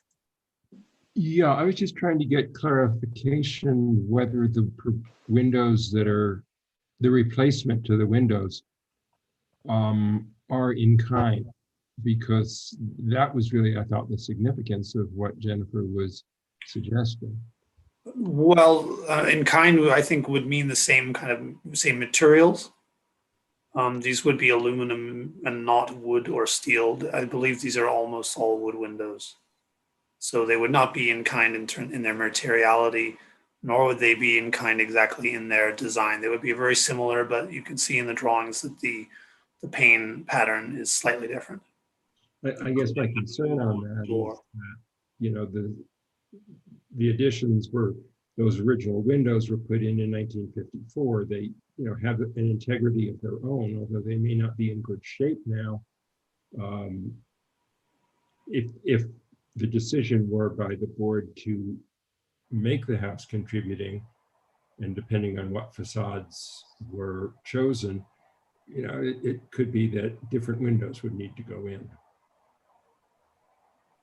But I encourage You may you end up with the same outcome. to think about. It may end up that the historic material would be lost, but you could demand that they be replaced in kind as opposed to with aluminum windows with a different light pattern. Correct. Any other comments? Are you done, Member Katz? Okay, let's see. Any other questions at this time? Anything further? If not, I would like the applicant to get sworn in. And that would be Scott Cherry. Please raise your right hand. Do you swear under the penalty of perjury that the testimony you're about to give is the truth, the whole truth, and nothing but the truth? I do. Thank you. Please state your name and address. My name is Scott Cherry, and my address is 2351 Fox Road, Suite 800, Santa Fe, New Mexico, 87507. Thank you. Good evening, Mr. Cherry.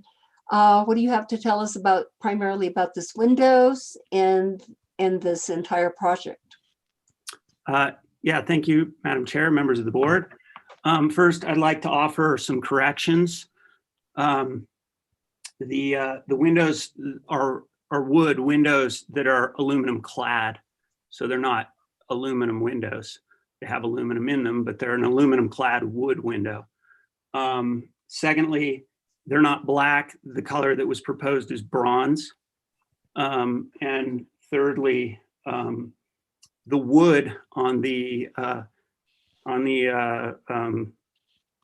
wood color that's proposed for the garage and the carport is dark brown and not bronze. So I think there was some transposition potentially of our finishes.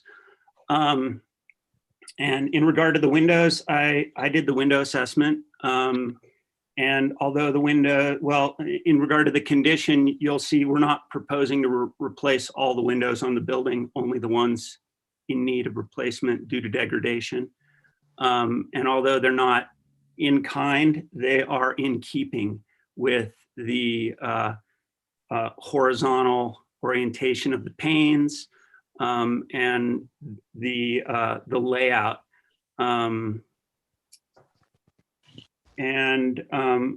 Aside from that, window W8 and W9 are already existing aluminum clad wood windows that are not really well functioning. So we're proposing the replacement of those as well on the laundry and the kitchen.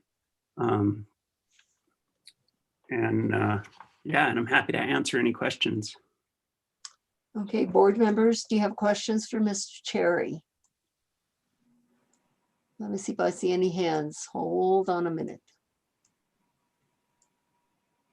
No questions at this time. I will go to public comment then. Stephanie Benenato. Thank you very much. hung in here all the way through this meeting because I really think that status is important. I thought I was unmuted. Now I think I am unmuted. Yeah, Can you? you're unmuted. Okay. Stephanie Benenato, PO Box 1601, Santa Fe. I'm happy that the question of status was brought up. I was actually surprised that a 28-year-old status report would be just like, that's okay, let's just keep on going. Obviously, if the building and the windows are 65 years old, then I do believe that there needs to be a status review before you approve the window replacements. And I understand from looking at the pictures that there are lots of windows that do need to be replaced. I think tonight you probably could approve the carport and garage and then have, unless the garage attaches, and I'm sorry, I'm like really tired at this point and I'm not looking specifically at the whole application again. But I do believe that you really need to do a status review. It probably should be contributing, and you will have to determine primary facades. And then those windows would have to be replaced in kind unless there was an. Thank you.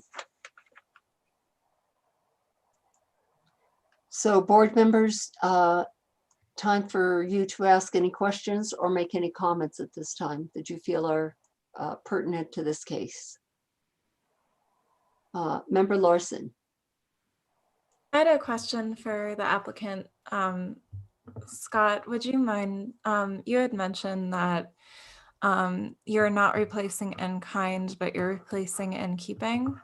Could I just ask you to elaborate a little bit on that as to why you're not doing an in-kind replacement following the original patterns, and what your thoughts are with the replacement of the doors? Are you trying to better emulate the modern forms of the windows to create more uniformity, or are you just like, what's your thought process there as to why? Because I understand the current doors are wood and it looks like the replacement is metal. Absolutely. Thank you for the question. So I guess the best way I can think to respond to that is just to explain a little bit of the design process. We wanted to keep that look of the horizontal orientation and add some functionality. As you can see, the bottom two panes of each of those window units is an operable awning now. So it was to keep it in keeping, so to speak, and add some functionality to those windows. The front door that's in there is a little eclectic and a little, we wanted to do something with the front door that kept the lines of the window facade on that sunroom. And then the door, looking at this east elevation that's up on the slide now, the door that's being proposed to be replacing the wood door that's there is to bring some light into that room and then just keep it in line with the other windows and doors that are being replaced. I guess one other thing I'd like to point out is on the south facade, we reduced the size of the window to add a little bit of massing, which matched the massing on the building better. So that was the process that led us to that particular pattern, to be able to replace the windows, but keep them looking similar to what was there. Thank you. Anything further, Member Larson? Yeah, one further question. Scott, could you just explain, so I see that there are maybe these kind of storm windows over the current windows. So it's a little bit hard to see, but you had mentioned that the windows are aluminum clad. Are they unpainted aluminum clad? Is the painting that we're seeing on wooden components? And that's kind of like the turquoise color. And then are the windows kind of that shiny aluminum look? I'm sorry, let me rephrase earlier what I said. The correction I was making is that the proposed windows are aluminum clad wood windows. The existing windows are painted wood windows. Oh, they are? Okay. Yeah, Yeah. it's hard. Like I said, it's really hard to tell with that kind of storm window glazing over. So thanks for clarifying that. That makes a big difference. And the storm window you're seeing is just a plexiglass sheet that Okay. has been made to cover those Oh, windows. Thank you Okay. for that clarification, because I didn't realize that the existing windows were also wood. I thought they were steel windows. Yeah, it's hard to say. Like, it's hard to tell because it looks like they're painted like silver, which is Yeah. like, I know that was a thing at the time. So And- like, Well, actually they're not. They're painted a blue color. The silver look you're seeing. There's some detailed photographs I sent. I don't know if those are in the slideshow, Daniel, but yeah, page the- 49 I'm looking at right now. the woods blue, and I believe what you're seeing that looks silver is just where that blue has come off, and there's either primer or just sun exposure scalded wood. The window on the facade number 2 that you're looking at is a steel window. And then the window on facade number 3 is an aluminum clad wood window. So those facades have a fairly varied mix of windows of different makes and materials and time frames. Okay, yeah, I apologize for all the questions. It's just like, thank you again for the No, assessment. thanks for asking, because that clarified for me. Yeah, There's a thank you. conglomeration of window types. Yeah, There's thank you wood, for the there's aluminum, assessment. and there's steel. Yeah, and then can I make one other comment? I wanted to bring your attention to the inventory because that's been brought up, and I'm not sure, it doesn't have page numbers, so I'm not sure which page to direct you to, but in the inventory under the comments, it's the only They're numbered in the packet, so if you tell me the page. Page 6, 7, and 8. Okay, so I would think it's the maybe page 3 of the inventory, where it starts out saying like architectural landscape features. And there's a comments under there which says documented additions and changes have markedly changed original appearance. It's my understanding that was a primary reason why this house at the time was not made contributing and is non-contributing, because the amount of change that's occurred to it from its original appearance. He's talking about the HCPI page 7 in the packet. Oh, okay. Thank you. Comments, it's the last row of text in page 7. Yeah, I see that. It says documented additions and changes have markedly changed the original appearance. Board members, any other questions or comments? I Oh, just yes. have one more. Yes, Member Larson, did you want to continue with your comments? Yeah, Or- sorry, I just had one more comment. Just noting that with the questions that have been answered, I think this is a compatible project.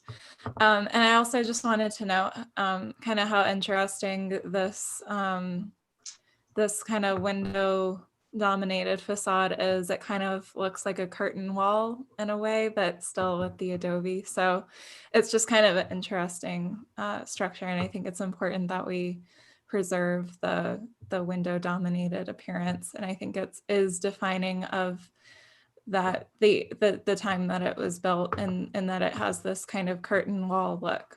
Thanks. Thank you for your comments, Member Larson. Member Bienvenue.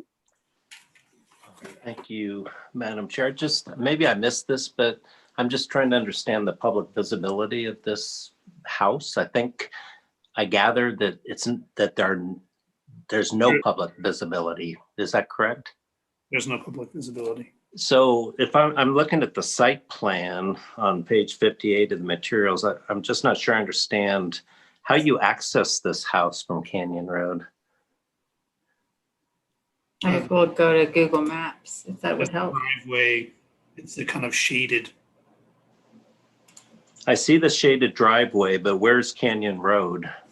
Off the bottom.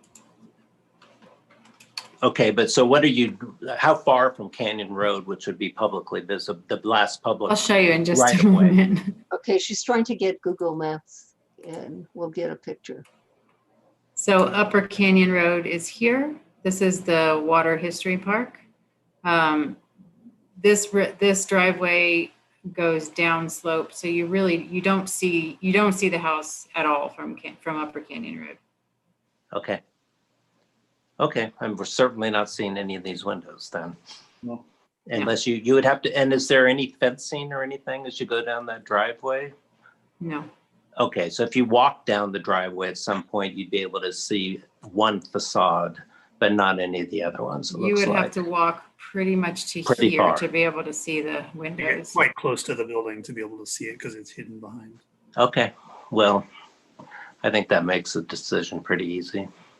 Thank you. Member Katz?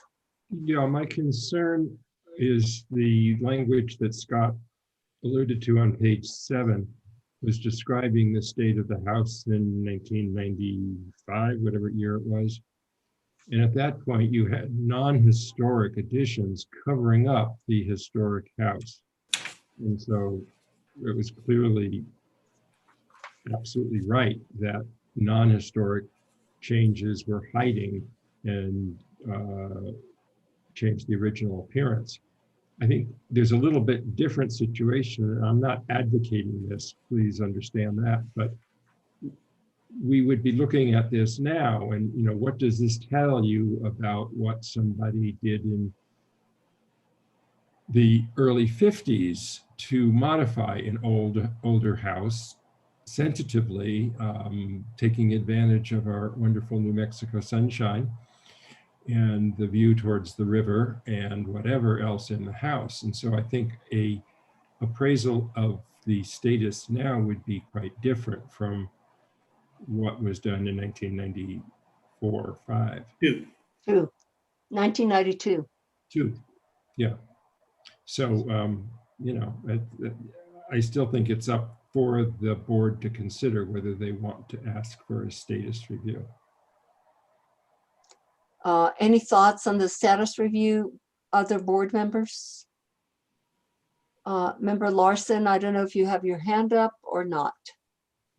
Yeah, so I think it should be reviewed. I think Frank raises a really valid point, and this was looked at in the 90s. Things are a lot different now. We know a lot more about the retrospect, looking at modernism, and so I think that it would be really important to review it again.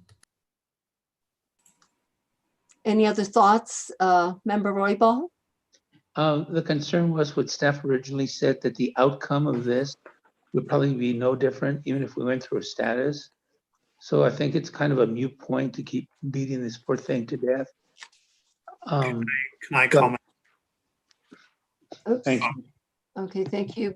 Thank you, Buddy. Member Guida. I agree with Buddy. I think that the net outcome would be the same. Now, that doesn't mean that, that we shouldn't avoid proper procedure. I certainly think it would be within the purview of the board in making a decision tonight to note that any project that would amount to a substantive change to the property, that a status review be conducted.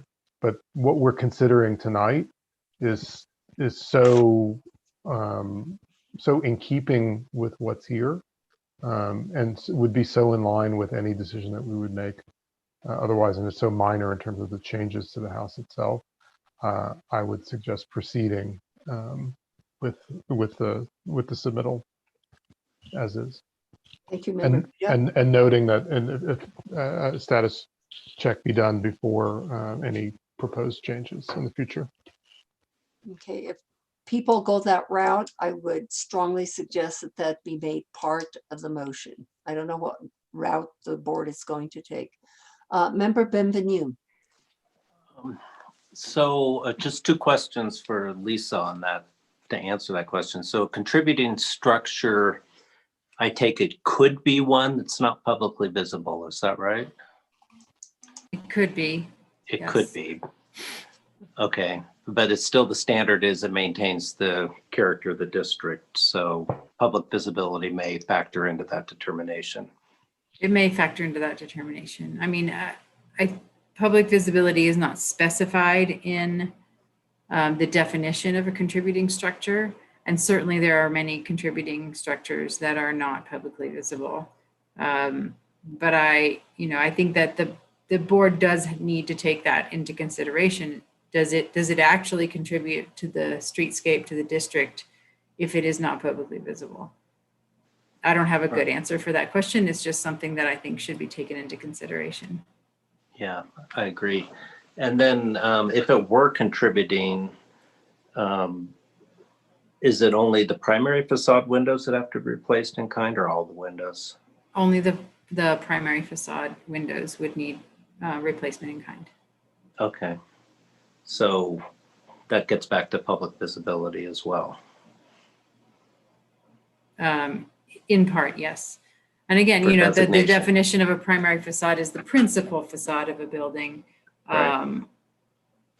So much of our code hinges on public visibility. So, but again, it's not always clear and consistent in how things are defined and how standards are set. So right. That's not a very clear answer either, but. No, it is. I know it's an unclear clear answer, or a clear unclear answer. I think it's worth noting that this, as Flynn mentioned, the window dominated nature of these principal facades of this structure are non-conforming to the district standards. Agreed. Okay, so to answer your question then, Chair Rios, I would say that I would not be in favor of deferring to a status review because I don't think it would change the outcome. Thank you. Member Beachside. Thank you. I agree that the changes being proposed tonight are extremely sensitive and in keeping, but I do view this as our opportunity to review the status. It's not, there's no guarantee that future owners would do things as sensitively. And if this building is status as contributing, then we have more control over future proposals. I do have some questions about details, like the screen doors. I don't know if those are historic, or some of these sills concrete. And I think that designating this as contributing and figuring out those details that might be characteristic would give us more information to work with in assessing the changes that are proposed. So I would be in favor of a status hearing. Thank you, Member. The screen doors are not historic, and I do not believe that there are any historic concrete sills, except for maybe one under that facade of 2. Okay, yeah, that's what I was looking at. Yeah. Okay. But I would.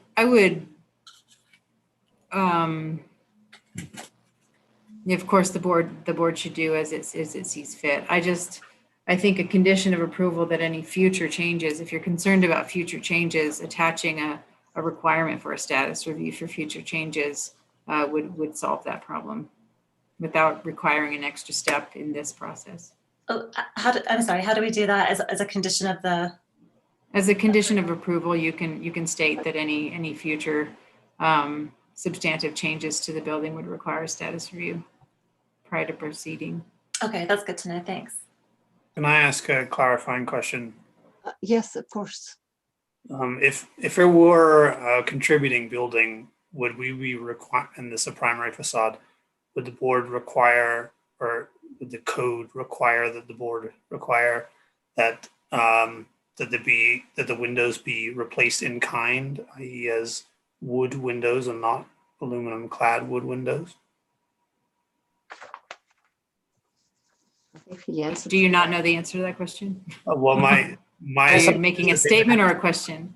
I think the answer to that I'm question not sure about it. I'm is not sure yes. about it. But my assumption is that they would need to be wood windows. I think that the ordinance tells us to replace in kind. So they would have to But be. these are a lot of ifs and hypotheticals at this point. So I don't know. I'm just alerting the board that without a status review, you would be losing wood windows, which might be protected if it were to become contributed.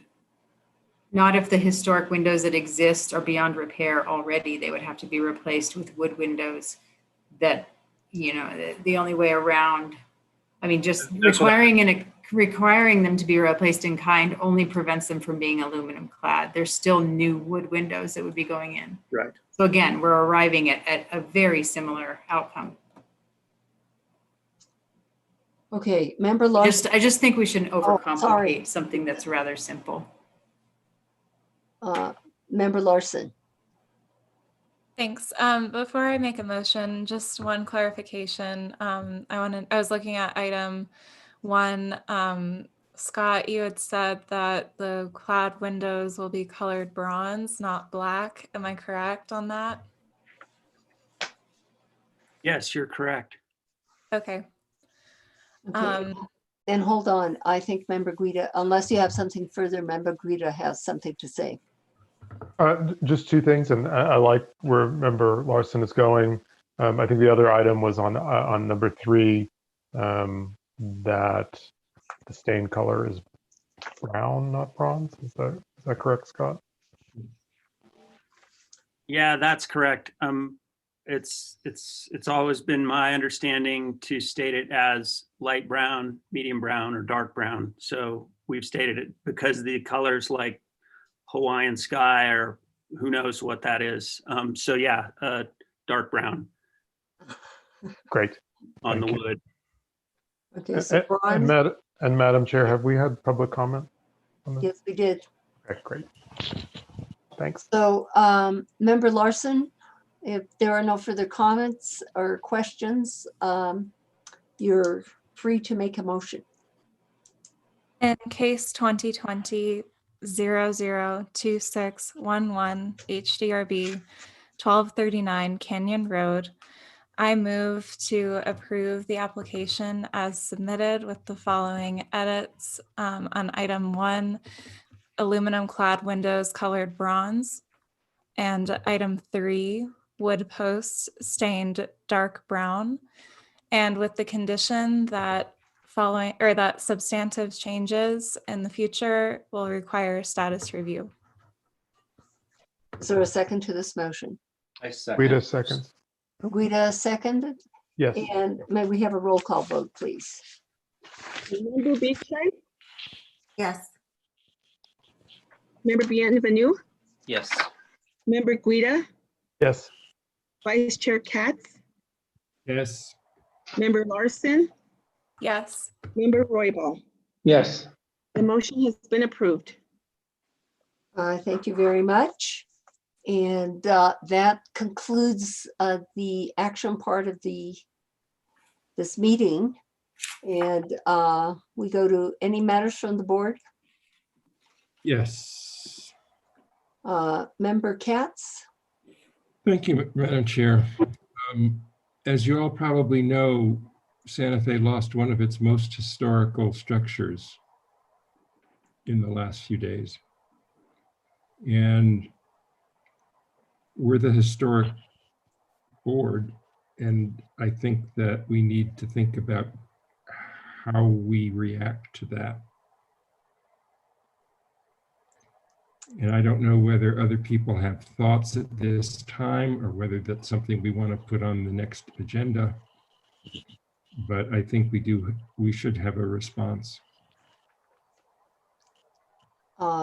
Members of the board, do any of you wish to respond in reference to we are talking about the obelisk that was brought down this week? This is Buddy. I agree with Frank that we should probably make a response because our historical plaza and the monument was very, very important to Santa Fe, to us, especially that we've been here a long time. So it's saddened what it was that this happened, and it should have never happened, but it did, and now we have to deal with it. So it's important that we do respond to it as a historical board. Thank you. Member Larson? More audiobooks. Of course, podcasts, originals, bestsellers, future bestsellers. Oh my gosh, what is that? Daniel, I think you need to mute. Who was that? Anyway, Member Larson? Yeah, so I'll make a quick response. Just following the National Trust for Historic Preservation statement on the removal of Confederate monuments. I'll just say that history is not that sensitive. I think that in moving forward in historic preservation, we have some very important decisions to make, this being one of the first. And I think that there will be many valid and fruitful discussions to be had moving forward as we look at Santa Fe and some of the contentious pieces that we have in our built environment. And like I said at the beginning, history is not that sensitive.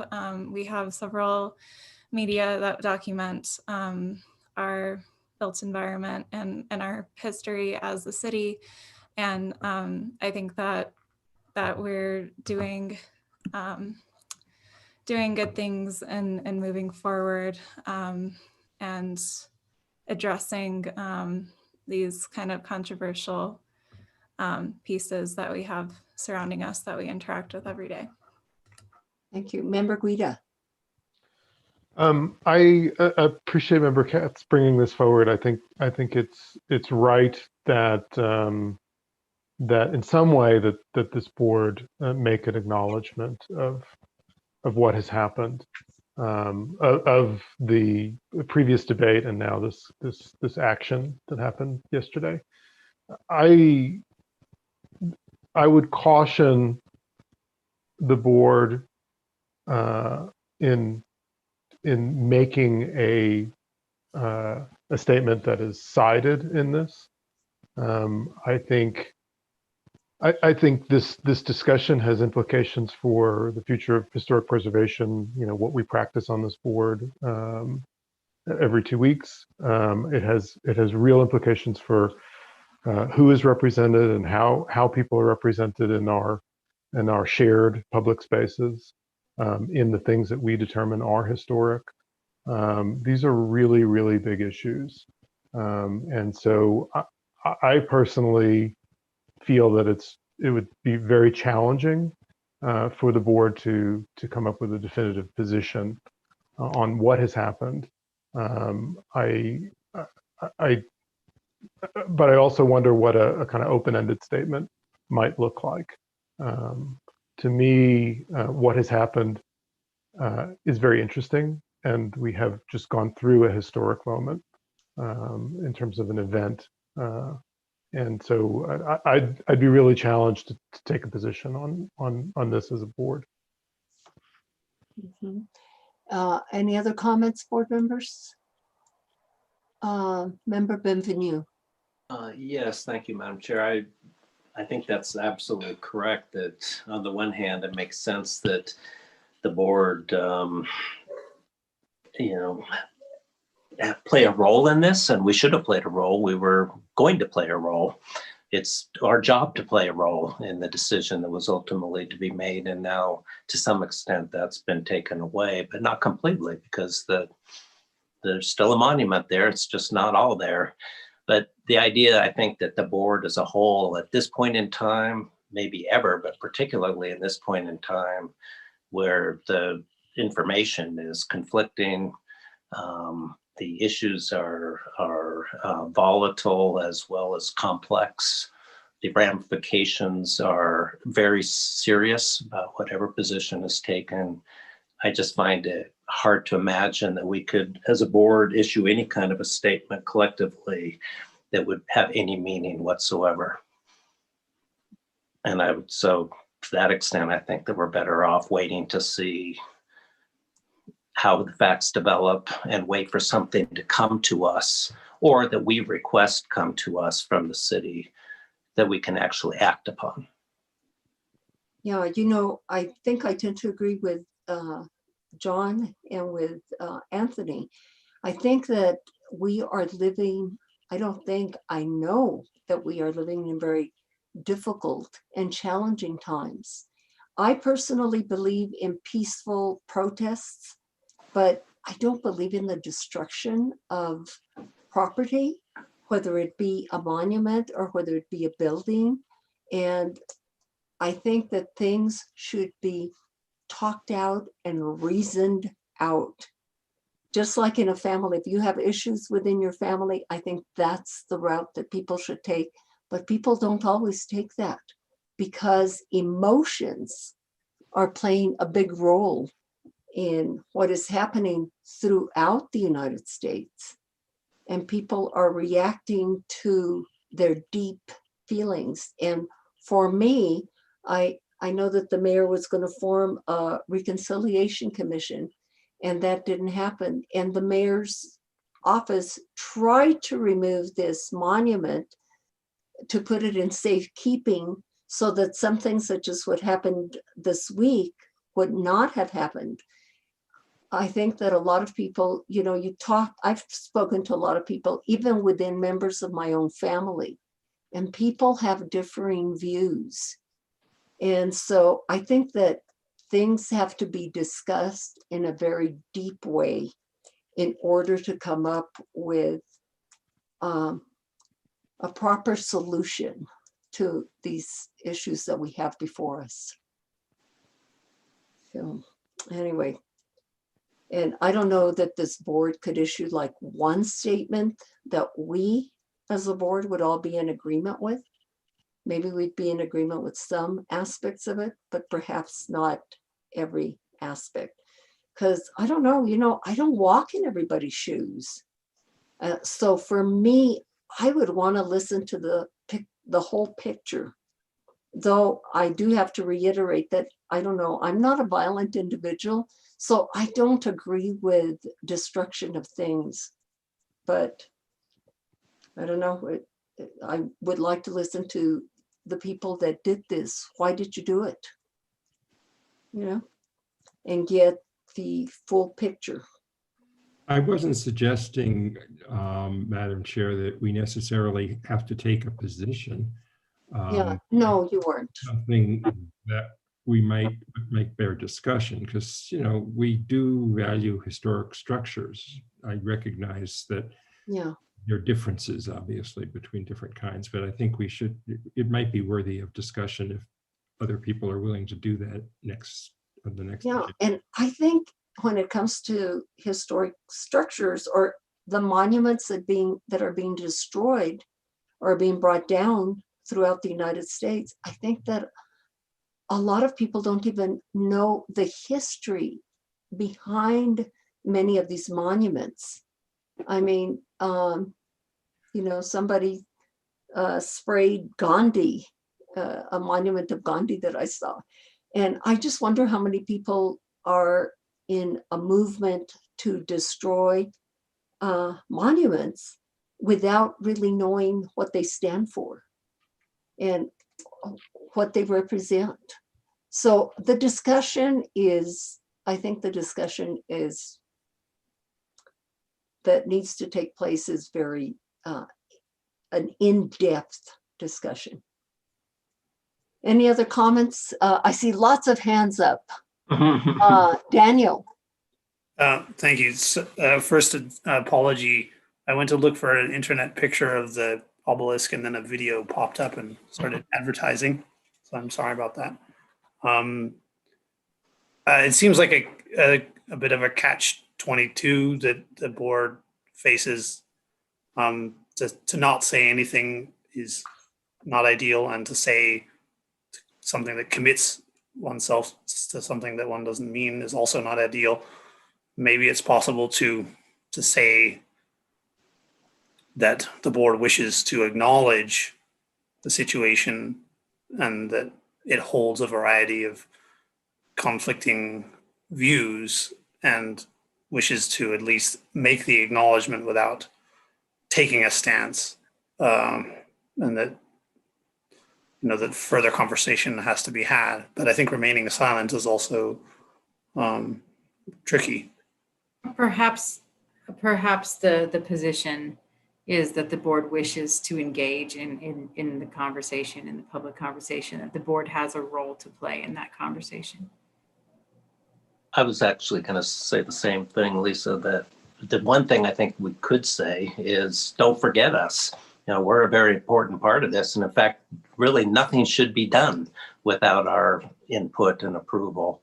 And I do think there's a tendency to forget that we have that authority over this monument. And I could imagine discussions going on as if we're not involved in them. And I think we should reiterate that we are. Thank you. And want to be and can be a constructive force. Thank you, Member Bienvenu. Member Beachside? Yeah, I agree that it would be nice to be involved going forward. I think this is probably less of a preservation of history issue and more of a history in present context. And I think coming up with a statement from this board would be very complicated, and just from several different perspectives. I think the composition of the board does not represent all interest and feelings around this. I think that we need to be informed by people who are affected and offended in different ways around this issue. But yeah, I'm happy to be part of the conversation. Thank you. Member Larson, did you have something further? You have your hand up? Sorry, I forgot to lower it. Okay, and Member Guida? I really appreciate the board's comments on this, and I think this is getting to a really good place. I think to Daniel's point, the acknowledgement is right. Frank, you're absolutely right. You didn't suggest a position statement so much as the acknowledgement. I agree that involvement, seat at the table, being part of the discussion about the obelisk is important for this board. To me, I think also it would be amazing if this board could acknowledge that the events of the past few days and the debate that preceded it have implications for what we do on an ongoing basis, and that the discussion, the broader public discussion about the monuments, about representation, about the value of historic elements would filter into the work that we do, because it is not simply a separate thing because it is a monument. We play in the same sandbox.